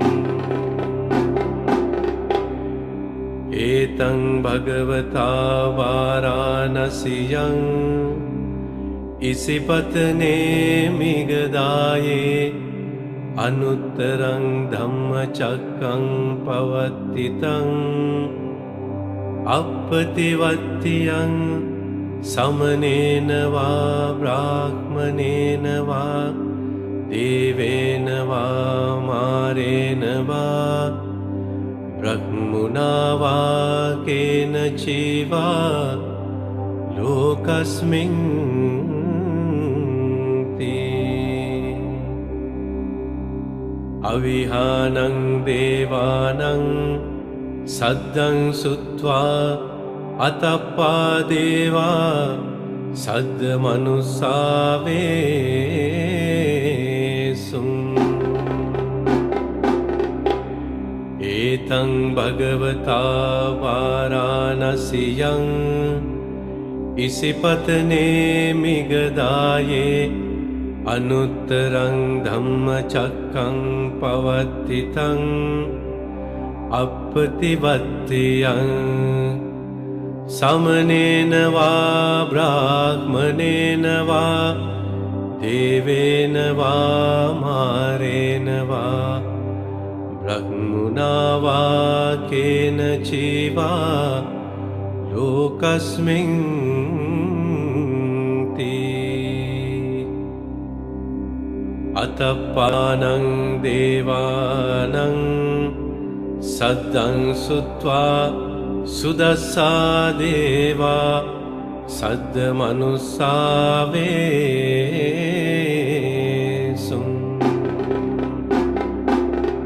etang bhagavata varanasiyang isipatane migadaye anuttarang dhammacakkang pavattitang appativattiyang samanena va brahmanena va devena va marena va brahmuna va kena chiva lokasmin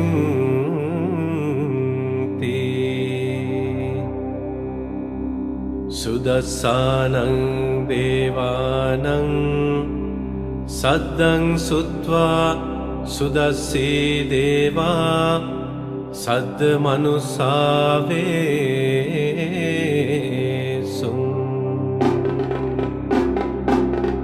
etang bhagavata varanasiyang isipatane migadaye anuttarang dhammacakkang pavattitang appativattiyang samanena va brahmanena va devena va marena va brahmuna va kena chiva lokasmin ti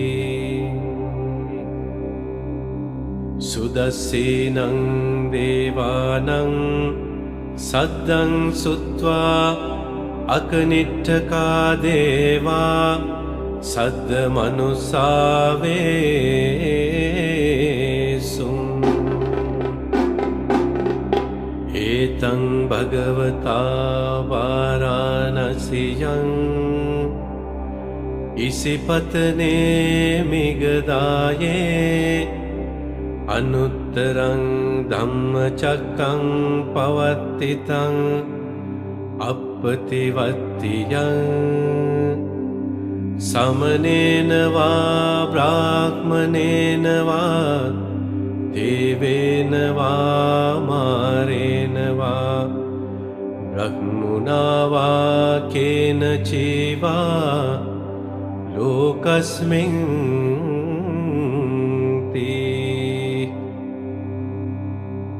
ඉතිහතේන කනේන තේන මුහුත්තේන යාව බ්‍රහ්මලෝකා සද්දෝ අබ්බුගච්චී අයංච දස සහස්සී ලෝකධාතු සංකම්පී සම්පකම්පී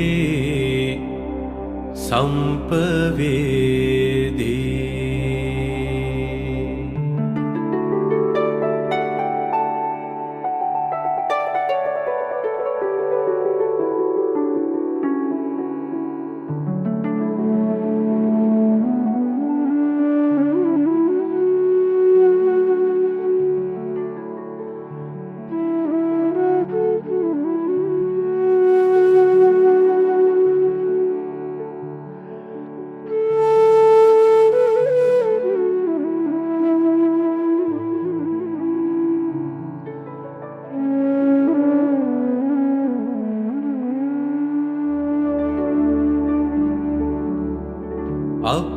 අපමානෝච උලාරෝ ඕභාසෝ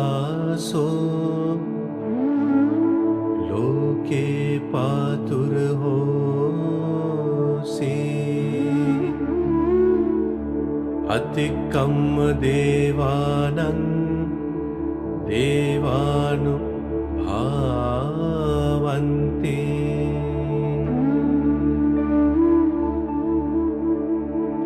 අතකෝ භගවා උදානං උදානේසී අඤ්ඤාසේවත භෝ කොණ්ඩඤ්ඤෝ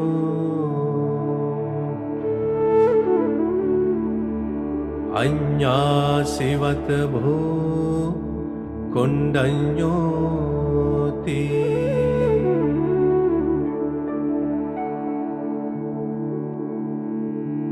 ඉතිහිදං ආයස්මතෝ කොණ්ඩඤ්ඤස්ස අඤ්ඤා කොණ්ඩඤ්ඤෝ ත්වේව නාමං අහෝසීති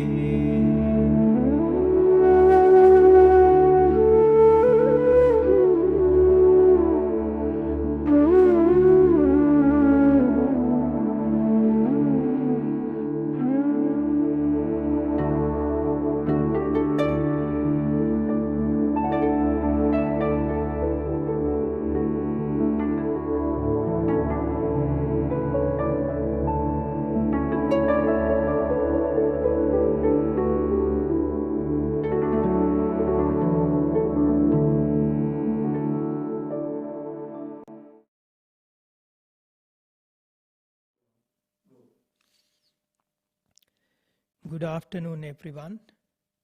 On our Poson program, this is a message to everyone who are watching on Facebook. Now, this current post, this video streaming will end now, but we will start just after this message, just after my message. We will start as a new post on Facebook. So everyone who is watching on Facebook, please go to our next live video soon after this message, my message. We will repost it as a new post, and in 5 minutes time, in 4 minutes time, we will start at 2 o'clock. We will start our next sermon. So after this message, Facebook viewers, please note that this streaming will end and we will start a new post on Facebook. Thank you.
Namo tassa bhagavato arahato samma sambuddhassa. Namo tassa bhagavato arahato samma sambuddhassa. Namo tassa bhagavato arahato samma sambuddhassa.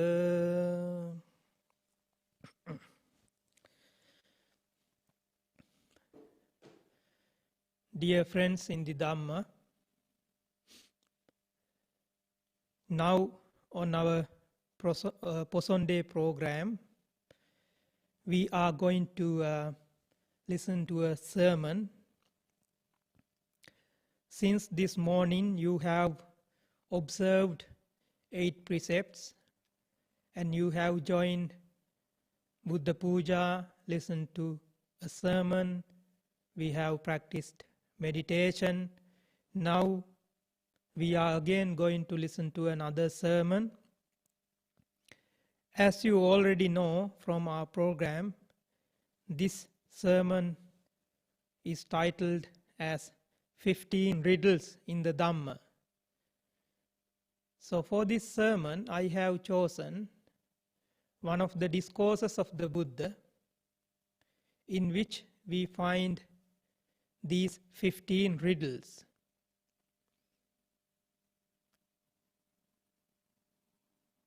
When you read Dhamma, especially the Buddhist canon, Pali Tripitaka, or its translations, you may have found many riddles explained by the Buddha in terms of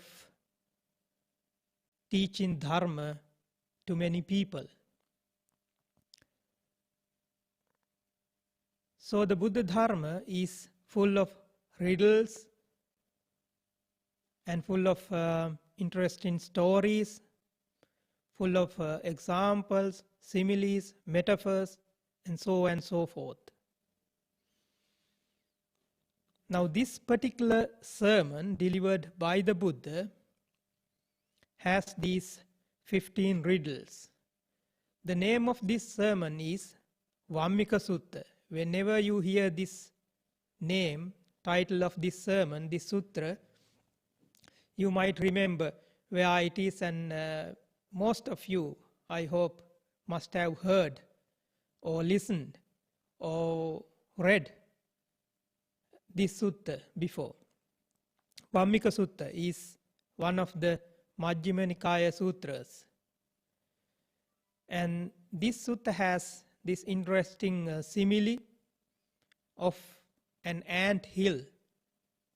That is the meaning of Vammika. The Pali term Vammika means the ant hill, or what we call termite mound. And in this sutta, in this sermon, in this sutra, we have these 15 riddles. Later on the sutta, Buddha explains them to Venerable Kumara Kassapa. He is the main character in this sutra, in this Vammika Sutta, to whom Buddha explains these 15 riddles. Actually, Venerable Kumara Kassapa is the one who presents these 15 riddles to the Buddha and seek his explanation, his description, or resolving these 15 riddles. Okay, let us start with the beginning of this sutta. This sutta was preached by the Buddha when he was residing at the Jetavanarama monastery, Anathapindika's monastery at the Jetavana grove.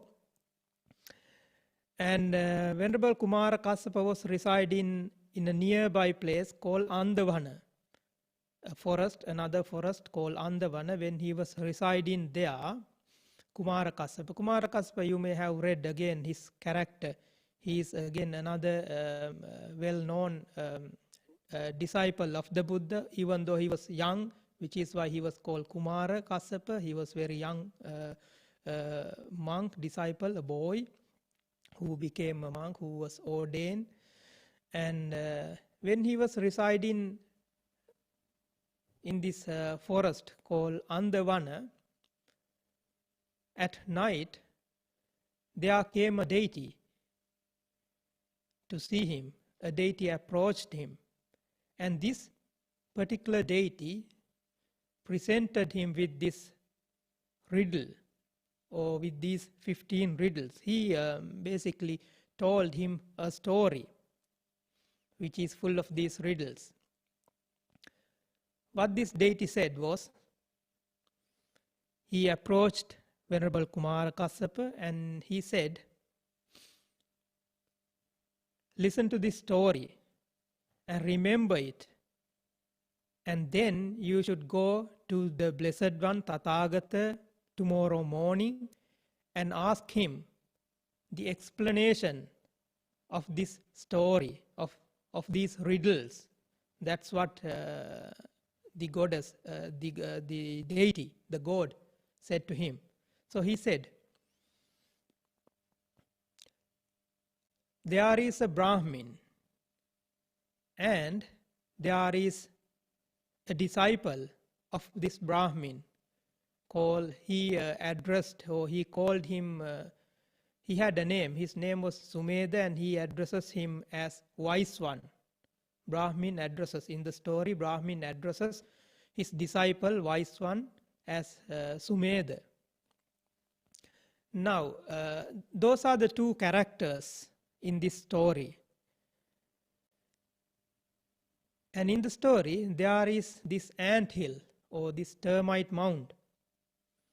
Now, Brahmin says to his disciple, Sumedha, or the Wise One, Sumedha, or Wise One, take a knife and delve this termite mound, this ant hill. So does the disciple, Sumedha. He, having taken a knife, he delves the termite mound or the ant hill. Delving with the knife, he first comes across one object. There are many objects in this story. First of all, he comes across a bar, a wooden bar. I will later on explain. We will find in the story what these objects are. First, he finds a bar, a wooden bar, piece of very strong, solid wood. And disciple says, the Wise One says, Brahmin, I found a bar. Brahmin says, throw away the bar and delve. So does him. He throws out the bar and delves. Delving with the knife, he then finds a toad, a kind of a frog, a toad. Then the Wise One says, Sumedha says, Brahmin, I came across a toad. There's a toad. Brahmin tells him, throw away the toad. Throw away or throw out the toad and delve. So he does.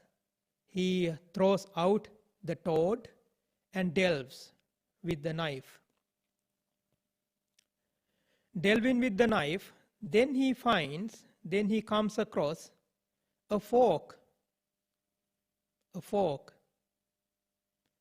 or forked path, two-way path, a fork. Later on we will find what these objects are. Then he tells, the Wise One says, Brahmin, I came across a forked path, a fork. The Brahmin says, throw out the fork and delve with your knife. So he does. He throws out the fork and delves. Then he comes across a sieve, a strainer, a sieve. So he says, Brahmin, I found a sieve, a strainer. Brahmin says, throw out the sieve and delve with your knife more. So he throws out the sieve and delves.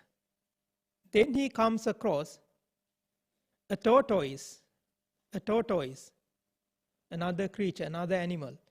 So he says, now I found a tortoise. What should I do? So Brahmin says, throw out the tortoise and delve more. So he does. He throws out the tortoise and delves. And next he finds an axe and a block. So he says, Brahmin, I now found an axe and a block. So what should I do? Throw out the axe and the block and delve. So he does. He throws out the axe and the block, the chopping block, and delves. Delving with the knife, he then finds a piece of meat. So he says, Brahmin, now I found a piece of meat. Brahmin says, okay, throw out the piece of meat and delve more with your knife. So he does. He throws out the piece of meat and delve. And then he finds Naga, serpent, or it is translated as Naga, the serpent, or a dragon, another creature. So he says, Brahmin, I found a Naga, a serpent, a cobra, or a dragon, you can imagine, whatever, another creature. So Brahmin says, now, okay, Sumedha, okay, wise one, do not harm Naga, do not harm the serpent, do not harm the dragon, leave the dragon away. Instead, honor him, respect him, or worship him. So that's the story. That's what the Brahmin says to his pupil, to his disciple, the wise one. He says, leave the Naga away, do not harm him, but respect him, honor him. And this is the whole story. This is what this deity said to Venerable Kumara Kassapa. And here the story comes to an end. And the story came to an end, and then deity said, Venerable, you should remember this story, and tomorrow morning you should go straight away to the Tathagata, to the Buddha, the accomplished one. And you go to him and tell him this story and ask him to explain this story to you. And he will explain everything. This is full of riddles. And Venerable Kumara Kassapa could not understand anything in the story. It is full of, it is a strange story. There was a Brahmin, there was a disciple of the Brahmin, and there was an anthill, and the disciple was asked to delve the anthill with a knife. Delving the anthill, he found strange objects which are unlikely to be found in an anthill. So one by one he was asked to throw out, which he did, and finally he found a Naga in the anthill, and he was asked to respect and honor the Naga. So this is the story. So Venerable Kumara Kassapa could not understand what it is. But deity said to him, you don't understand this.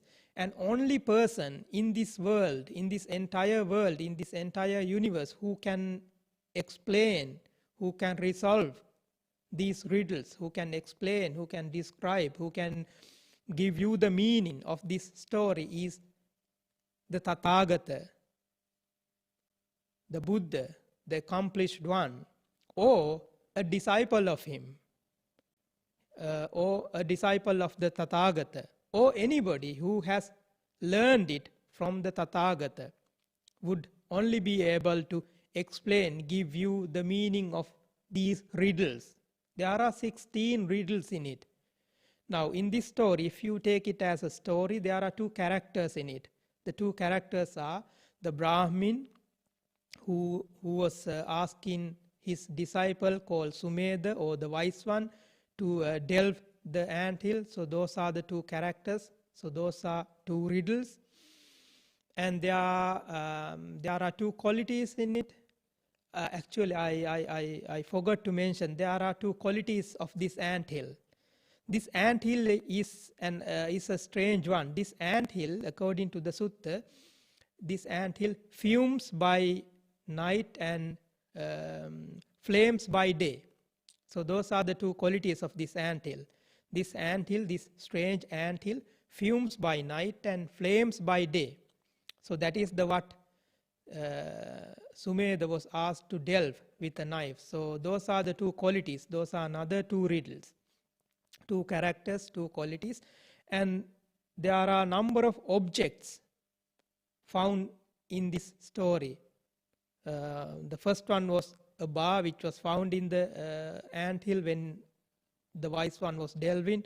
And there was a fork, a toad, sieve, tortoise, axe and block, piece of meat, and naga, the serpent. So those are the objects which were found in the story, which are the objects in the story. And there is one tool, the knife, with which he was asked to delve this anthill. So those everything together, there are 16 riddles in it. 2 characters, 2 qualities, 1 tool, and the objects, 8 objects. So those are the 16 riddles.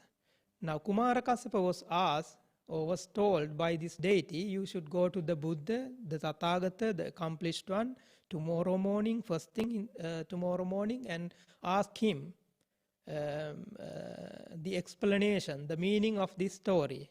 He will be able to, he is the only one, or if not, one of his disciples has learned it from him, will be able to explain, give you the meaning of this story, of these riddles. So that's what the deity said to him, and then he disappeared, he went away. Kumara Kassapa spent, Venerable Kumara Kassapa spent the night, and in the morning, the first thing in the morning, he went to the Tathagata, went to the Buddha, Tathagata, who was at the time residing in Jetavanarama monastery, Anathapindika's monastery at Jetavanarama, Jetavana. And he related everything what occurred at the night. Having gone to the Buddha, having respected the Buddha, having sat beside, at the side, and he retold the story, what had occurred at the night.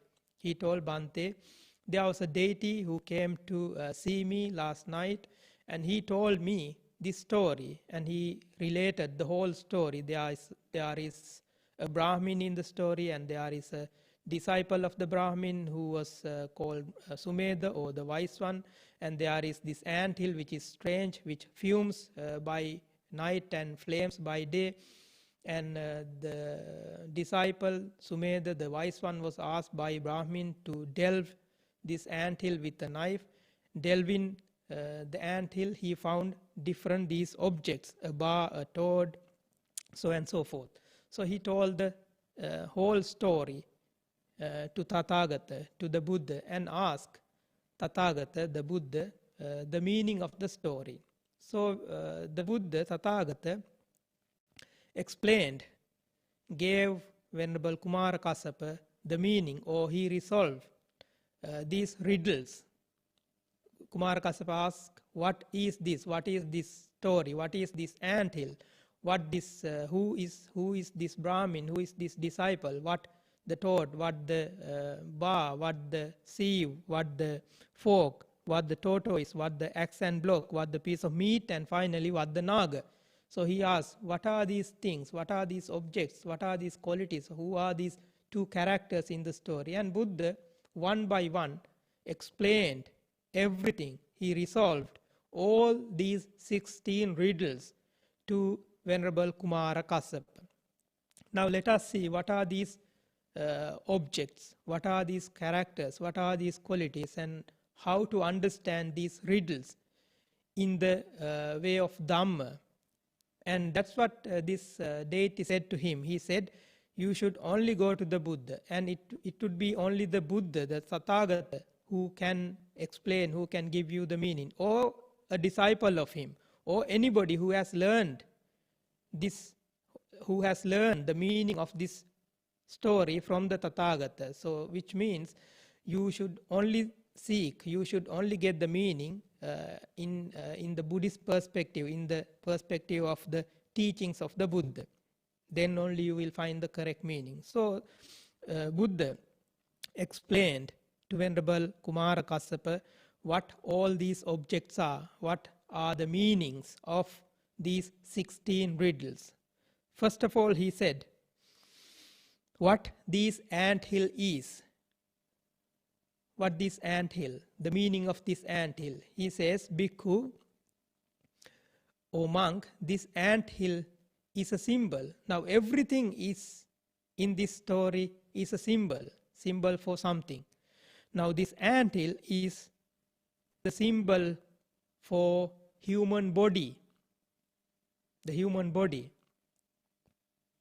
Human body made of material form consisting of these 4 great elements and procreated by mother and father, built up out of the food that we eat, whatever food, could be rice or whatever. And this is the meaning of this anthill. Anthill is the symbol of the human body, which is a strange symbol to human body. Now in the Dhamma, in the teachings, there is no other place where human body is likened to an anthill. But according to this sutta, according to this story, Buddha says this anthill is the symbol of the human body. This human body is made of material form consisting of 4 great elements. And this is procreated by mother and father. And this is built up out of the food, whatever you eat. And this is the naturally this is how your body is. This is how the body is created. It is not created by somebody, but it is created by these natural causes. It is made of this material form consisting of 4 great elements, Patavi, Apo, Tejo, Vayo, and procreated by mother and father, and this is built up out of the food, and it is grown out of this food. These are the natural causes. This is how the physical body, the human body, is made naturally. And anthill is the symbol of the human body. It is the symbol of human body. It symbolizes the human body. Now this body is subject to impermanence. This body is subject to decay, and one day this body will come to an end. It will vanish. It will be destroyed by some other reasons. So this is how the human body is. This is the nature of the human body. Now this anthill is the symbol for your human body. Now you should understand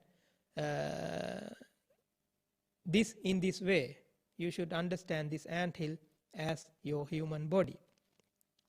And there are these 2 qualities. So the first riddle is resolved. The first riddle's meaning is this. The anthill is the human body. Now there are these 2 qualities. What are the 2 qualities? The first one is this anthill or this termite mound fumes by night and flames by day. So what are the meanings of these 2 qualities? Buddha says the meanings of these 2 qualities. Fuming by night is the symbol of pondering or thinking. Now whoever who has this human body ponders or thinks at night, thinks of what? The people think of, or people ponder of whatever they have doing, their actions. Physical actions, mental actions, or verbal actions. If you think of your own body, or if you think of your own actions, you do lots of things, physically, mentally, and verbally during the daytime until you go to bed. And before you go to bed, you sort of think, you ponder what I have done today, where I have gone, what kind of people I have met today, what type of things I have spoken, what I have told, and what type of thoughts came into my mind. So you ponder always, you think. Now this thinking at night is likened to fuming. So that fuming is the symbol of pondering or thinking at night. Now this is also a natural thing. Everybody do that. We think, we ponder, or we plan sometimes. We contemplate on what we did during the day, or if not, what we will be doing during the day, tomorrow, next week, or next month, whatever.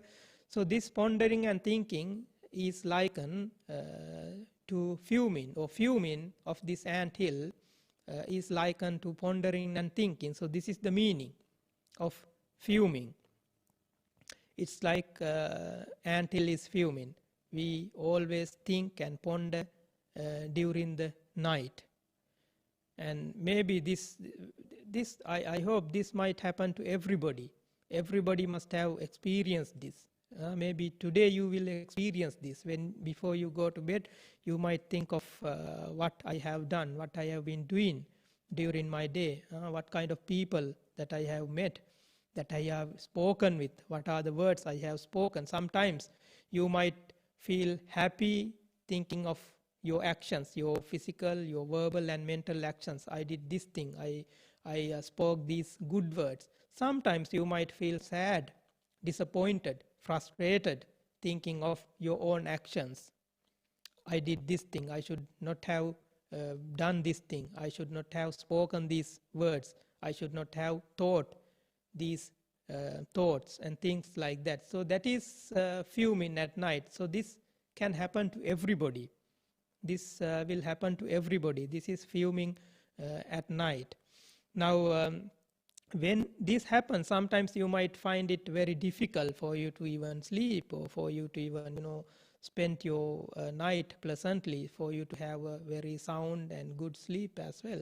So, which is why we, in the teachings, which is why it is advised everybody that you should do some kind of meditation before you go to bed. Now, as practitioners of the Buddha Dharma, we always emphasize that the importance of practicing maybe even a few minutes of meditation before you go to bed. Now, this is one of the very highly recommended meditation before you go to bed is metta. Now, one of the benefits of practice of metta meditation is you will have a very sound, nice sleep. Now, when you practice metta, this fuming will stop. You will not be frustrated, you will not be, angry, you will not be disappointed of, people that you have met, or the things that you have spoken, things that you have thought. So your mind sort of becomes calmed and quiet, and the good thoughts of metta will, take place in your mind, and that will calm your mind. So fuming will stop. Even temporarily, that will give you opportunity to have a nice, very good sleep. So otherwise this fuming will happen. This will happen, and this can disturb your time, your good sleep. So anyway, this is the meaning of fuming of the body, fuming by night, the thinking and pondering, which is natural to every human being. Now, the next quality is flaming by night, flaming by day. What is the meaning of flaming by day? Buddha says, bhikkhu or monk, this is another symbol. This is the symbol to the actions one undertakes by body, by words, and by mind. Or in other words, mental, verbal and physical actions one undertakes during day. Now, whatever you were thinking of, whatever you were planning, whatever you were pondering, you will put them into actions during the daytime. So this is the meaning of flaming by day. So your body will not, be in one place all the time. You will walk, you will, do many actions physically, using your hands, your legs, and and then you will use your words. You will speak hundreds, thousands of words during the daytime with different people, to different people, for different reasons. And your mind is also busy. You will think many thoughts during the daytime.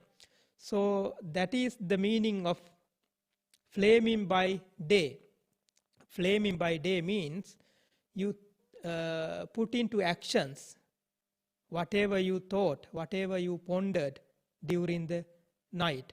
Now this is the meaning of flaming by day. So that's the meaning of flaming by day. So Buddha in that way explained to Venerable Kumara Kassapa the meaning of the first first three things. The anthill is the symbol of human body. Fuming is the symbol of pondering and thinking at night. And flaming is the symbol of actions. All three types of actions: mental, physical, and verbal. And there are these two characters in this story. What are these two characters? Who is Brahmin and who is the wise one, the disciple of the Brahmin? Buddha says, Brahmin is a symbol, again, bhikkhu, monk. Brahmin is also a symbol. Brahmin is the symbol for the Tathagata. Brahmin is the symbol for the Tathagata. Brahmin is the symbol for the Buddha. By Brahmin, it is meant the Buddha, Tathagata. Brahmin is the symbol for Tathagata. And the wise one is the symbol for the monk, the bhikkhu, who is in his higher training. Bhikkhu who is in his higher training. So those are these two characters. Who Brahmin is? Brahmin is the Buddha, Tathagata. Who the disciple? The disciple is the bhikkhu who is in higher training, not just, ordinary bhikkhu, ordinary monk, but the bhikkhu who is in his higher training, who has at least attained some status in his mind, maybe Sotapatti, Sakadagami, whatever. So who has attained some higher status in his mind is symbolized by the wise one, by this other character in the story. Sumedha, or the wise one, is the symbol for the bhikkhu who is in his higher training. So these are the two characters in the story. Brahmin is Tathagata and disciple is the bhikkhu who is in his higher training. So those are the two characters. And there is a tool in the story. The tool is the knife with which the disciple, or Sumedha, the wise one, was asked to delve the anthill. So what is this tool? What knife? Knife is the noble wisdom. The noble wisdom, or practice of, simply you can call it the practice of vipassana. It is the noble wisdom. Now there is Tathagata, the one who gives advice, and there is his disciple, the bhikkhu, who is in his higher training, and he delves the anthill, or he investigates this human body or human nature, the nature of the world, with this tool. What is the tool? Tool is the noble wisdom, or wisdom, vipassana, the practice of vipassana, or right view. So that is the tool with which he investigates the nature of the world, or the nature of this body, the nature of everything. So the tool, or this knife, is a symbol for noble wisdom. So Buddha resolves that riddle too. The knife is nothing but the noble wisdom. So that is the symbol for noble wisdom, or you may call it vipassana, the practice of vipassana. And the action performed in the story is delving, the breaking or the digging of this anthill. So what delving? Delving is symbol for arousing energy, creating an energy, having energy or virya. So that is the action performed in this story, in this riddle. delvin is the symbol for arousing energy, which is necessary in order for everybody to investigate, to be able to see the true nature of everything, to be able to practice vipassana and noble wisdom. What is required is energy. So arousing energy is the tool for investigation, for anybody to see the true nature of everything. So the tool is the symbol. The knife is the symbol for arousing energy, virya. So that is how this riddle is resolved. So the knife is the noble wisdom.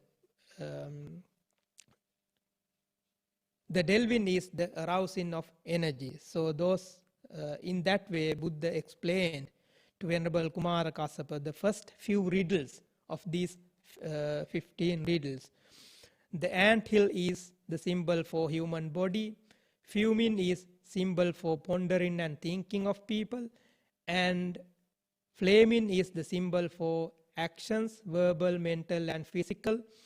And Brahmin in the story is the symbol for Tathagata, and the disciple or the wise one is the symbol for the bhikkhu in higher training, and the knife is the symbol for wisdom or vipassana practice, or practice of vipassana, or insight, practice of insight. And the knife is the symbol for arousing energy, having energy, creating energy in someone's mind. So that's how the first few riddles are resolved by the Tathagata, by the Buddha. Now we come to the story of delving of this anthill, and we come to the objects which were found in the story in this anthill when this disciple was delving with the knife this anthill. So he came across 8 objects, 8 different strange things in this anthill until he found Naga, the final object, the final thing in the story. So let us now see what are these objects which were found, and what are the meanings of these different objects which were very strange and which are very, highly unlikely to be found in an anthill or in a termite mouth. But everything of these objects, every object has a meaning in the Dharma. So that is what important is. That is what we need to understand. Every object has a meaning in the Dharma. So we should know this Dharma meaning of these objects, just like we resolved the first few parts of this 16 riddles. Now let's go one by one. Now delving with the knife, Sumedha, or the wise one, first came across a bar, a long wood, a piece of wood, a strong, very solid wood. Now this bar, the Pali word for this bar is langi. Langi is the bar which is, put across a door. Now in the ancient time, in order to lock the door, people would put a very strong, very solid bar across the 2 doors. Then nobody can open the door. Door is locked. Now this is what we call langi in Pali. It is translated as a bar, a wooden bar. Now if you can imagine in stories or in movies, when not only in houses, this type of things were used in the big doors. When you enter into a city, the city gates were closed and a bar was put across the doors so that enemy or nobody can enter. The doors are locked. The doors are, locked, safeguarded with this bar. So that is what this disciple, this Brahmin or this wise one first found in the anthill, a bar. Now the function of this bar is to prevent anybody opening doors, or function of the bar is to lock the doors, stop anybody entering into a household or into a city, into a place which is locked or closed. So that is the first thing he found in the anthill. Now Buddha says, This bar is also a symbol, just like the other things in the story, just like the other characters and other tools and other qualities of the story. This bar is a symbol. This bar, this langi, the wooden bar, is the symbol for what? Avijja, ignorance. So it is the symbol for ignorance. Now if you can imagine the function of the bar, just like I explained, just like I described, it prevents anybody entering through a door, maybe to a household, maybe to a city.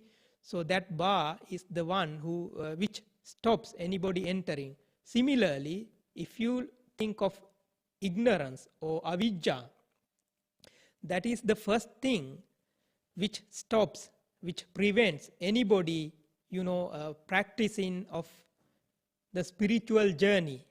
Avijja, ignorance, not being unable to see the reality, being unable to see what right and what wrong. So that is what avijja. And this bar is the symbol for avijja, ignorance, which prevents anybody entering into a place or premises or a household or a city. Similarly, avijja is the first thing that one needs to throw away. Throwing away is abandoning. So this Brahmin told his disciple or this wise one to throw out the bar first. Similarly, Buddha says you need to abandon avijja.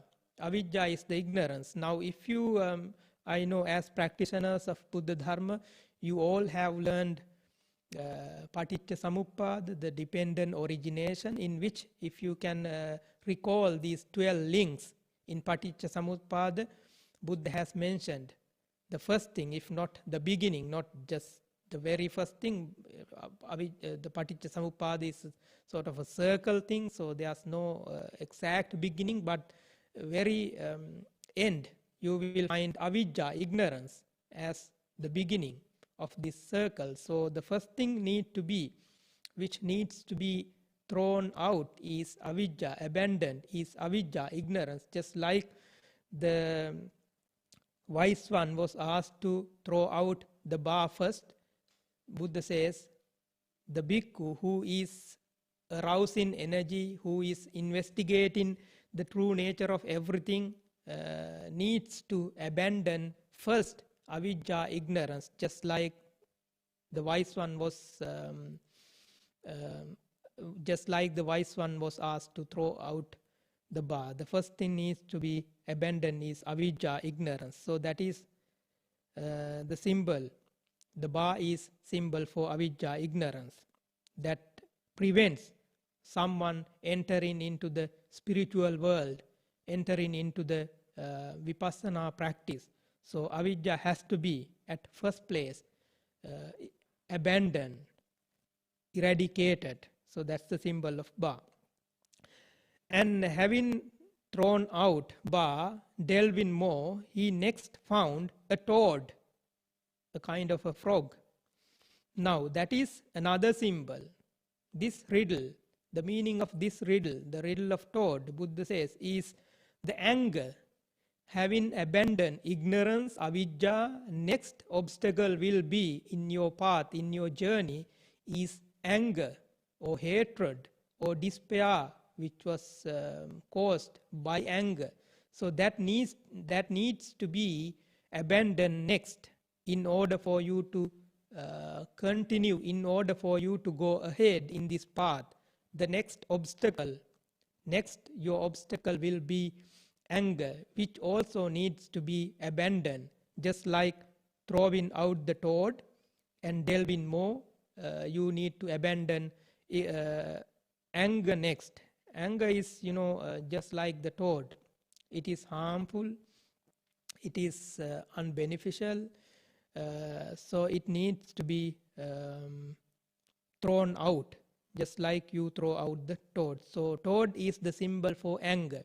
Anger can, cause you many harms, and it is not a pleasant thing. So you need to abandon anger too. So that's the second obstacle that you need to abandon in order for you to continue your journey in the spiritual way.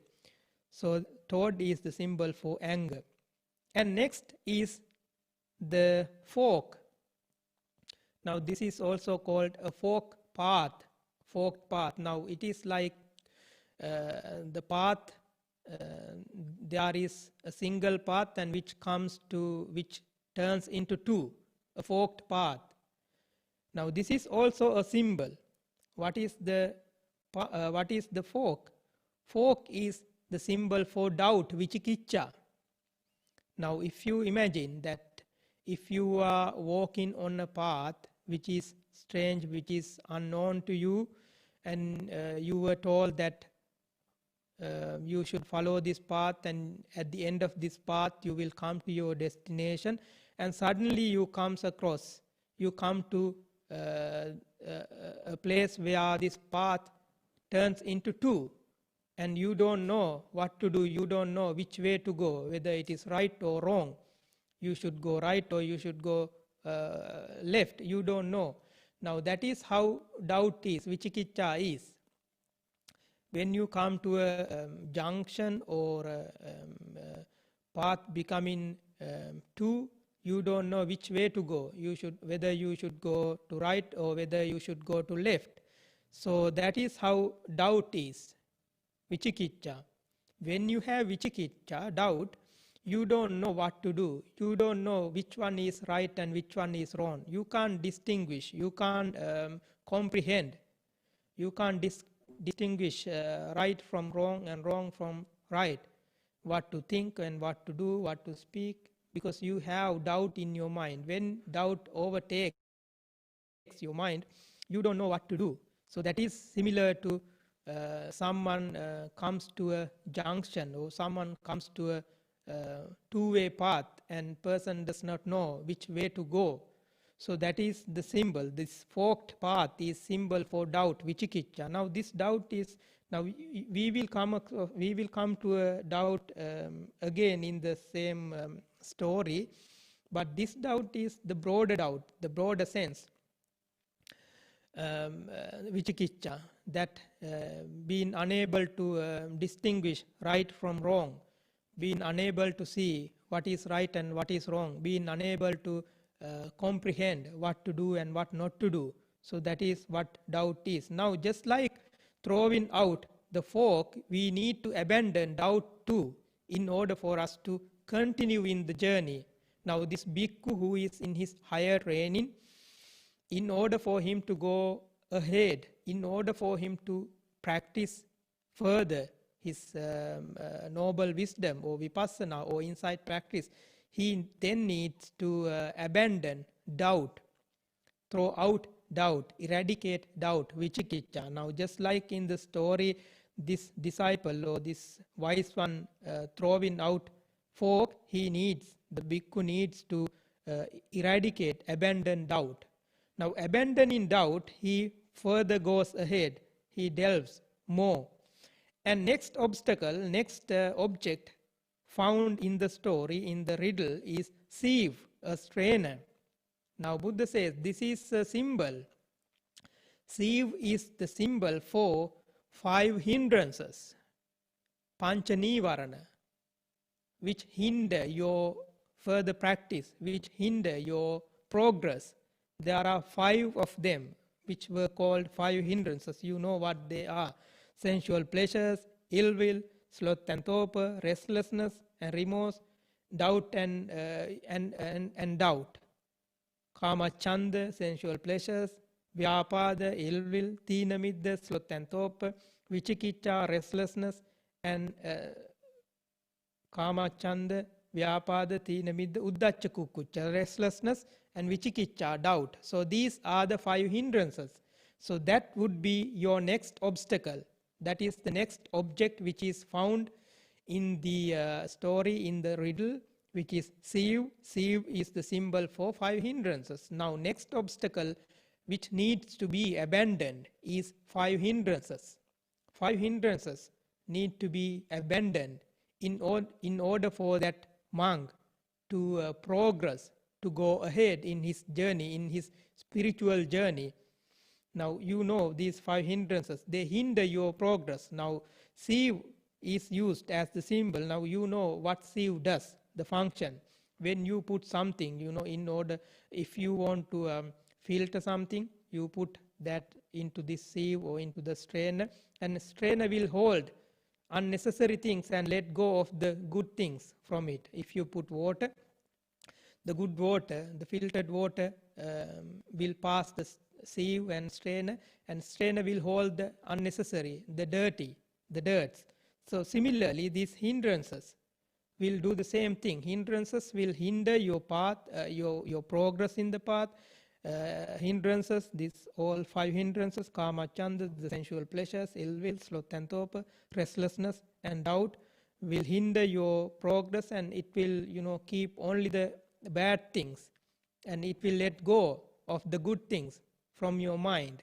So that is what these hindrances do. I hope if you listen to the sermon in the morning, delivered by Venerable Bandula, he explained very well what these 5 hindrances are. So I don't want to explain them again. So you know what they are, the 5 hindrances. So the sieve is the symbol for these 5 hindrances. Your next obstacle, if not the next obstacle of this bhikkhu who is in his higher training, needs to give up or needs to abandon the 5 hindrances. Okay, now abandoning the 5 hindrances, when he progress, when he go ahead in his spiritual journey, on his spiritual path, just like the wise one was delving more, having thrown out the sieve, he then came across tortoise, another animal, another creature. Now tortoise, Buddha says, is bhikkhu symbol for 5 aggregates affected by clinging. In Pali terms, they are called Pancha Upadana Khanda, the 5 aggregates affected by clinging. You know what 5 aggregates are. 5 aggregates are material form, rupa, your physical body, your material form, and Vedana, feeling, perception, sanya, and mental formations, sankhara, and consciousness, vijnana. So those are the 5 aggregates. Now when these 5 aggregates are affected by clinging is upadana. When you sort of cling to these 5 aggregates, when these 5 aggregates are affected by clinging, they become the 5 aggregates of clinging, pancha upadana khanda, which is a very big obstacle in your spiritual journey, which needs to be abandoned, just like the other obstacles. Now this tortoise is the symbol for aggregates. Now if you can imagine a tortoise, it has these 5 limbs, its 4 legs and his head. So those are likened to these 5 aggregates affected by clinging. Rupa khanda, or the material form aggregate affected by clinging, and Vedana khanda, the feeling aggregate affected by clinging, perception, sanya upadana khanda, and mental formation aggregate affected by clinging, sankhara upadana khanda, and finally consciousness, vijnana upadana khanda, consciousness aggregate affected by clinging. Now these 5 aggregates are there. As long as you have your physical body, these 5 aggregates are there. You have aggregate of material form, your rupa. You have aggregate of feeling, vedana. It could be pleasant feelings, unpleasant feelings, or neutral, or neither pleasant nor unpleasant feelings. These are there all the time. Perception, whatever you perceive with your mind, with the help of your 5 senses, perception is there. And mental formation, and next thing would happen in your mind is you form these mental formations. That too will happen all the time. And consciousness, so you will have the consciousness all the time. As long as you are living, you are in any form in the samsara, in the journey of the samsara. So these 5 aggregates are there all the time. But when you cling to these 5 aggregates, when these 5 aggregates are affected by your own clinging, which is very harmful, which is very unbeneficial, affected, they become the 5 aggregates of clinging, pancha upadanakkhandha. That is a huge obstacle in your spiritual journey, which needs to be abandoned. So just like the person in the story was asked to throw out the tortoise, you need to abandon the 5 aggregates of clinging. So that is the next obstacle. So the tortoise is the symbol for 5 aggregates affected by clinging, which needs to be abandoned. Okay, next thing that was found in the riddle, in the story, was, actually it is 2 objects, axe and the block. The axe and the block. The axe, you know, the tool which people use to chop something, and the chopping block. So those are the 2 obstacles or 2 objects found next. Now those 2 objects are also a symbol.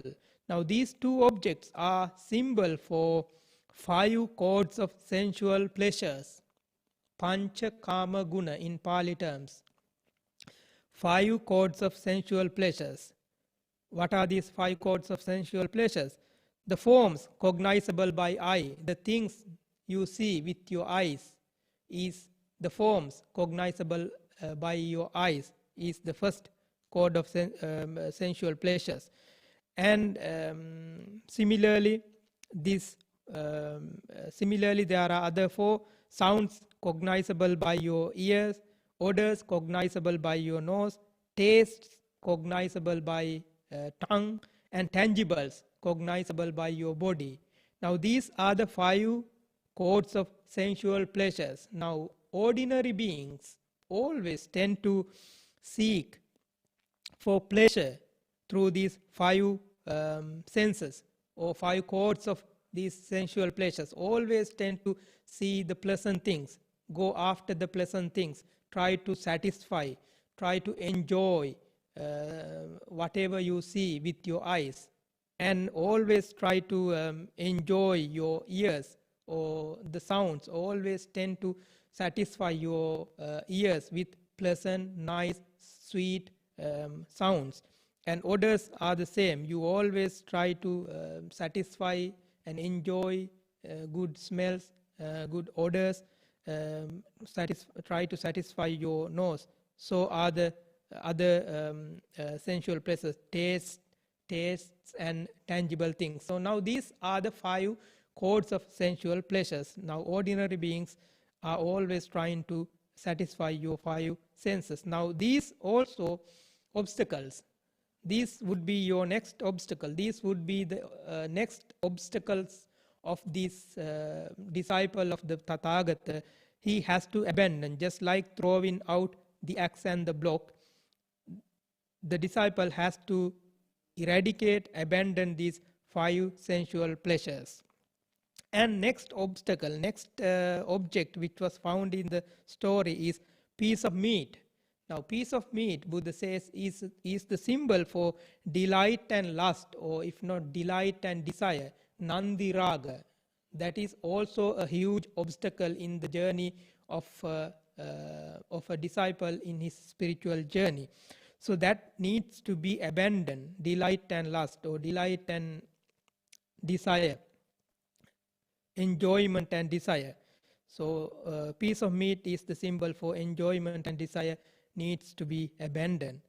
And next thing he found was the final thing, the naga, the serpent, the cobra or dragon, whatever. And in the story, in the riddle, Brahmin says, do not harm naga, do not harm the serpent, but respect him and honor him. So Buddha says, O bhikkhu, O monk, this naga is the symbol for the bhikkhu who has destroyed all the taints, who has enlightened, who has attained the enlightenment. So when you eradicate one by one these obstacles, starting with ignorance, finally you will come to see naga, you will come to contact with naga the enlightenment or enlightened monk, enlightened being, which you need to respect. So that is how the journey of this bhikkhu, the disciple of Tathagata, comes to an end when he attains, when he comes across this great being, which was symbolized by Naga here, a cobra or a serpent or whatever. That is the bhikkhu who has destroyed all the tents. So you need to, he was not asked to throw out Naga, but he was asked to respect and honor Naga. Similarly, Buddha says you should attain that, and then you will enjoy the supreme bliss. So this is how Buddha explained, how Buddha described the meanings of these 15 riddles in Vammika Sutta to Venerable Kumara Kassapa. So actually these riddles are symbols for the obstacles that the monk, that the disciple of the Buddha will come across in his spiritual journey, and he has to abandon, he has to eradicate one by one these all obstacles, starting with ignorance, and then anger, and then doubt, 5 hindrances, next 5 aggregates affected by clinging, and 5 codes of sensual pleasures, delight and desire. Then only he will attain the supreme bliss. So that's how these 15 riddles are explained in Vammika Sutta, and we can understand now from this story, from these riddles, in the way that Buddha has explained these riddles, what would be the obstacles in our journey, in our spiritual journey, and what we have to do. We have to eradicate, we have to understand them with diligence or with energy, just like the person used a knife as the tool to dig, to delve the anthill. We need to use energy, virya, to eradicate these obstacles. And we need to understand these obstacles and eradicate. Then only we can come to this supreme bliss. So that's how these 15 riddles are explained, described by the Buddha in Vammika Sutta. You may read the sutta and you can understand more, and you can see how interestingly, how very well Buddha has explained these riddles to Venerable Kumara Kassapa. And having listened to the sermon, Kumara Kassapa, this young monk, this novice monk, was able to attain the supreme bliss. So this is how this sutta comes to an end, and I wanted to share with you in this sermon how Buddha explained these 15 riddles, which are very interesting and which shows you the importance of your spiritual journey, and which gives you an understanding how difficult it is and what would be your obstacles that you need to eradicate and abandon. So having listened to this sermon, I hope you gain a good understanding of the Dhamma. So with this message, I would like to end the sermon. By the power of the merits that you acquired by listening to this Dhamma sermon, may you all be well, happy and peaceful. Akasattha ca bummatta deva naga mahiddhika punyang tang anumoditva chirang rakkantu loka sasanang chirang rakkantu desanang chirang rakkantu tvang sada.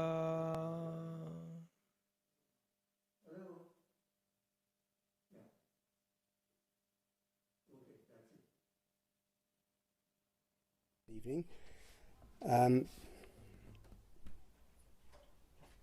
The Buddha analyzed a being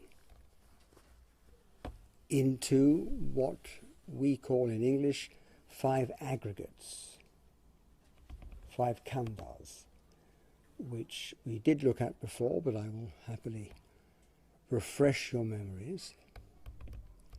Form, feeling, perception, mental formations, and consciousness.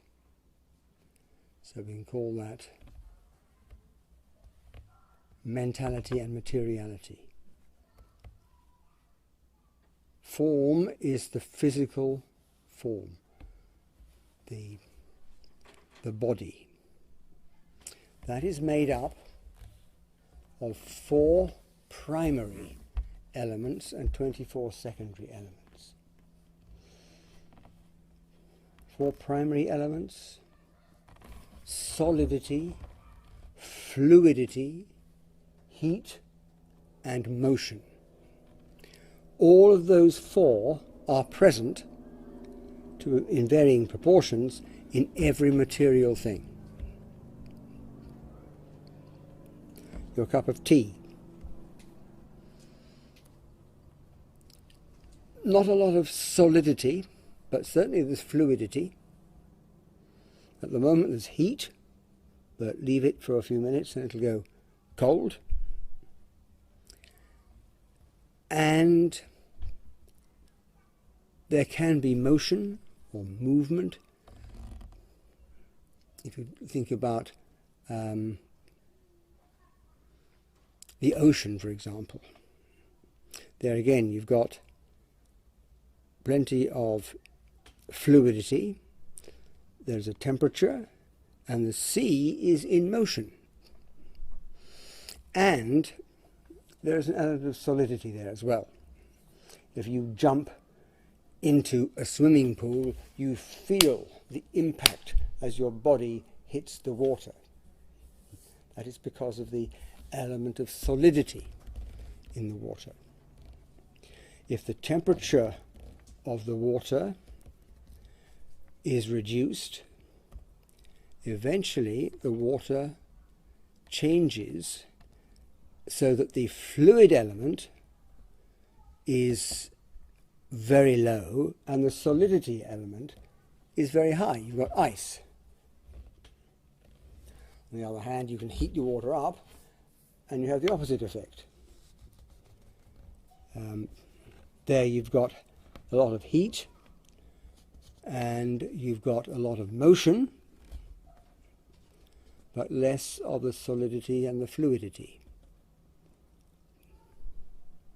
But every material thing consists of, in varying proportions, these 4 elements. And then derived from the elements, the 4 primary elements, there can be as many as 24 secondary elements. And not one of these things lasts for longer than a split second. To the naked eye, yes, we think things are solid. We think this pen, solid pen. It's been here since we started the class. But investigate it and you find actually there's change going on. There's nothing solidly existing. That's the form, the physical body side of things. Then we have 4 khandhas making up mentality. Feeling, perception, mental formations, consciousness. Feeling. Feeling is, when we looked last week at the conditioned genesis, arising from contact, there is feeling. This is really a sensation, not so much feeling, which is a complex emotion. This is the sensation which is arising when an object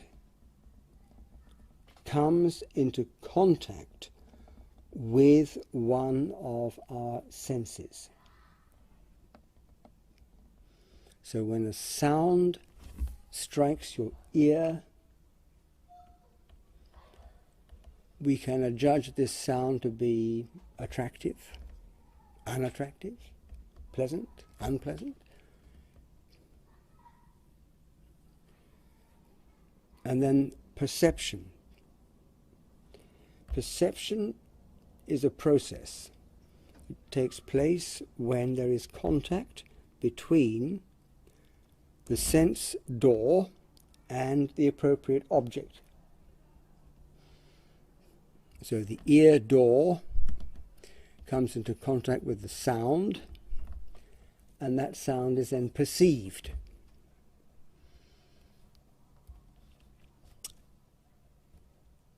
So we have different forms of perception, depending on which sense that process has stimulated.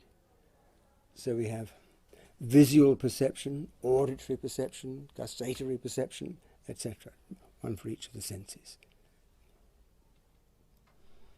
Then we have the mental formations, the sankharas, 50 different mental qualities which give characteristics to the state of consciousness.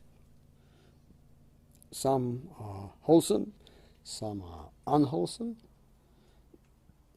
I mean, you can have qualities like love and kindness and compassion. You can have anger, ill will and greed.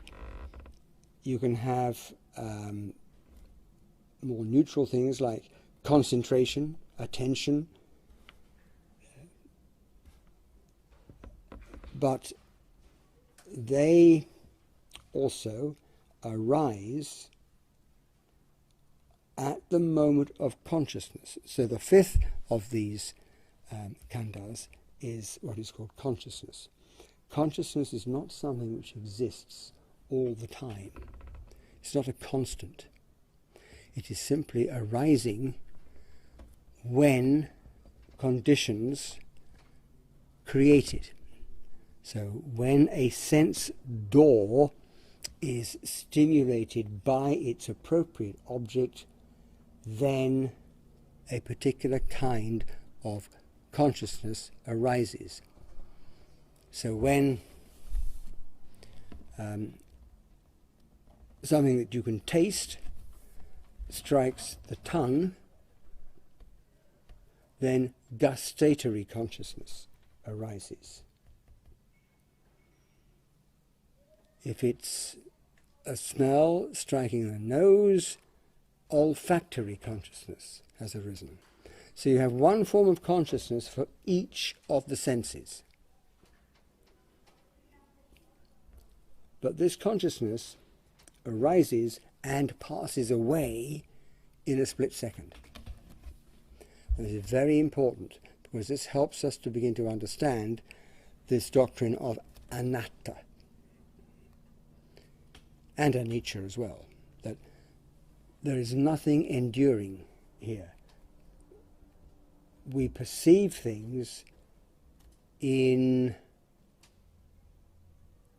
a misguided fashion. We take what is impermanent to be permanent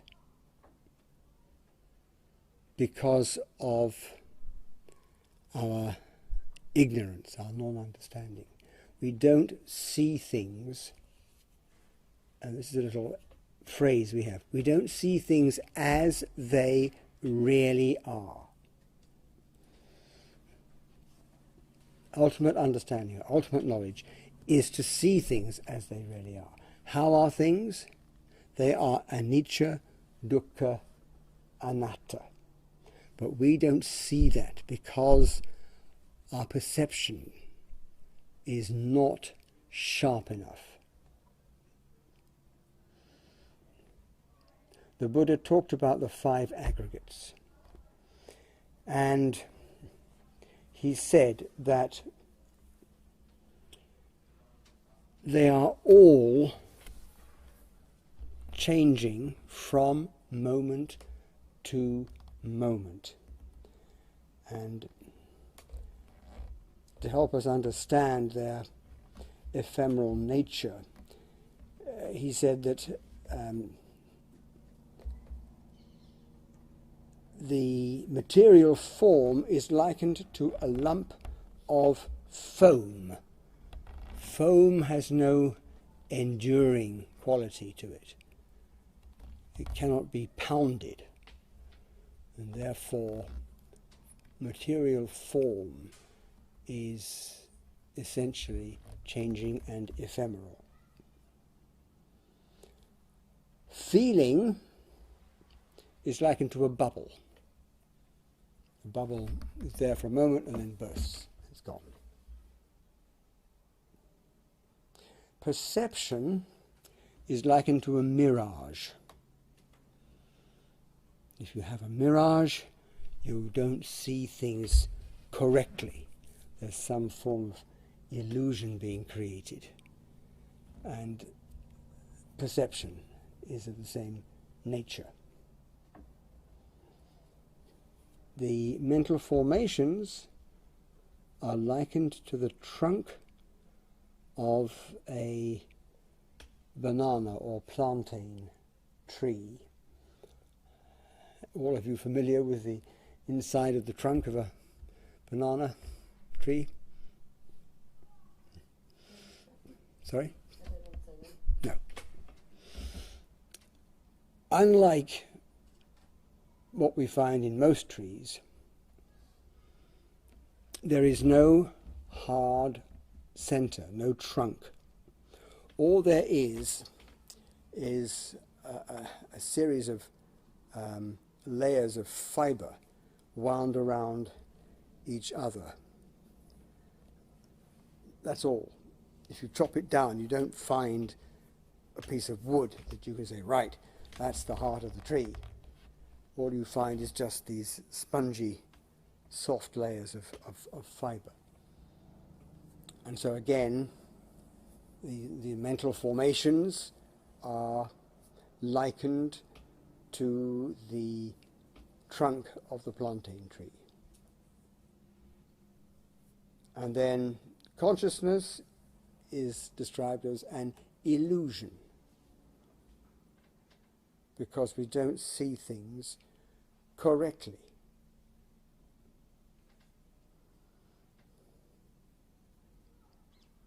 And the Buddha says that material form, feeling, perception, mental formations and consciousness are impermanent. Whatever causes and conditions there are for the arising of these aggregates, they too are impermanent. How could aggregates arisen from what is impermanent be permanent? They can't be. So, a being made up of these aggregates, there's nothing permanent there. All there is the processes of rising, coming to change, and ceasing. So there is nothing which is lasting for longer than a finger snap. That's how the Buddha explained it.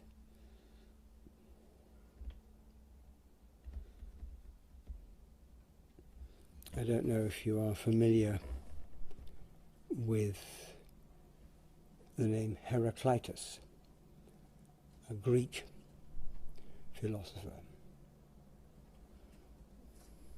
He said, you cannot step twice into the same river.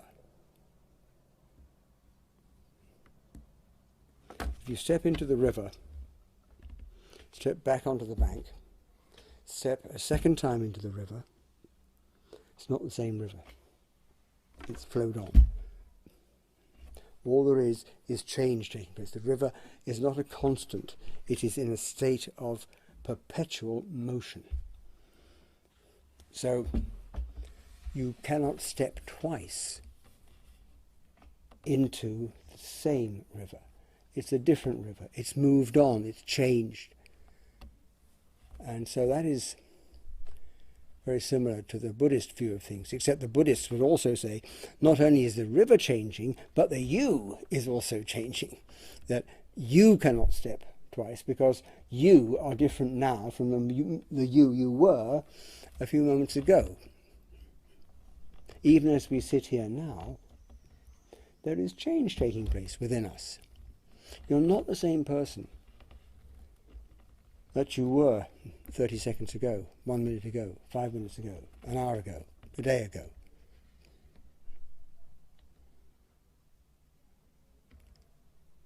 This raises the question. There was a monk,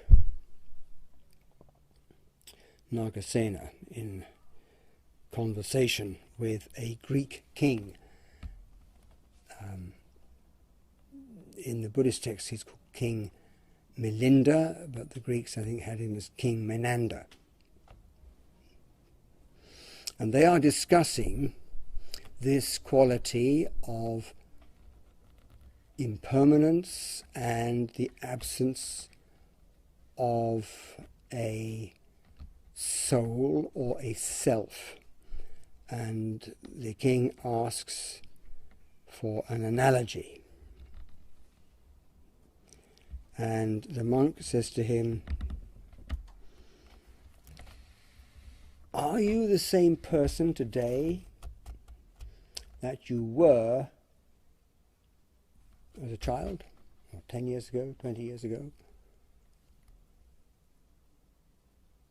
I ask you, are you the same person today that you were 20 years ago? Are you a different person?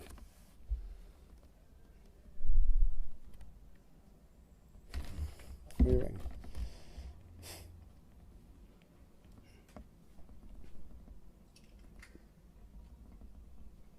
What do you think? Are you the same? No, definitely not the same. Okay. Are you a different person? In some ways. Yeah. Nagasena said, "Nacha so nacha anyo," neither the same nor another. So you are not identical to the person you were 20 years ago. But you're not a totally different person from the person you were 20 years ago. The connection is a process of cause and effect, a process which is going on all the time. That one moment in the stream of either the body or the mind is the cause for the arising of the next moment. And when that passes away, that is itself the cause for the arising of the next moment. So the only constant thing here is change. Change is going on and on and on. It's not change at random. It's a process of causation taking place here. So there is a connection between the you of today and the you of 20 years ago. You're not totally different, but there's nothing we can point to today and say this has been there for 20 years. I think that the cells in the body, for example, are renewing every 7 years, something like that. And after 7 years you don't have any cells remaining from more than 7 years ago.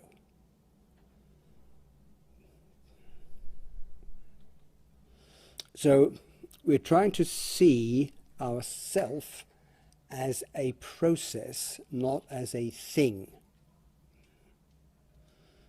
That there is no unchanging, permanent, eternal quality here.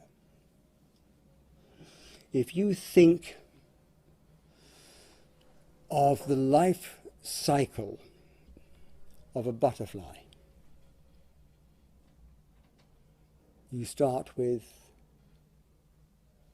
egg. Egg develops into caterpillar. Caterpillar develops into chrysalis. Chrysalis develops into butterfly. That's a developmental process which has taken place. But you can't say, I don't think you can say, that there is something that was present in the egg which has gone unchanged through this process up to the development of the butterfly. You can't say that there's a soul in the butterfly which has been there all the time. I don't think you, I mean, maybe some people would say that, but I don't think it's necessary to argue for the existence of a soul to explain how the butterfly develops from the egg. It's a process which goes on and on and on. And throughout that period, there's been nothing unchanging, nothing permanent. Why can't we see this in ourselves? What is the problem? What is the thing that's holding us back? The problem is that this process is taking place with inconceivable rapidity. These changes are taking place so fast that our powers of perception are not acute enough to be able to see one state arising and another state passing away, that one arising, that one passing away. I give you an analogy. You have to go back a few years, but if you went to the cinema, you could watch a film, and on the screen in front of you there would be a person or something that looked like a person, but you knew it wasn't a real person. You knew that was an illusion created by putting a number of individual pictures through a projector at high speed to give you the idea that there is the person. Now, you can see through that illusion. You know it is simply a process of individual little pictures. Something similar is going on in our mind and our body, only at a very much higher speed. There are moments of material form, moments of consciousness arising and passing away, arising and passing away so rapidly that it creates an illusion of a solid being.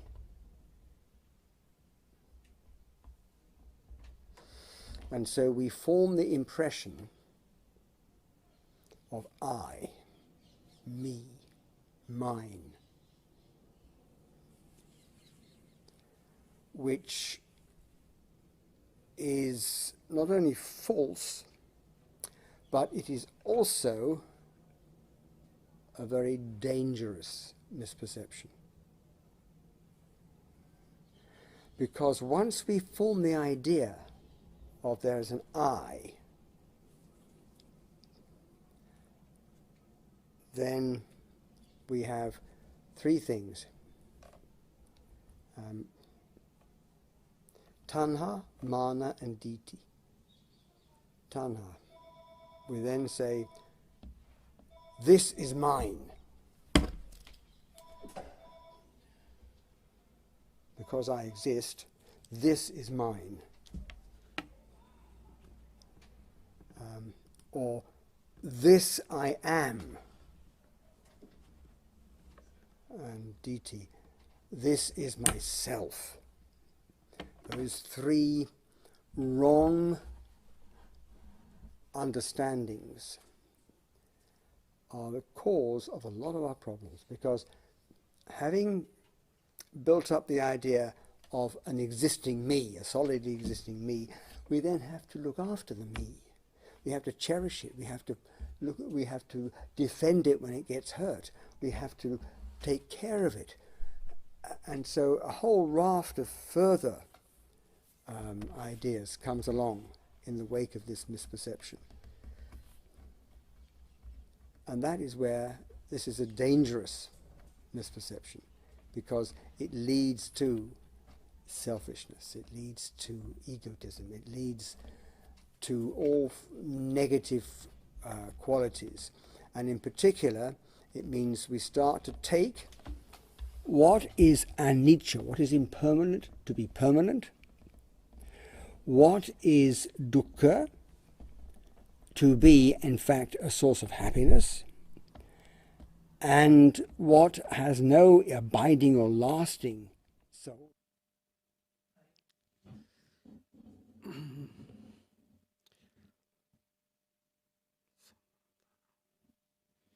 Samanta Chakvalesu Atra Gachantu Devata Sadhammang Nirajasa Sunantu Sagga Mokkadam Dhamma Savana Kalo Ayang Badanta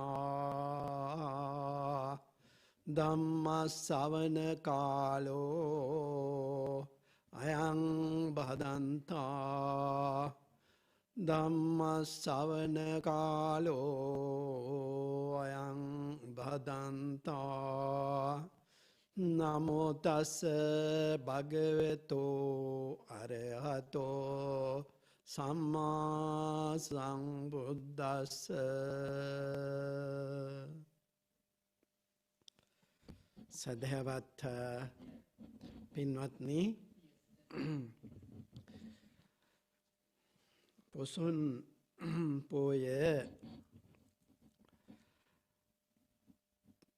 දවසේ අපේ වැඩසටහනේ තියෙන සිංහල ධර්මදේශනාව පැවැත්වීමටයි මා සූදානම් වෙන්නේ. අපේ මේ පොසොන් පින්කමේ විශේෂතා කීපයක්ම තිබෙනවා. ඔබ දන්නා පරිදි අපි සියලු දෙනාම දුරස්ථ ක්‍රමයට මේ වැඩසටහන පවත්වාගෙන යන්නේ. ඒ නිසා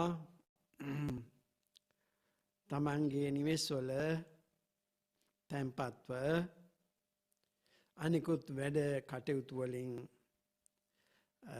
නිවාඩුවක් අරගෙන මේ කටයුතු වලට මේ අවස්ථාවේදී සූදානම් වෙනවා. අද දවසේ පවත්වන මෙම සිංහල ධර්මදේශනාවට මා තෝරාගත්තේ මජ්ක්‍ධිම නිකායේ එන අපන්නක සූත්‍ර දේශනාවයි. අපන්නක සූත්‍ර දේශනාව සහ අපන්නක ජාතක කියලා දෙකක් තිබෙනවා. ජාතක පොතේ මට මතක ඇටියට පළවෙනි ජාතක කතාව තමයි අපන්නක ජාතකය.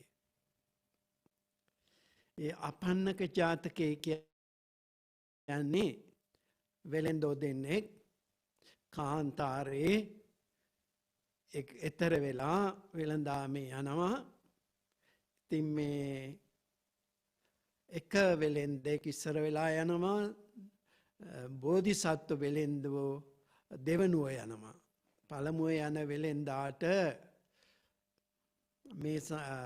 මේ කාන්තාරේ ගමන් කරනකොට මේ ජලජ පුෂ්පයන්, ඒ කියන්නේ නෙළුම්, මානෙල්, ඕලු ආදිය පැළඳගත්ත, තෙත රෙදි ඇඳගත්ත, තෙත හිසකේස ඇති පුද්ගලයන් කීප දෙනෙකු මුණ ගැහෙනවා. මේගොල්ලෝ සැබවින්ම මිනිස්සු නෙමෙයි. මේගොල්ලෝ මේ කාන්තාරයට අධිග්‍රහිත වෙච්ච යක්ෂ භූත කණ්ඩායම්. ඉතින් මේ වෙලෙන්දා නොමග යනවා තමන්ගේ ගැල්වල තිබිච්ච ඒ වතුර ටික අයින් කරලම නැත්තම් ඒ වගේ නාගන්නවා. ඒවා පිරිමසා ගන්නෙ නැහැ. ඒවා ඉවර වෙනවා. මේ විදිහට යනකොට මේ වතුර නැතිව මේ ගැල්වල බැඳලා හිටිය මේ ගොනුන් මැරී වැටෙනවා. ඒ වගේම මේ මිනිසුනුත් විනාශ වෙනවා. ඉතින් ඒ විදිහට මේ කාන්තාරයට අධිග්‍රහිත වෙච්ච මේ යක්ෂයෝ භූතයෝ මේ වෙලෙන්දා සහ පිරිවර මේ විනාශ කරනවා. දෙවනුව යන්නේ බෝධිසත්ව වෙලෙන්දෝ. ඒදී මේ අර තමන් හමුවට එන මේ දිය රෙදි ඇඳ ගත්ත ඔළුවෙන් ඉසකයාවලින් වතුර වැටෙන ඒ වගේම මේ නෙළුම් මහනෙල් ඕලු ආදී මේ ජලජ පුෂ්පයන් පැලඳගෙන එන මේ මිනිසුන් මේ කියන බස් අසන්නේ නැහැ. කල්පනා කරනවා මේ වගේ කාන්තාරවල මේ වගේ සතුරෝ ඉන්නවා, මේ වගේ අමනුෂ්‍යෝ ඉන්නවා. මේන් අපි රැවටෙන්නට හොඳ නැහැ කියලා මේ අමනුෂ්‍යයන්, මේ භූතයන්, මේ යක්ෂයන් කියන දේවල් අහන්න නැතුව කටයුතු කරලා බෝධිසත්ව වෙලෙන්දෝ තමන්ගේ ගමන යනවා කාන්තාරේ එතර කරනවා. ඒකයි අපන්නක ජාතකයේ තියෙන්නේ. අපන්නක සූත්‍රයේ තියෙන්නේ අපන්නක ප්‍රතිපදාව. මේක ඊටාම වැදගත් ප්‍රතිපදාවක්. අපන්නක ප්‍රතිපදාව. කියන්නේ මේ ලෝකේ හැම විටම වාද, මතවාද, ප්‍රතිවාද ආදිය ඇති වෙනවා නිතර. ඉතින් මේ මත තවත් වාද ඇති වෙලා ඒවා සමග ඝට්ටනයක් ඇති වෙනවා. හැම දිනම තමන්ගේ වාදය තමයි ඇත්ත කියලා ප්‍රකාශක හිතනවා කරනවා. ඉද මේව සත්‍යං මෝගමඤ්ඤං. අනිත් අයගේ වාදය බොරුවක්. මගේ අදහස්ම තමයි හරි. අනිත් අයගේ මතය ඒක මෝගමඤ්ඤං කියන එක වැරදි. ඉතින් මේ විදිහට අත්තුක්කංශනය සහ පරවම්බනය කියන මේ දෙක ඇති කරගන්නවා. අත්තුක්කංශනය කියන්නේ තමාගේ මතේ හුවා දැක්වීම. තමන් අදහන මේ මතේ හුවා දක්වනවා. ඒ වගේම පරවම්බනය කියලා කියන්නේ අනුන්ගේ මතය වැරදි කියලා හෙලා දකිනවා. බැහැර කරනවා. ඒ සමග ගැටුම් ඇති කරගන්නවා. මේ විදිහට අත්තුක්කංශනය සහ පරවම්බනය අපිට නොඑක් විදිහට දකින්න පුළුවන්. දැන් කාලයට සමාජ මාධ්‍ය තුල මේවා නිතර දකින්නට පුළුවන්. ඉතින් මේදී අපි සමහර විට හොඳ මාර්ගය යන්නත් පුළුවන්. හොඳ කටයුතු වලට යෙන්නත් පුළුවන්. එහෙම නැත්නම් මාර්ගයේ ගමන් කරන්නට පුළුවන්. ඒ මොකද හරි වැරදි හරියට තේරුම් ගන්නේ නැති නිසා. අපන්නක ප්‍රතිපදාව කියන්නේ නිහඬව ප්‍රතිවේක්ෂා කරලා විචක්ෂණව තීක්ෂණව මේ තමන් අහන දෙය මෙනෙහි කරලා අවිරුද්ධ මතය ගොඩනගා ගැනීම. මේවට ගැටෙන්න යන්නේ නැතුව තමන් හරි දේ කල්පනා කරලා වටහා ගැනීම. තමන් නිවැරදි දේ තෝරා ගැනීමෙන් මෙහිදී තමන්ටම යම් කිසි වගකීමක් තිබෙනවා. තමන් හරි දේ තෝරා ගැනීමට. ඒක තමන් විසින්ම මේ හරි මඟ වැරදි මඟ කුමක්ද කියලා වටහා ගන්නට ඕනේ. මේක තමයි මේ අපන්නක ප්‍රතිපදාව කියන්නේ. බොහෝ මතවාද අතර නිවැරදි මතය, නිවැරදි දේ කොහොමද අපි සොයාගන්නේ, වටහාගන්නේ කියන එක. දැන් බුදුරජාණන් වහන්සේගේ කාලෙත් නොඑක් විදිහේ ශාස්ත්‍රූවරු හිටියා. ඒ වගේම දෘෂ්ටි වාද තිබුණා. දෙසටක් දෘෂ්ටි වාදයන් තිබුණා කියලා බ්‍රහ්මජාල සූත්‍රයේ තියෙනවා. ඉතින් මේක හරියට මේ මහා අවුල් මනසක් ඇති කරන්නට හේතු වෙනවා මේවා නොඑක් දේවල්. අනේ එතකොට අපි නිවැරදි විදිහට බුදුරජාණන් වහන්සේ දේශනා කරන්නේ නිවැරදි මාවත මේ අපන්නක ප්‍රතිපදාවක් හොයාගෙන කටයුතු කරන්න නුවණින් විමසන්නට ඕනේ. දැන් බොහෝ විට බුදුරජාණන් වහන්සේගේ ඉගැන්වීමේ තියෙනවා කාරණා 4ක්. තමන් අවුල් සහගත මේ මතවාදවල, දෘෂ්ටිවාදවල, විවේචනවල ඇලිලා ගැලිලා අවුල් වූ මනසක් ඇතිනම් කාරණා 4ක් බුදුරජාණන් වහන්සේ දේශනා කරනවා. එකක් තමයි ධර්ම ශ්‍රවණය කරන්න ඕනේ. සද්ධර්මයේ ශ්‍රවණය කරන්න ඕනේ.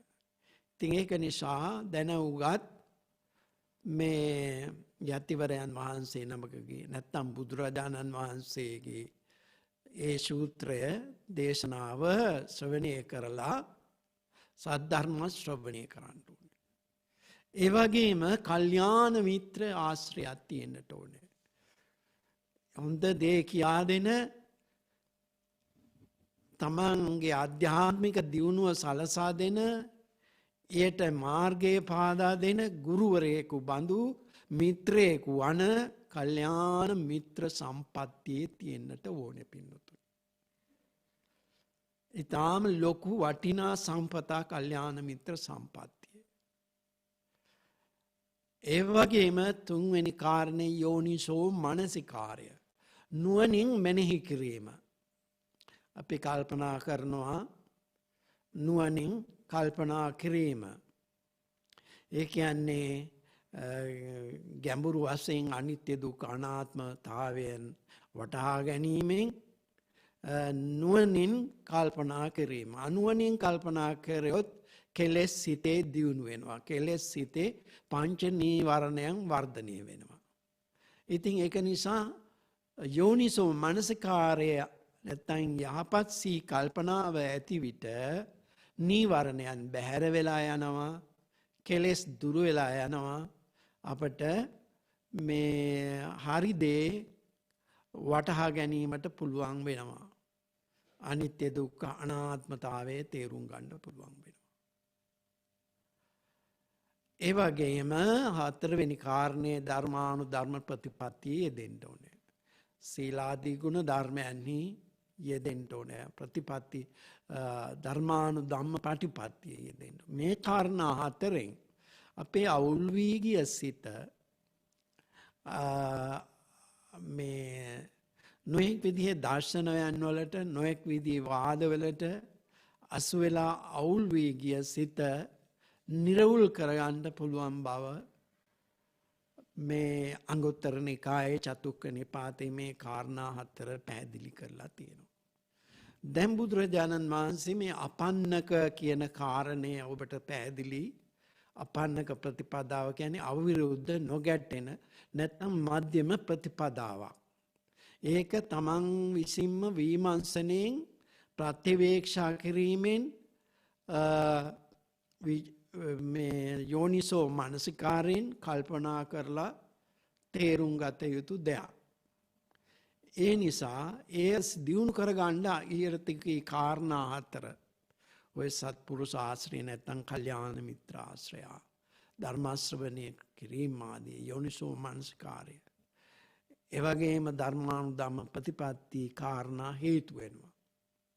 දැන් කල්පනා කරලා බලනකොට එදා ඉන්දියාවේ තිබෙච්ච ඔය නොයෙක් විදිහේ ප්‍රතිපatti, ඒ වගේම නොයෙක් විදිහේ අජවුත ගෝවුත වශයෙන් වෘත සඳහා සමාදම් වෙලා හිටියා.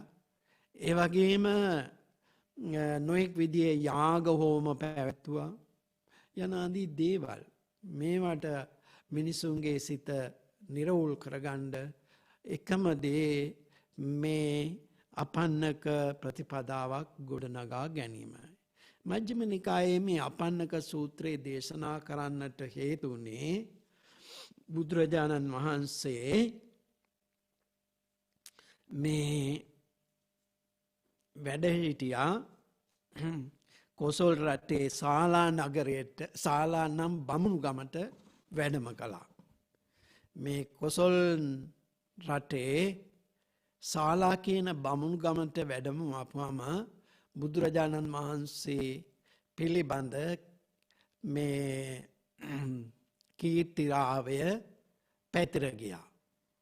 ඔය අපි වන්දනා කරන ඉතිපිසෝ ගාථාවේ තියෙන නව ගුණයන් එහි සඳහන් වෙනවා. මේ විදිහයි බුදුරජාණන් වහන්සේ අරහං සම්මා සම්බුද්ධෝ විජාචරණ සම්පන්නෝ සුගතෝ ලෝකවිදු ඔය විදිහට බුදුහාමුදුරන්ගේ කීර්තිරාවය මිනිස්සු අතර පැතිර ගියා. මේම ඒ බුදුරජාණන් වහන්සේ අපේ ශාලා නම් ගමට වැඩම කරා කියන එක. ඒ වෙලාවේදී ඒ බමුණු ගමේ බ්‍රාහ්මණවරු බුදුරජාණන් වහන්සේ හමුවට පැමිණියා. පැමිණිලා බුදුහාමුදුරුවෝ මුණ ගැසිලා තම තමන්ගේ නාම ගෝත්‍රයන් හෙළි කරා. සමහර අය තමන් කවුද කියලා හඳුන්වා දුන්නා. ඉතින් බුදුරජාණන් වහන්සේට ප්‍රකාශ කර සිටියා අපි මේ ශාලා නගරේ ශාලා ගමේ මේ ගම් වාසීන් කෙනෙක් බ්‍රාහ්මණ ගමේ. එහිදී බුදුරජාණන් වහන්සේ කල්පනා කරනවා මේ අයට ධර්මයක් දේශනා කළ යුතුයි කියලා. එසේ කල්පනා කළා බුදුරජාණන් වහන්සේ අහනවා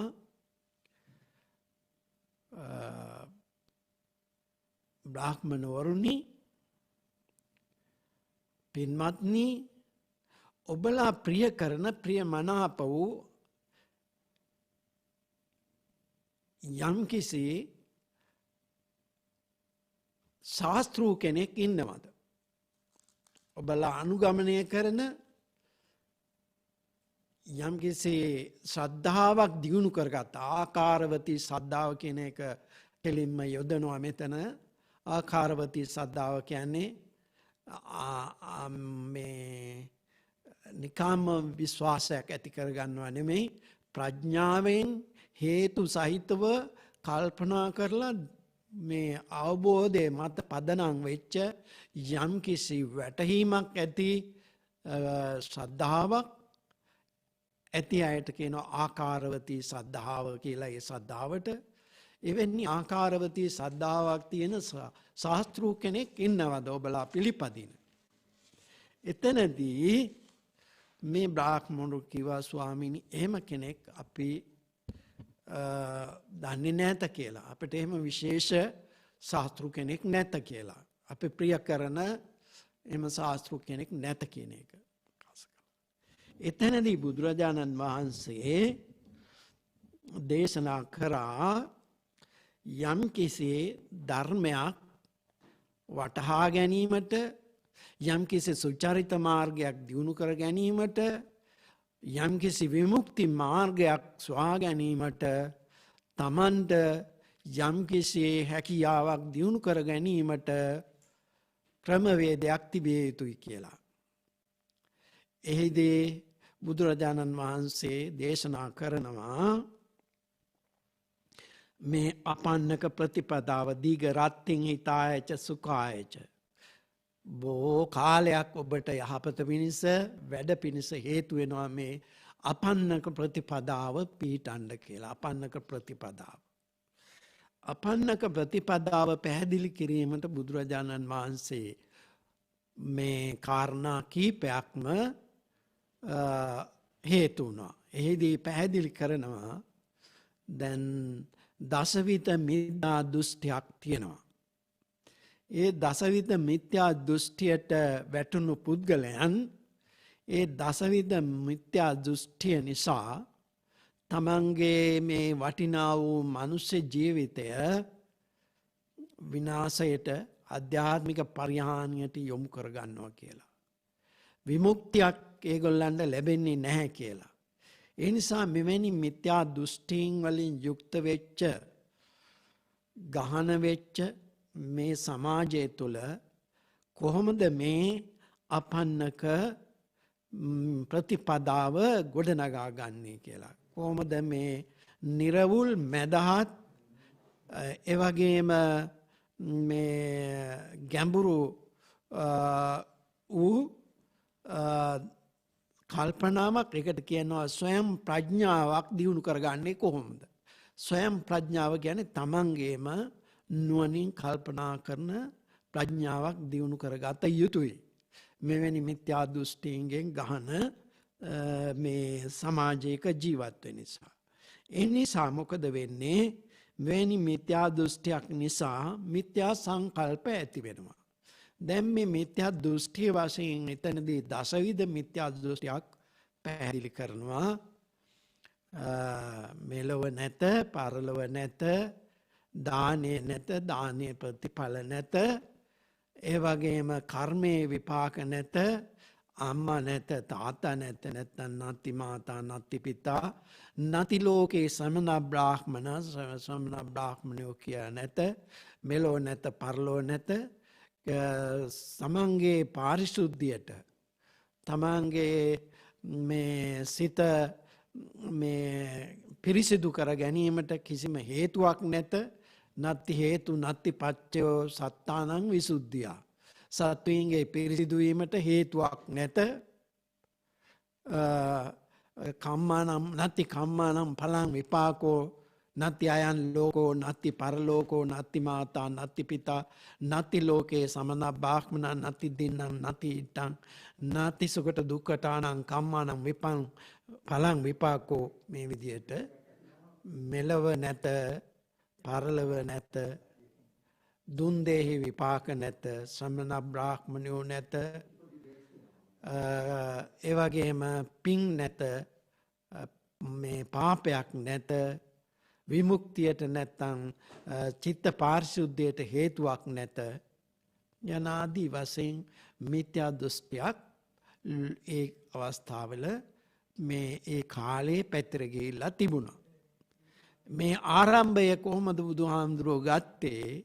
මේ අපන්නක ප්‍රතිපදාව පැහැදිලි කරන්න මේ නරක මේ මිත්‍යා දෘෂ්ටිය යම් කිසි විදියකට තියෙන සමාජයක් වුණොත්, එවැනි මිත්‍යා දෘෂ්ටියක් ප්‍රචාරය වෙයි නම් ඔබලා කොහොමද මේ අපන්නක ප්‍රතිපදාව ප්‍රයෝජනයට ගන්නේ කියන එක.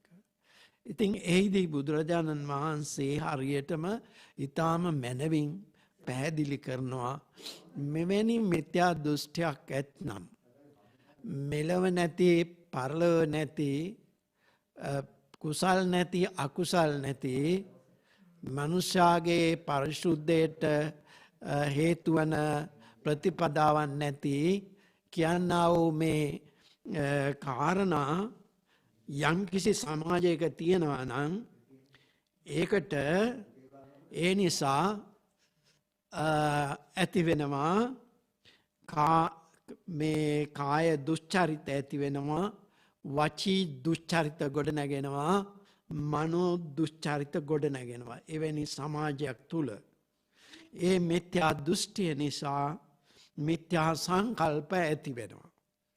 මිත්‍යා සංකල්ප කියලා කියන්නේ අපි ළඟ තියෙන මේ පින්පව් පිළිබඳ විශ්වාසය, මෙලෝ පරලෝ පිළිබඳ තියෙන විශ්වාසය, ඒ වගේම මේ අපගේ කෙලෙස් තමන කෙලෙස් නැති කරන ප්‍රතිපත්ති මාර්ගය ආදී වශයෙන් පෙන්눔 කරලා තියෙන දේවල් වලට ප්‍රතිපරත් විරුද්ධ වෙච්ච සංකල්ප ඇති වෙනවා. මෙවැනි සංකල්ප ප්‍රකාශ කරන්නට යනකොට මිච්ඡා වාචා නැත්තං මේ මිච්ඡා වචන ගොඩනගෙනවා. මිච්ඡා ප්‍රකාශන ඇති වෙනවා. මිච්ඡා ප්‍රකාශන ඇති වෙනකොට මිච්ඡා ප්‍රතිපදාවක් ගොඩනගෙනවා. මිච්ඡා ප්‍රතිපදාව නිසා අභූත ධර්ම ප්‍රඥාප්තිය ගොඩනගෙනවා. අභූත ධර්ම ප්‍රඥාප්තියක් කියලා කියන්නේ මේ ගැළපෙන්නේ නැති නොගැලපෙන ඒ වගේම පාප ධර්මයන්ට සම්බන්ධ වෙච්ච කාය දුස්චරිත, වාචී දුස්චරිත, මනෝ දුස්චරිත ආදිය ගොඩනගෙනවා. අත්තුක්කංසනය සහ පරවම්බනය එතනදී ඇති වෙනවා. තමන්ගේ මතය හරිය, අනුන්ගේ මතය වැරදිය කියන මේක. ඉදමේව සච්චං මෝගමාඤ්ඤං. මගේ අදහස තමයි හරි, අනින් අයගේ එක වැරදිය කියන මේ විදිහට අත්තුක්කංසනය, පරවම්බනය කියන මේ දෙක ඇති වෙනවා. ඉතින් මේ විදිහට අභූත ධර්ම ප්‍රඥප්තියක් ගොඩනැගිලා මොකද වෙන්නේ? සමාජයේ මේ තමන්ගේ විමුක්තිගාමී මාර්ගයේ, තමන්ගේ ධර්ම මාර්ගයේ නැති වෙලා යනවා. මිත්‍යා දෘෂ්ටියක් සමාජයේ ඇති වෙනකොට මේ ඇතිවෙන්නා වූ මේ අපන්නක ප්‍රතිපදාවක් නැති විට ඇතිවෙන්න දේ සම්පූර්ණ අයහපත් සමාජයක්, දුෂ්චරිතවත් සමාජයක් ගොඩනැගෙනවා කියලා. ඒ නිසා සම්‍යක් දෘෂ්ටියක් ඇති කරගන්න මේ හේතු වෙනවා මේ අපන්නක ප්‍රතිපත්තිය. ඒක කොහොමද? තමන් නිර්වුල්ව තමන් මේ කල්පනා කරලා විචක්ෂණව මේ යහ කුසල් මොනවාද අකුසල් මොනවාද කියන එක වටහා ගන්න ඕනේ. බෝධිසත්වයන් වහන්සේ කිං කුසල ගවේෂී කියලා කාලයක් ගත කරා කුසල් මොනවද කියලා හොයමින්. කිං කුසල ගවේෂී කියලා මේ බෝධිසත්ව ඒ කියන්නේ මේ දුෂ්කර ක්‍රියා කරන කාලේ යෙදුණා. මේක ඊටම වටිනවා. ඉතින් මේ මනුෂ්‍ය ජීවිතය තුල නොයෙක් විදිහේ වාද විවාද, නොයෙක් විදිහේ දර්ශනවාද වලට පසුබිමක කොහොමද නිවැරදි යහපත් වූ කුසලයක් කියලා යමක් සොයාගන්නේ? ඉතින් බෝධිසත්වයන් අනුගමනය කරපු කිං කුසල ගවේෂී, කුසලයේ කුමක්දයි ගවේෂණය කරපු මේ මාර්ගය අපට ආලෝකයක් ඇති කරගන්න පුළුවන්. එවැනි අවස්ථාවක තමයි සම්‍යක් දෘෂ්ටිය කියන මේක ඇති වෙන්නේ. සම්‍යක් දෘෂ්ටිය නිවැරදි මාර්ගය. ඉතින් බුද්ධ ධර්මයේ කියන සම්‍යක් දෘෂ්ටිය සම්මා දිට්ඨි කියලා මේ ආර්ය අෂ්ටාංගික මාර්ගයේ පළවෙනි මාර්ගාංගය සඳහන් වෙන්නේ දුක්ඛේ ඥානං, දුක්ඛ සමුදය ඥානං, දුක්ඛ නිරෝධේ ඥානං, දුක්ඛ නිරෝධ ගාමිනී පටිපදාය ඥානං අයං උච්චති සම්මා දිට්ඨි. මේ සම්මා දිට්ඨිය කියලා කියන්නේ චතුරාර්ය සත්‍යයේ පිළිබඳ යම් කිසි වැටහීමක් ඇති කර ගැනීම. මේක නිවන් දැකීම නෙමෙයි, මේවා පිළිබඳ යම් කිසි වැටහීමක්, අවබෝධයක් ඇති කරගෙන ඒ මත පදනම් වෙච්ච සම්මා වාචා, සම්මා කම්මන්ත, සම්මා ආජීව, වායාම, සති, සමාධි කියන මේ ප්‍රතිපදාව පවත්වාගෙන යාමට හේතු භූත වෙන ඒ සම්මා දිට්ඨියක් ගොඩනගා ගන්න පුළුවන් වෙනවා. ඒ තුලින් ඇති වෙනවා කාය සුචරිතය, වාචී සුචරිතය, මනෝ සුචරිතය. මේ විදියට සම්මා මේ ආර්ය අෂ්ටාංගික මාර්ගයේ ගොඩනගෙනවා සම්මා දිට්ඨියක් ඇති වෙච්චාම. එතකොට සම්මා ප්‍රඥප්තියක් ගොඩනගෙනවා. අත්තුක්කංසනයෙන් තොර වෙනවා, පරවම්බණයෙන් ඇතනේ තමන්ගේම මතය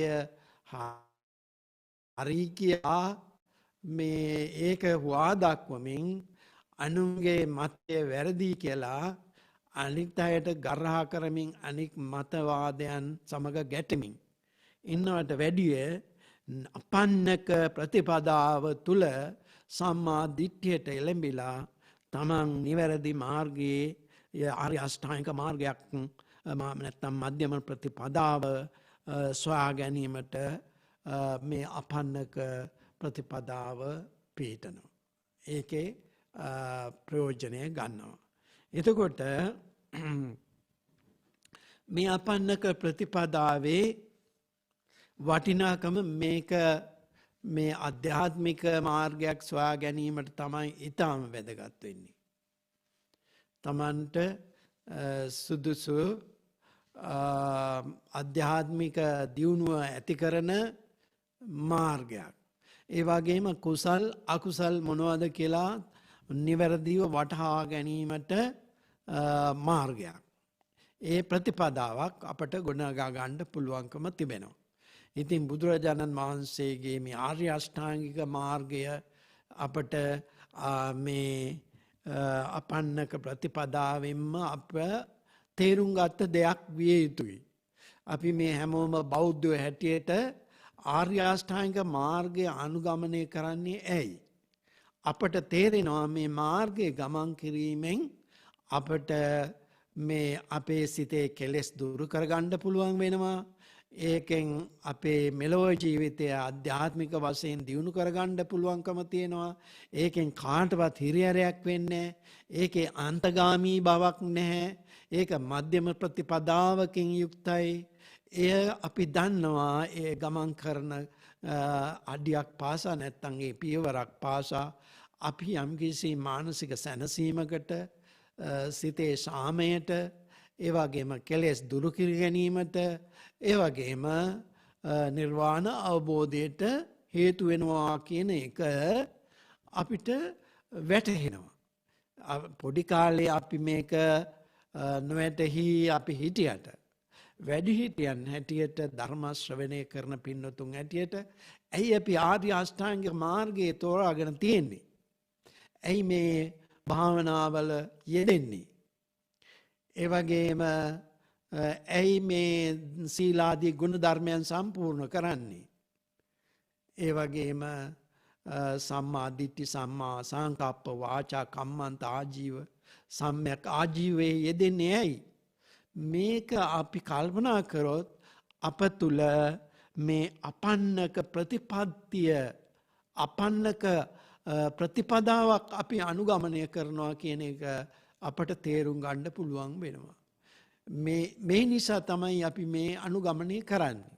එතකොට මේ අපි මේ දෘෂ්ටි මේ විදිහට බෞද්ධ ඉගැන්වීමක් එළඹෙන්නට පෙර නොයෙක් දෘෂ්ටිවාද අතර අප හිටියානම් නිවැරදි මාර්ගය සොයා ගැනීමට අපට මේ අපන්නක ප්‍රතිපදාව හේතු වෙනවා.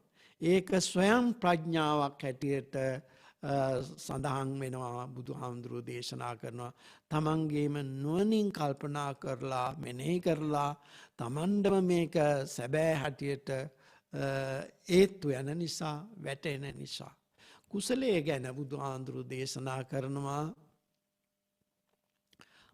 අත්තාය හිතාය පරහිතාය න අත්තාය හිතාය පරහිතාය අත්තාය හිතාය ච පරහිතාය ච. සමහර ක්‍රියාවන් තියෙනවා තමන්ට අයහපත් න අත්තාය හිතාය පරහිතාය. අනුන්ට යහපත් නමුත් තමන්ට අයහපත් දේවල් තියෙන්න පුළුවන්. එවැනි ක්‍රියාවන් තියෙන්න පුළුවන්. අනුන්ට යහපත් තමන්ට යහපතක් වෙන්නේ නැති දේවල්.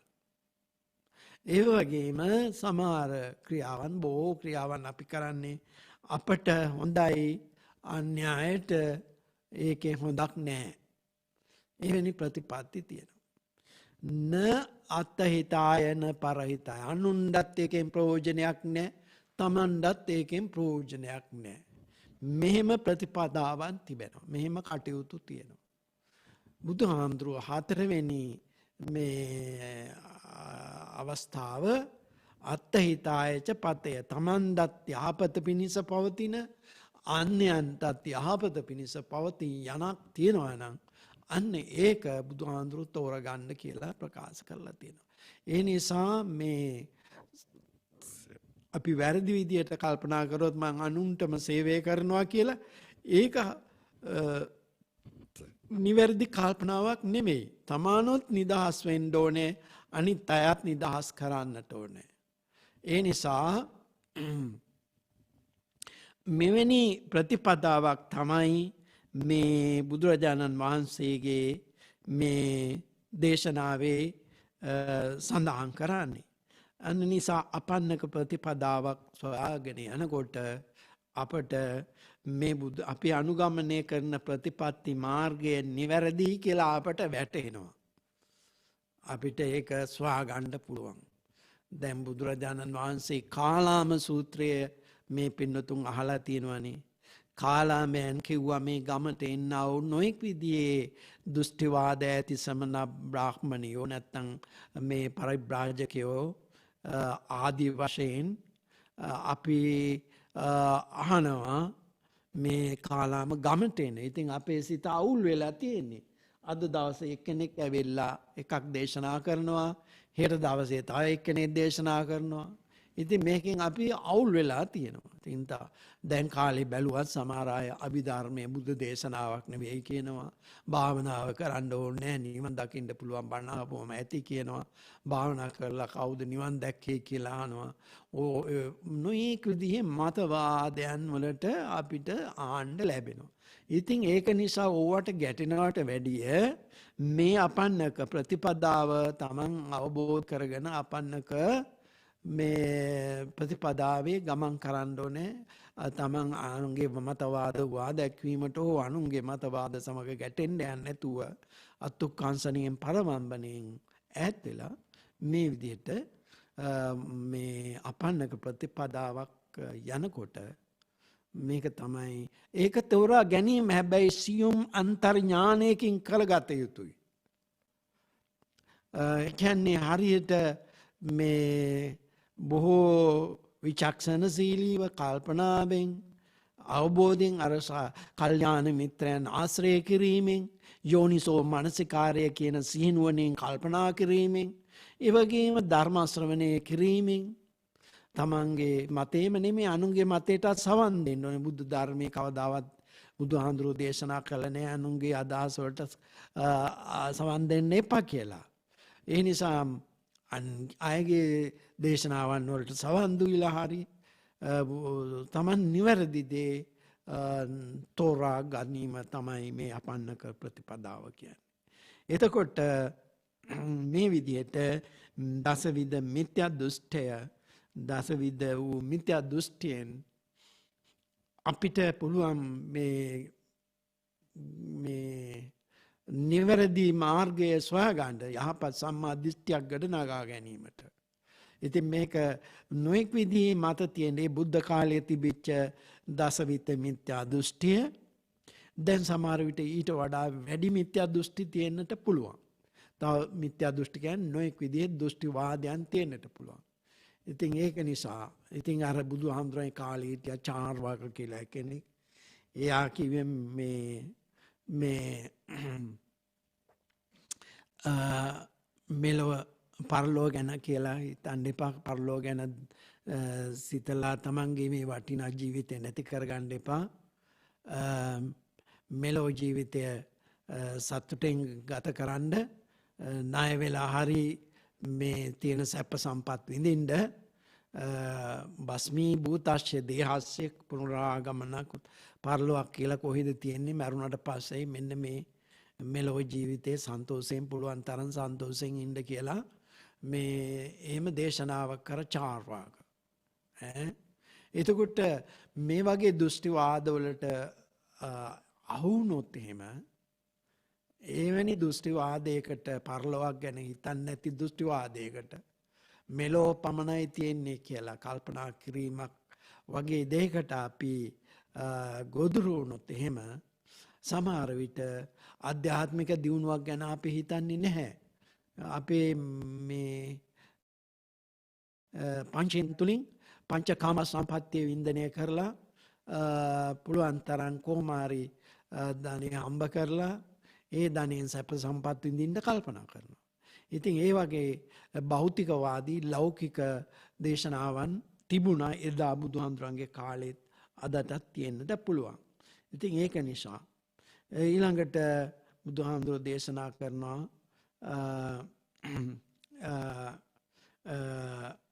මෙතන අරූපී බඹලෝ තිබෙනවා අරූපී බඹලෝ නැහැ කියලා සමහර අය වාද කරන්න පුළුවන්. කොහේද අරූපී ලෝක තියෙන්නේ කියලා. අපිට පේනවයි අරූපී ලෝකයක් කියන්නේ මේ පංචස්කන්ධයෙන් නැති ලෝකයක්. අරූපී ලෝකයක්. ඉතින් මේ බුද්ධ කාලයේ තිබුණ ඔය අරූපාවචර ධානලාභීන්ට අරූපාවචර ධාන වඩපු අයට කල්පනා වුණා මේ ශරීරයේ තියෙනකොට නොඑක් විදිහේ ඒක වයසට යනවා, ලෙඩ හැදෙනවා, මරණයට පත් වෙනවා. මේ ශරීරයේ තියෙන නිසානේ මේවා සිද්ධ වෙන්නේ. දැන් හිස ඔළුව තියෙන නිසානේ හිස රදේ හැදෙන්නේ. ඔළුව නැත්තම් හිස රදේ හැදෙන්නේ. ඉතින් ඒ වගේ මේ ශරීරයේ තියෙන ඉඳන්නේ මේ ලෙඩ හැදෙන්නේ. ඉතින් මේ ශරීරයේ තියෙනකොට මේක වයසට යනවා. කොච්චර දුක් විඳින්න වෙනවද? ඒ නිසා ශරීරයෙන් තොර වෙච්ච යම්කිසි සැපයක් තියෙනවා නම් කොහෙද තියෙන්නේ කියලා අරූපී බ්‍රහ්ම ලෝක ගැන ඒගොල්ලෝ කල්පනා කරා. ඉතින් අරූපාවචර බ්‍රහ්ම ලෝක වල ඉපදෙන්නට අරූපාවචර ධාන උපදවා ගත්තා. ඉතින් මේක දෙවිදියකට මේ තර්ක කරන්න පුළුවන්. ඉතින් බුදුරජාණන් වහන්සේ දේශනා කරනවා මේ ධාන මාර්ග දියුණු කරගන්න. මේවා ධාන මාර්ග දියුණු කරගන්න. ලෝවැඩ සංගරාවේ කවියක් තියෙනවා මේ පින්නතුන්ට මතක ඇති. එතත් නැතත් පරලව සුදනෙනි මහත හලොත් යෙහෙකි පව්කම් නොසිතාම සිත. ඔතබාම සිත. ඒ කියන්නේ පරලොව තිබුණත් එකයි නැතත් එකයි. මේ අපන්නක දෘෂ්ටියට ළඟයි ඒක.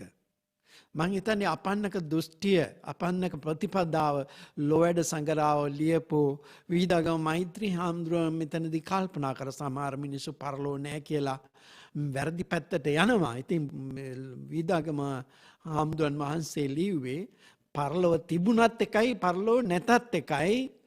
පව්කම් වලින් ඇතුණාම ඒක යහපත්. ඒක හොඳයි. ඒක ඇති වරදක් නැහැ කියලා.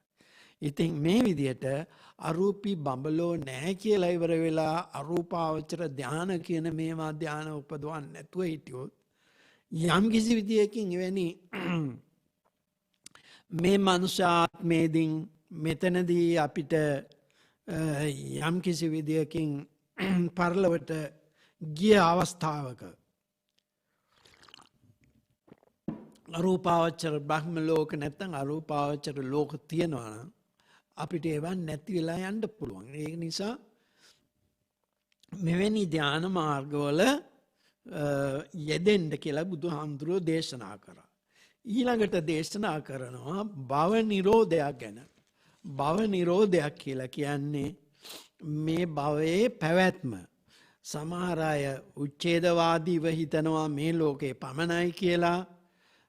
සාස්වතවාදීව කල්පනා කරනවා මේකෙන් නිරෝධයක් මේකෙන් ගැලවීමක් මෙයින් විමුක්තියක් ලබන්න බැහැ කියලා. සාස්වත දෘෂ්ටියක් ඒක. එතකොට මේ දෘෂ්ටිවාද දෙක අතර බුදුරජාණන් වහන්සේගේ දේශනාවේ තමයි තියෙන්නේ මේ ලෝකේ පමණක් නෙවෙයි පරලොවක් තිබෙනවා. ඊළඟට මේකේ සදාකාලිකවම භවයේ ඉපදෙන්නට ඕනේ නැහැ. භවෙන් නිදහස් වීමක් තිබෙනවා. විමුක්තියක් නිර්වාණ මාර්ගයක් තියෙනවා. එතකොට ඒ සඳහා මධ්‍යම ප්‍රතිපදාව අනුගමනය කරන්න කියලා. එතකොට මෙන්න මේ විමුක්තිය මේ නිවන ලබා ගැනීමට මේ ආත්මය තුළම උත්සාහ කරන්න කියන එක බුදුරජාණන් වහන්සේගේ මේ ඉගැන්වීම. ඉතින් මේ සඳහා මේ අපන්නක ප්‍රතිපදාව අතිශයින්ම ශ්‍රේෂ්ඨයි. දැන් පරලෝ පිණිසම වැඩ කරන්න කියලා දෙයක් නැහැ බුදුරජාණන් වහන්සේ දේශනා කරනවා මේ පිළිබඳව. මේ ආත්මයේ තුලදීම මේ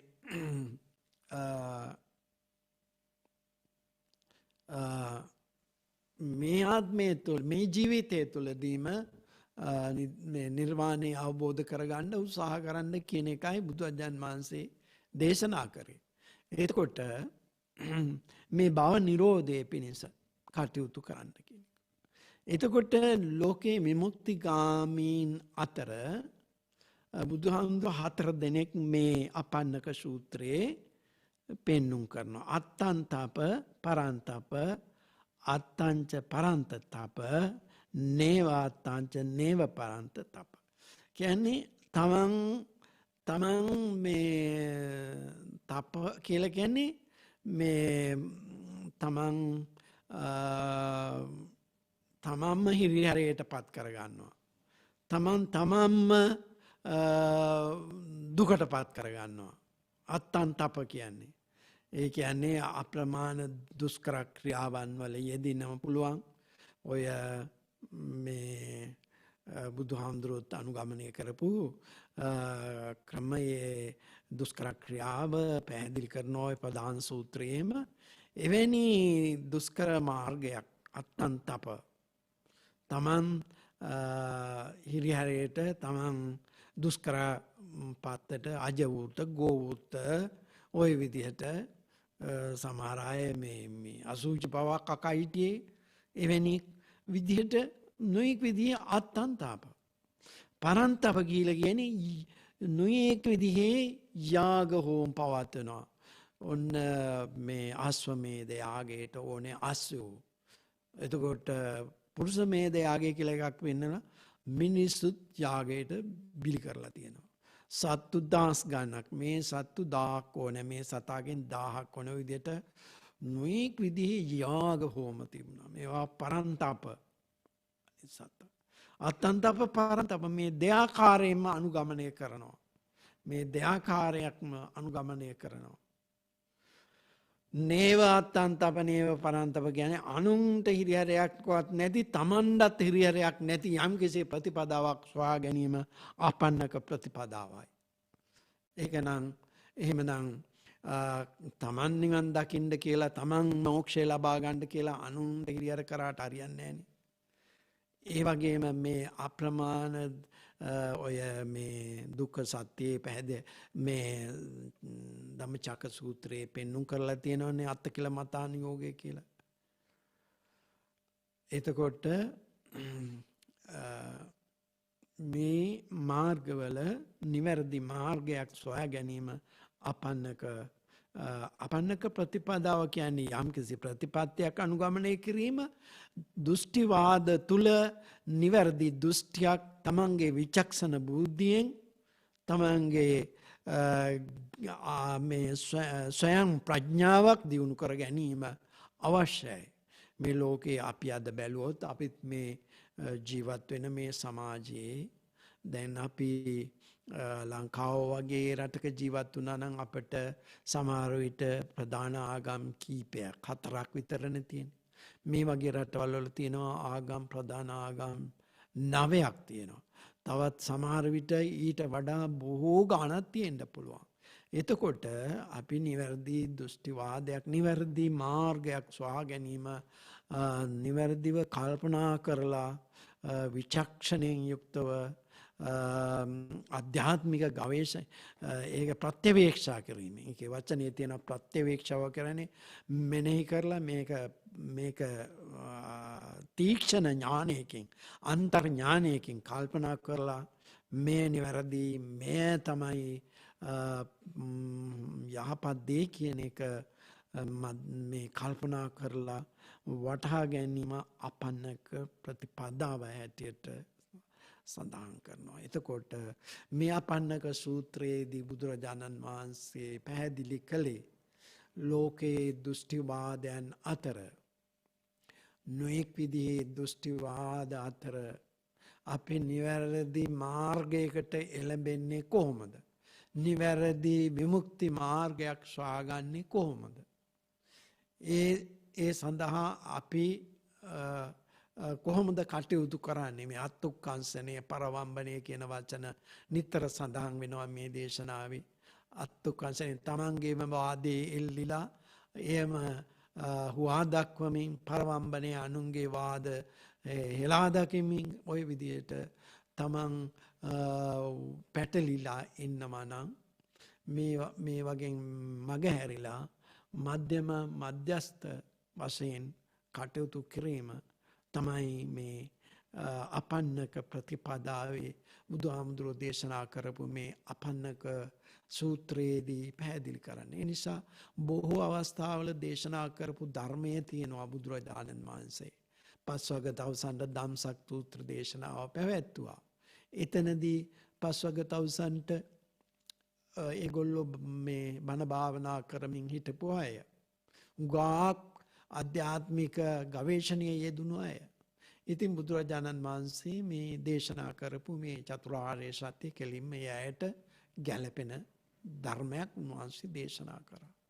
ඒ වගේම මිහිඳු මහරහතන් වහන්සේ මේ චුල්ලහත්ති පදෝපම සූත්‍රය කොහොමද මේ සොයාගෙන යන්නේ විමර්ශක බුද්ධියෙන් අර තමන් දකින්න ඕනේ නියම හස්තියා දකින්න තුරු කොහොමද නිගමනයකට එළඹෙන්නේ නැතුව මේ අර ඇතාගේ ලකුණු දැකලා එයා මේ ගස්වල මේ අතු කඩපු දේවල් දැකලා ඒ වගේ නිගමනයකට එන්නේ නැතුව තමන්ගේ ඇහිම්ම දකින්නතුරු ගිහිල්ලා අර හස්තියා දකින්නතුරු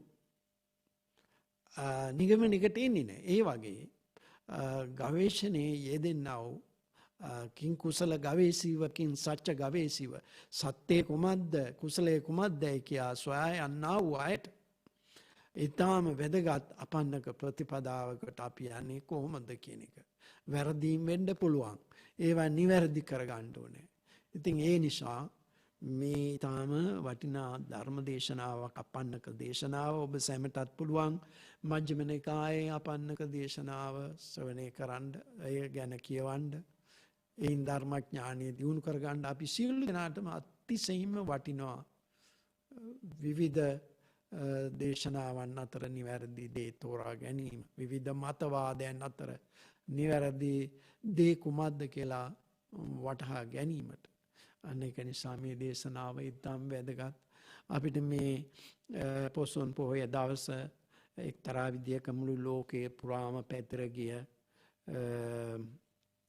කාල විපත්තියක් තියෙනවා. කාල විපත්තිය කියලා කියන්නේ මේ කාලය තුල තියෙන විපක්තියකට අපි මුහුණ පාලා තියෙනවා.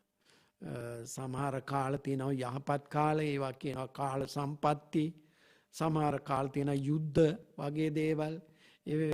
ලෙඩ රෝග පැතිරෙන කාල තියෙනවා. ඒවා කාල විපත්ති. කාල සම්පatti කියන්නේ සමහර යහපත් කාල තියෙනවා. බුදුවරු ඉන්න කාල. ඒ වගේම ලෝකේ ඊටම සමෘද්ධිමත් කාල. ඉතින් ඒ වගේ කාල සම්පත්තියක් තියෙනවා. ඉතින් මේ අවස්ථාවේදී කාල විපත්තියක් අපට තියෙනවලු ලෝකේටම පැතිර ගිය. ඉතින් ඒ අවස්ථාවේදී අපි හුඟක් දෙනෙක් කල්පනා කරා මේ කොරෝනා වෛරසයෙන් අපි මිදෙන්නේ කොහොමද, අනිත් අය නිදහස් කරන්න. තමන් විතරක් නෙමෙයි අනිත් අය ගැනත් අපි කල්පනා කරා. ඒක නිසා අපි අනිත් අයට උදව් පදව් කරන්නත් කල්පනා කරා. ඒ විදිහට හුඟක් දුරට මේ ආධ්‍යාත්මික දියුණුව ගැන අපි හිතුවා. මොකද නිමාඩුවක් ලැබුණා, කාය විවේකයක්. ඉතින් යන හුඟක් දෙනෙක් බණ භාවනාවට නියදෙනවා. ඒ වගේම මේ නොඑක් විදිහේ ආධ්‍යාත්මික පරිශ්‍රණ වලට, ආධ්‍යාත්මික කටයුතු වලට අවස්ථාවක් අපි සියලු දෙනාටම ලැබුණා. ඒ නිසා කොරෝනාවේ නරක ප්‍රතිඵල ගොඩාක් තිබුණා වගේම ඥානවන්ත බුද්ධිමත් අය හැටියට එහි යහපත් වූ පැත්තකුත් දකින්නට ඕනේ. එයින් අපි යම්කිසි ආධ්‍යාත්මික විවේකයක්, චිත්ත විවේකයක් ලබාගෙන ආධ්‍යාත්මික දියුණුවක් පිණිසත් අපිට කටයුතු කරන්නට ලැබලා නැත්නම් කියලා ඒ පැත්ත ගැනත් හිතන්නට ඕනේ. මේ කල්පනා කරලා මේ පවතින කාල විපත්තියෙන් අපි මගහැරගෙන එයින් අපි අමාරුවේ වැටෙන්නේ නැතුව අනිත් අයටත් අපි මේ උදව් කරන්න පුළුවන් බෝධිසත්ව චින්තනයක් ඇතිව ක්‍රියා කරලා මේ අපි විශේෂයෙන්ම මේ සිතේ තියෙන සංකූලතා ඒ වගේම දුක්ඛ දෝමනස්යන් දුරු කරගන්නට ඕනේ. චින්තාවේ ක්‍රියා කිරීමේ අපි යලි නැගී සිටින්න ඕනේ, පුනර්ජීවනයක් ඇති කරගන්න ඕනේ. අපිට තියෙන අපල උපද්‍රව ආදී තියෙන ඒවා මගහැරවගෙන ජීවිතයේ තියෙන ප්‍රාර්ථනාවන් ඉෂ්ට සමුද්ද කරගන්නට ඕනේ. සියලු දෙනාට මේ සඳහා උතුම් නිරෝගී සුවය ලැබේවා. ඒ වගේම සියලු දෙනාටම උතුම් ධර්මඥානය ලැබේවා. හැම දෙනාටම මේ බුද්ධ දේශනාවෙන් සම්‍යක් දෘෂ්ටිකව මෙලොව නිර්වාණය ලබා ගන්නට නොහැකි වුණොත් සම්‍යක් දෘෂ්ටිකව ඉපදිලා නිර්වාණගාමී මාර්ගයේ ගමන් කරන්නට ලැබේවා. භවයේ කෙලවර, භව නිරෝධයේ කෙලවර, මේ සංසාරේ දුක්ඛ දෝමනස්යන්ගෙන් නිදහස් වූ සාන්ත වූ අමාමහ නිවන සැලසේවා කියලා ප්‍රාර්ථනා. ආකාසට්ඨා ච බුම්මට්ඨා දේවා නාග මහිද්దికා පුඤ්ඤන්තං අනුමෝදිත්වා තිරං රක්칸තු ලෝක සාසනං. ඥාතීන්ට පින් අනුමෝදන් කරනු. ඉදං මේ ඥාතීනං හෝතු සුඛිතා හොන්තු ඥාතයෝ. ඉදං මේ ඥාතීනං හෝතු සුඛිතා හොන්තු ඥාතයෝ. ඉදම් මේ ඥාතීනං හෝතු සුඛිතා හොන්තු ඥාතයෝ. දුක්ඛප්පතාච නිදුක්ඛාභයපතාච නිබ්බයා සෝකපතාච නිසෝකා හොන්තු සබ්බේ පිපානිනෝ.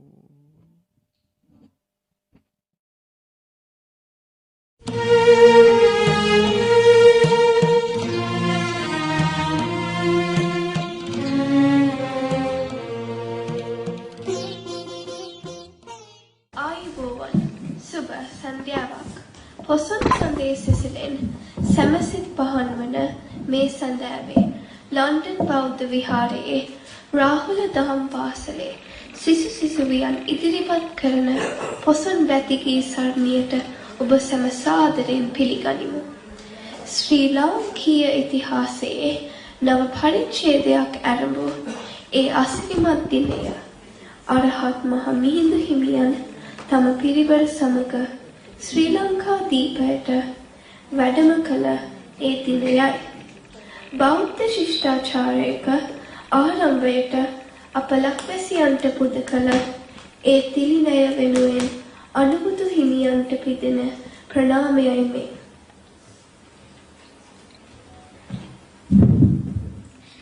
It was on the memorable full moon day in the month Poson or June in 306 BC, or 237 years after the demise of the Buddha, that the Arahant Mahinda, the illustrious messenger of Buddhism, met King Devanampiyathissa, who reigned Sri Lanka between 307 to 267 BC. They met atop the Mihintala rock, which is known as Misaka Pappudha in Pali, and is situated about 12 kilometers east of Anuradhapura. This encounter paved way for the establishment of Buddhism in Sri Lanka. Arahant Mahinda came to Sri Lanka as bidden by his father, Emperor Asoka, who built and ruled what is known as the Asokan Empire of India. Asoka was known as Chandrasoka, or Asoka the Wicked, but later when he announced armed conquests, he came to be known as Dhammasoka, or Asoka the Pious. He proclaimed Buddhism, having become a convert to the faith throughout India as the state religion, and did everything for the propagation of Buddhism in the country. When Arahant Mahinda came to Sri Lanka, he was 32 years old. He went there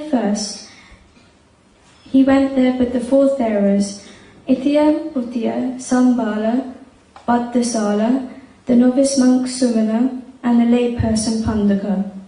Authentic history tells us that Arahant Mahinda met King Devanampiyathissa when he was on a hunting spree towards the wilderness of Mihintale. Chasing wild animals was his first form of amusement, which he did when he had the opportunity and leisure to do so.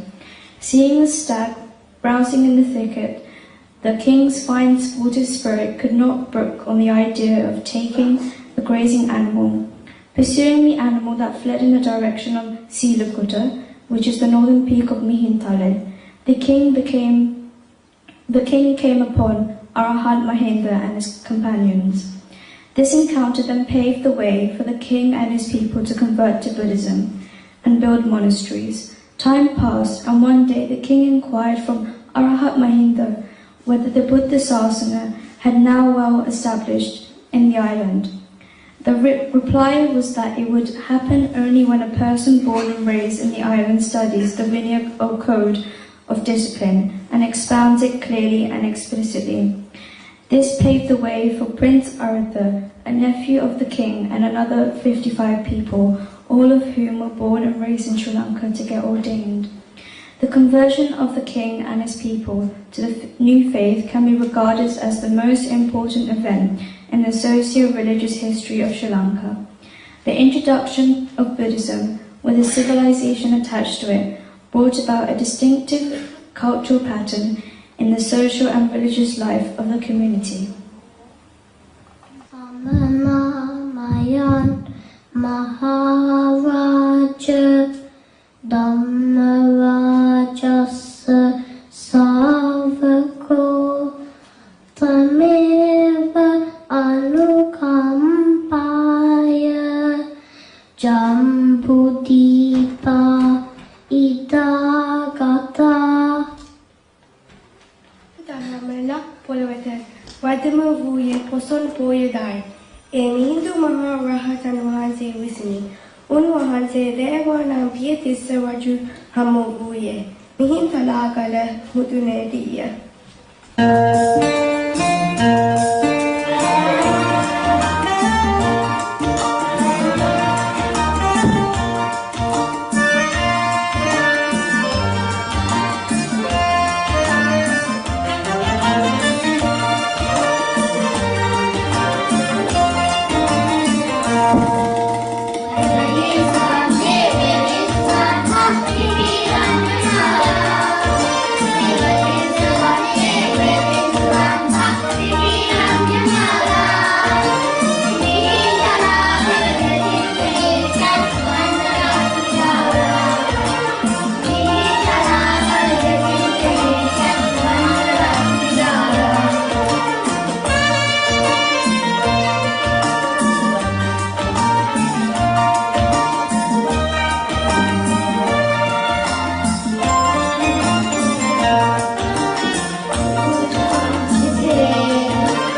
අපේ දායාදයන් වන ජයසිරි මහ බෝධීන් වහන්සේන් මෙන්ම පෙර රජදරුවන් ඉදි කළ රුවන්වැලි සෑය වැනි මහ දාගැත්ත වෙහෙර විහාරද මහ සංගරුවනද අදටත් අපේ ප්‍රෞಢ ඉතිහාසයේ ලොව කියා පායි.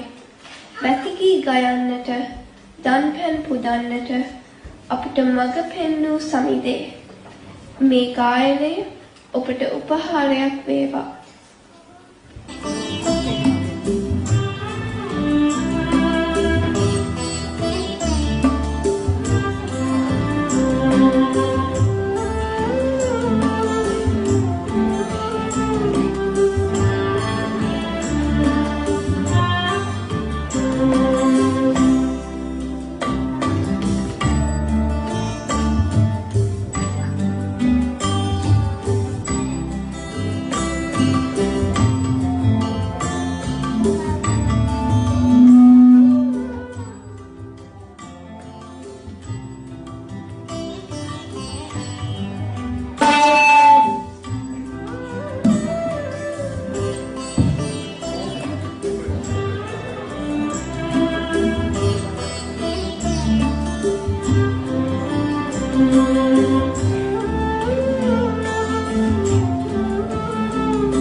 සදාචාරයයි අනුරාධපුර අද නගරිය ඒත කදමිය උදාහරණය.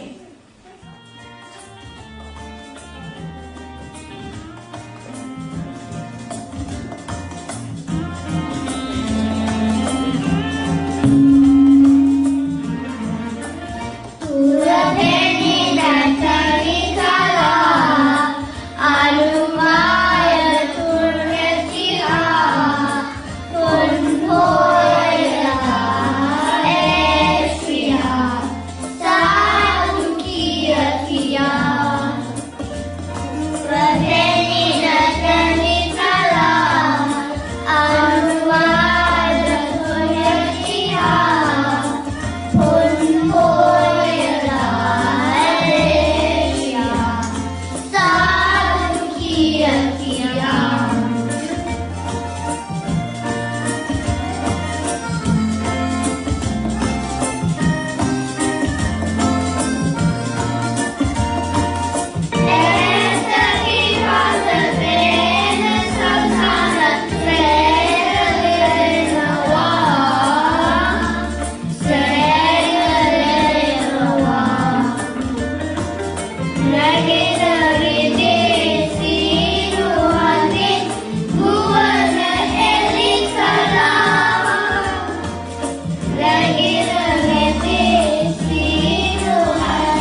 Api Perum Puranne, Obe Pamula, Saman Malak Vannatai, Nelum Malak Vannatai. Enamak, Obe Pamula, Pa Pisnak Burvada Kamneta, Obeke Guna Kanda Hamue, Erde Senasimaki.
Budu Piyanani, Obe Guna, Kese Gayanima Karanada, Oba Kiadun Mokmaga Hamaway, Himiyani Upper, Hadumu, Bandamu, Nehevamu, Nirantaren.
Vahansege, Danta Datun Vahanse, Vadasitine, Mahanura, Dalada Malinga Vaya.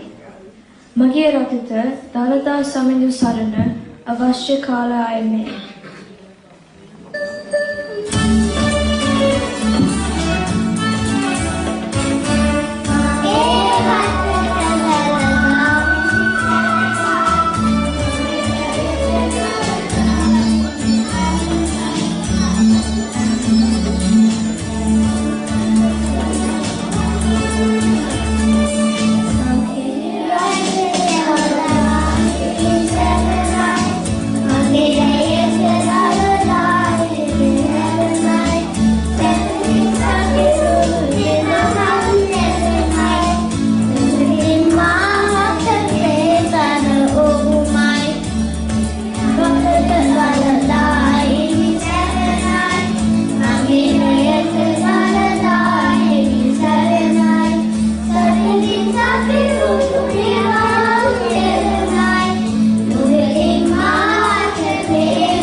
සියලු දෙනාටම ප්‍රීතිමත් විය හැකි පොසොන් දවසක් අපි අපගේ කාලය තුල මේ කාල කොරෝනා කාලය තුල අපි ඔබ වෙනුවෙන් හැකි උපරිම අන්දමින් වටිනා පොසොන් පින්කමක් ඔබ සමග සිදු කිරීමට ලැබීම ගැන අපි සියලු දෙනාම සන්තෝෂ වෙනවා. මේ පිළිබඳ බොහෝ දෙනෙකුට මා කෘතඥ වෙනවා. I have to be grateful to so many people, especially fellow monks, Venerable Bandula Thera, Venerable Kassapa Thera, have taken the major parts of this program. Also, Matthew, George, Paula and Gamini have supported for the program to broadcast. Venerable Kassapa Thero is the person who had organized the managing work of this broadcasting system. So we have to appreciate Venerable Kassapa and his supporters on this occasion. Also, I want to mention those who have sponsored for the day. As I mentioned in the morning, Ruki Vijay Singha, Ravi and Mani Veerasurya, Roshan and Anushka Disanayaka, Bandula Kulatunga, Nimal and Sarda Lianige, Kalana and Aruni Soisa, Tilaka Pereira, Chamila and Tilina Ratnayaka, Pushpa Dasanayaka, Brenda Atukorala, Susanta and Vinita Alves, Mr. and Mrs. Jayasena, Janaka Virakon, Darshana Rammutu and Samanti Rammutu. These are the dikers who have sponsored for the Poson Day, because we have to pay to a company for this program. I think they are very generous. Dikers have supported sponsoring this program. Also, for this program, I want to mention Venerable Kassapa has taken the leading part of this broadcasting works. I appreciate and Venerable Bandula Thera as well. May the blessings actually be with them as well. Today, our Dani was sponsored. Dani, the regular Dani was given Mrs. Malika Caulfield and her family, and Dani prepared another family, Prema, and also Kumara helped so much for the Dani. And Mr. Bandula Kulatunga, Harni Kulatunga Manuel, they want to offer Dani in order to transfer marriage to late Suvanita Delvita Kulatunga, beloved wife of Mr. Bandula Kulatunga and mother of Harini and Eranjan and mother-in-law of Emmanuel. This is the seventh day Dana. So may all the blessings be with them. All the departed people share these merits. May they be well and may they attain everlasting peace of Nibbana. Or, as I mentioned, all the supporters, sponsors share these merits. May you all be well and happy. May you all attain supreme bliss of Nibbana. May no any troubles to come anyone, especially during this COVID-19 pandemic period, we need a lot of blessings. So all the blessings be with you. May you all be well and safe. May no harm come to you, may no difficulties come to you, may no problems come to you. We wish you good health and long life to everyone. සියලු දෙනාටම ආශිර්වාද කරනවා මේ උදව් කරපු හැමෝටම මේ පින එකසේ අත්පත් වේවා හැමෝම මේ පින් අනුමෝදන් වෙත්වා ඔබ හැම දෙනාටම මේ භයානක කාලයේ කිසි කරදරයක් ලෙඩක් දුකක් නොවේවා කියලා අපි ඉතසිතින් ප්‍රාර්ථනා කරලා ඊළඟට පිරිත් දේශනාව පවත්වනවා අපේ ආශිර්වාදය විහාර මැනේජ්මන්ට් කමිටි එකටත් කෝඩිනේටර්ස් සියලු දායක දායිකාවන්ටත් අවසාන වශයෙන් අනගාരിക ධර්මපාල ට්‍රස්ට් එකටත් අනගාരിക ධර්මපාලතුමාණන්ටත් අත්පත් වේවා කියලා මම ප්‍රාර්ථනා කරනවා. පන්සිල් ගන්න සාදු කියලා නමස්කාරය කියන්න හොඳයි.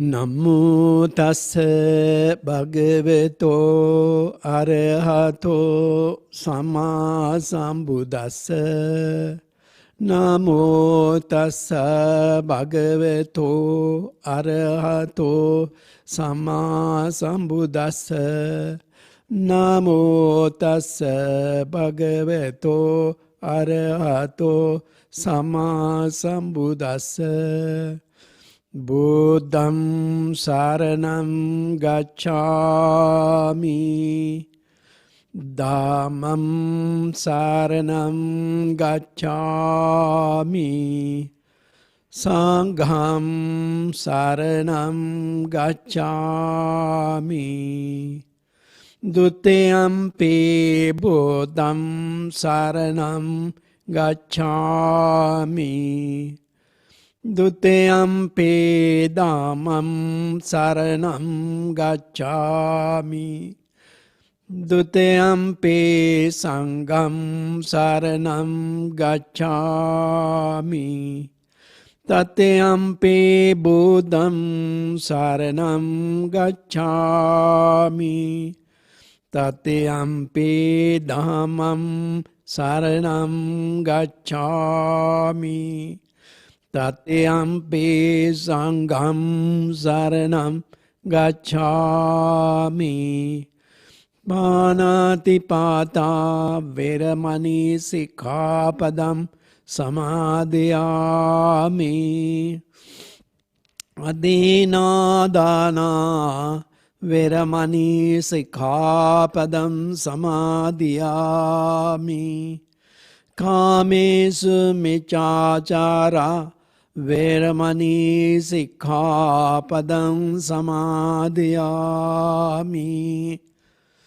Musavada Veramani Sikkhapadam Samadhiyami Suramiraya Majjapama Dattana Veramani Sikkhapadam Samadhiyami Sadhu, sadhu, sadhu.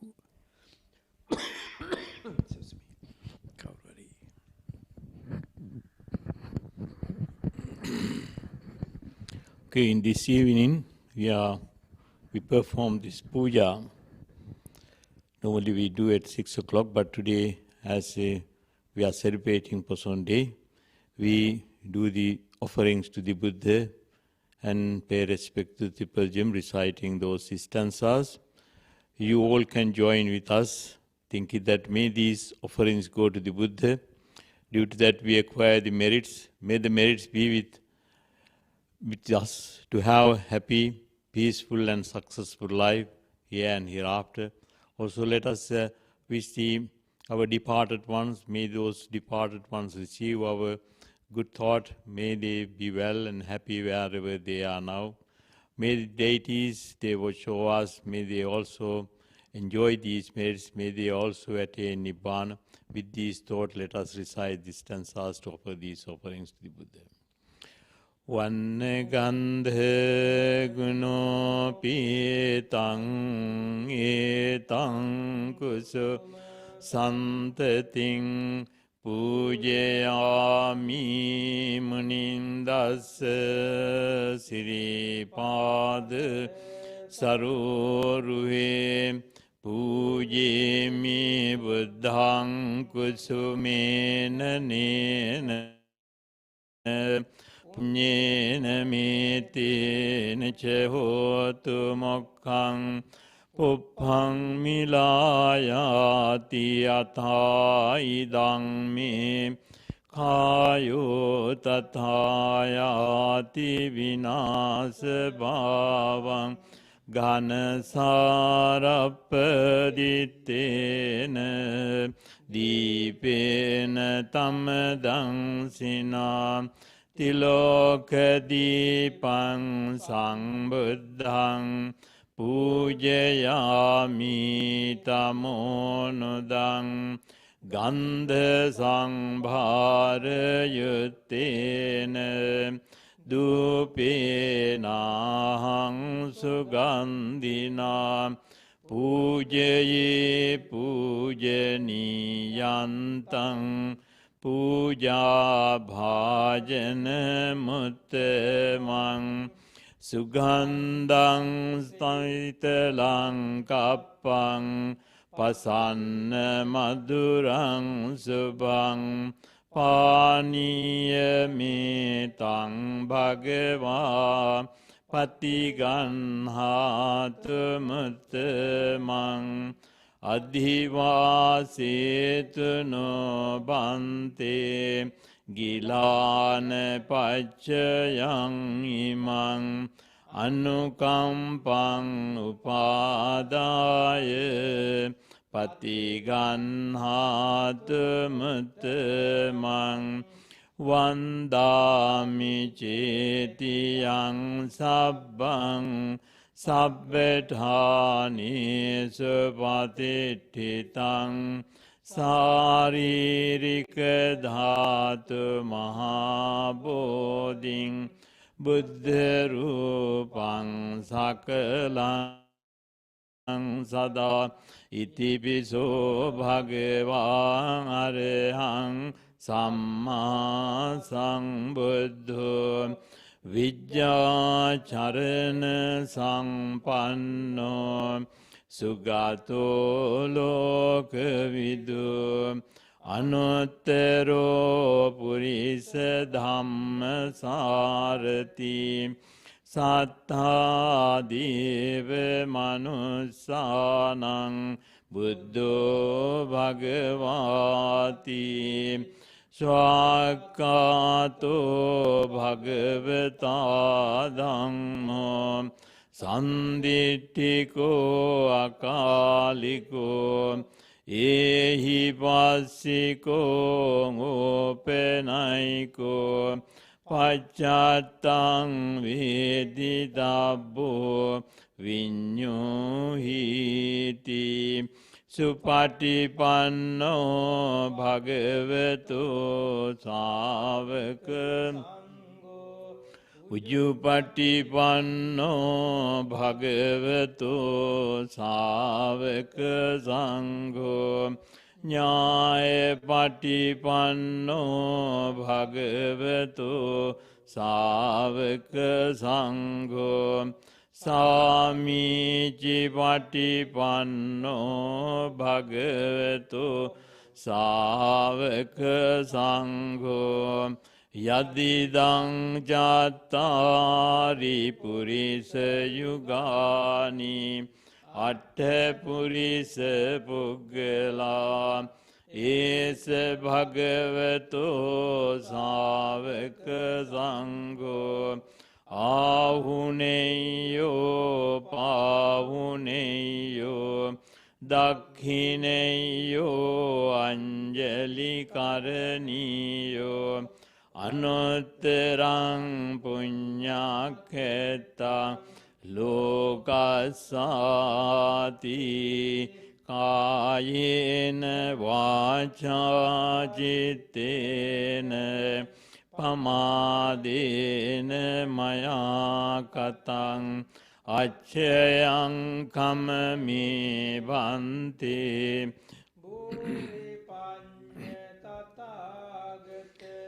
කායේන වාචා චිත්තේන පමාදේන මයා කතං අච්චයං කමමේ ධම්ම සන්දිට්ඨික අකාලික කායේන වාචිතේන පමාදේන මයා කතං අච්චයං කමමේ සංඝ සුපටිපන්න අනුත්තර ඉමිනා පුඤ්ඤ කම්මේන මාමේ බාල සමාගමෝ සතං සමාගමෝ හෝතු යාව නිබ්බාන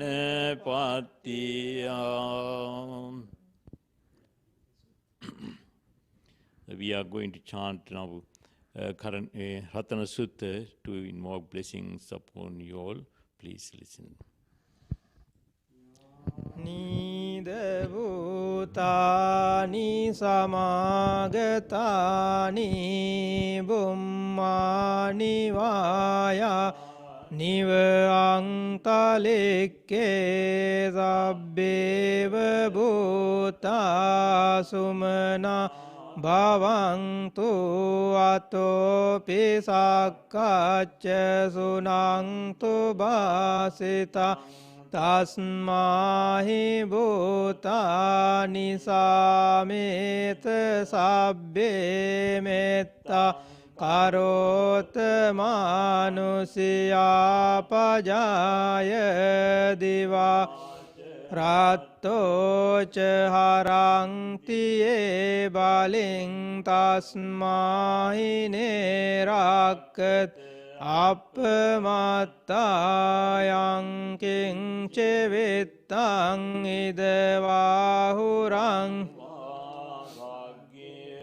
vayang ratanang panitang nano samangat tatagatena idampi buddhe ratana panitang etena saccena suvattiyotu kayang viragang panitang yadajjaga sakya muni samaito natena dhammena samatte kinche dampe dhamme ratanang panitang etena saccena suvattiyotu yam buddha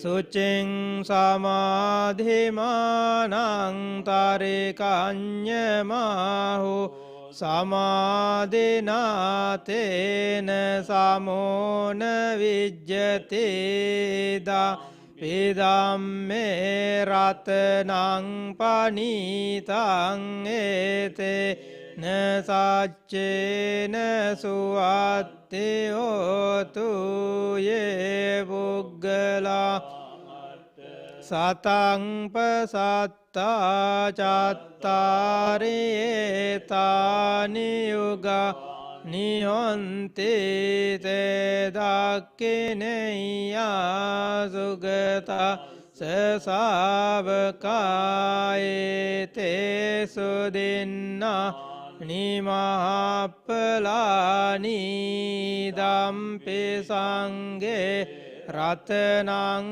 panitang etena saccena suvattiyotu ye suppa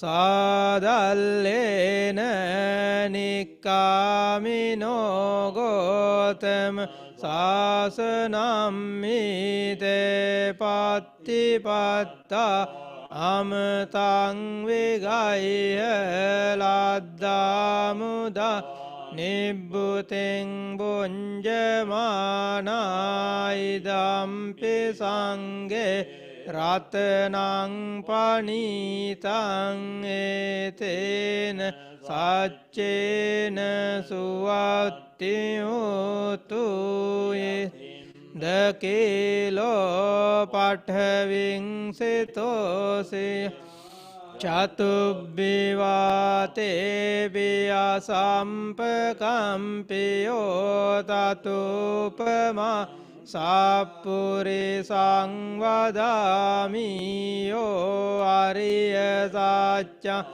niyavecca passati dampi sanghe ratanang panitang etena saccena suvattiyotu Ariya saccani vibhavayanti gambira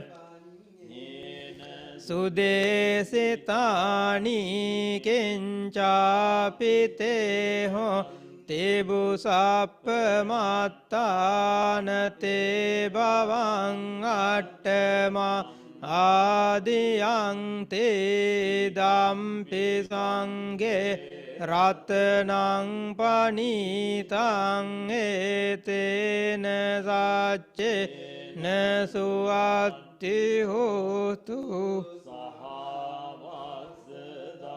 Sana sampadaya tayasu dhamma Jahita bhavang te sakkaya ditti Silabbatang vapi adatti kinche Chatuha payehi ca vippamutto Chachabitanani ababbo kato Idampi sanghe ratanang panita etena saccena suvattiyotu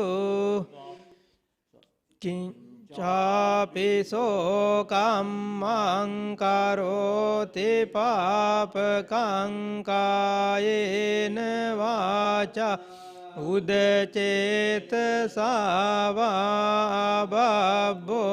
sotassa paticchadaya ababbata ditta padassa uttaidampi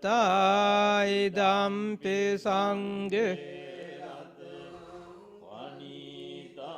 etena saccena suvattiyotu anapagumbe yatha bussitagge gemmanamase pathamasmin gemme tatupama Dhammavarang adesai nibbanagami paramang hitaya idampi buddhe ratanang panitang etena saccena suvattiyotu anaho varanyo varado varaharo anuttaro dhammavarang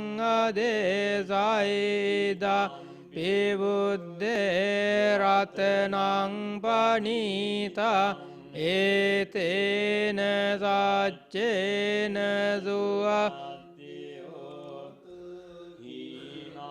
Puranang navang natti sambhavang citta ayati ke bhavasmin teke nabija avirullichandhanibba tidirayatayang padipoida Pisanghe ratanang panitang ete Nasacchena suvatte hotu Nida bhutani samagatani Nivaya niva angtaleke tata Gatang deva manusa pujitang buddhang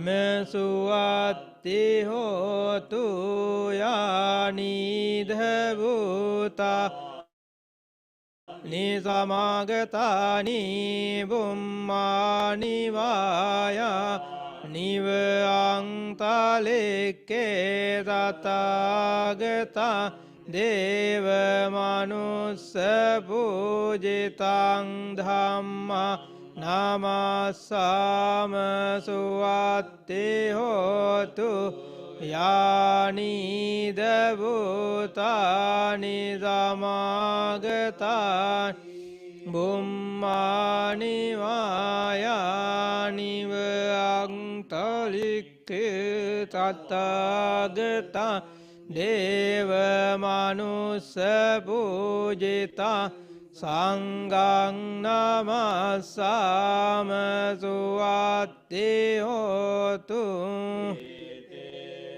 Satya vajjena kaupasaming tute etena Jena bhaya upasaming tute Etena satya vajjena roga saming tute tiyo vivajjang tu sabba rogo vinasatu mate bhavatvang terayu sukedega yuko bhava bhavatu sabba mangala rakkantu sabba devata sabba buddhanubhavena sada sotte bhavantu te bhavatu sabba mangalang rakkantu sabba devata sabba dhammanubhavena sada sotte bhavantu te bhavatu sabba mangalang rakkantu sabba devata sabba sanghanubhavena sada sotte bhavantu te akasatta ca bhummatta deva naga mahiddhika punyang tangan moditva cirang rakkantu loka sasanang aka satta ca bhummatta deva naga mahiddhika punyang tang anumoditva cirang rakkantu desanang aka sattha ca bhummatta deva naga mahiddhika punyang tang anumoditva cirang rakkantu tvang sada devo vassatu kalena sas sampatti hetu ca pito bhavatu loko ca raja bhavatu dhammiko.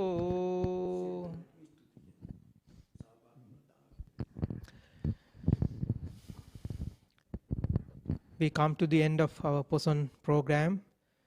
So at the end of this program, we would like to, on behalf of the Venerable monks, the supporters, and everyone, we would like to thank our heartfelt gratitude and thank to everybody who joined us in this program and everybody who helped us in many ways to make this program a success.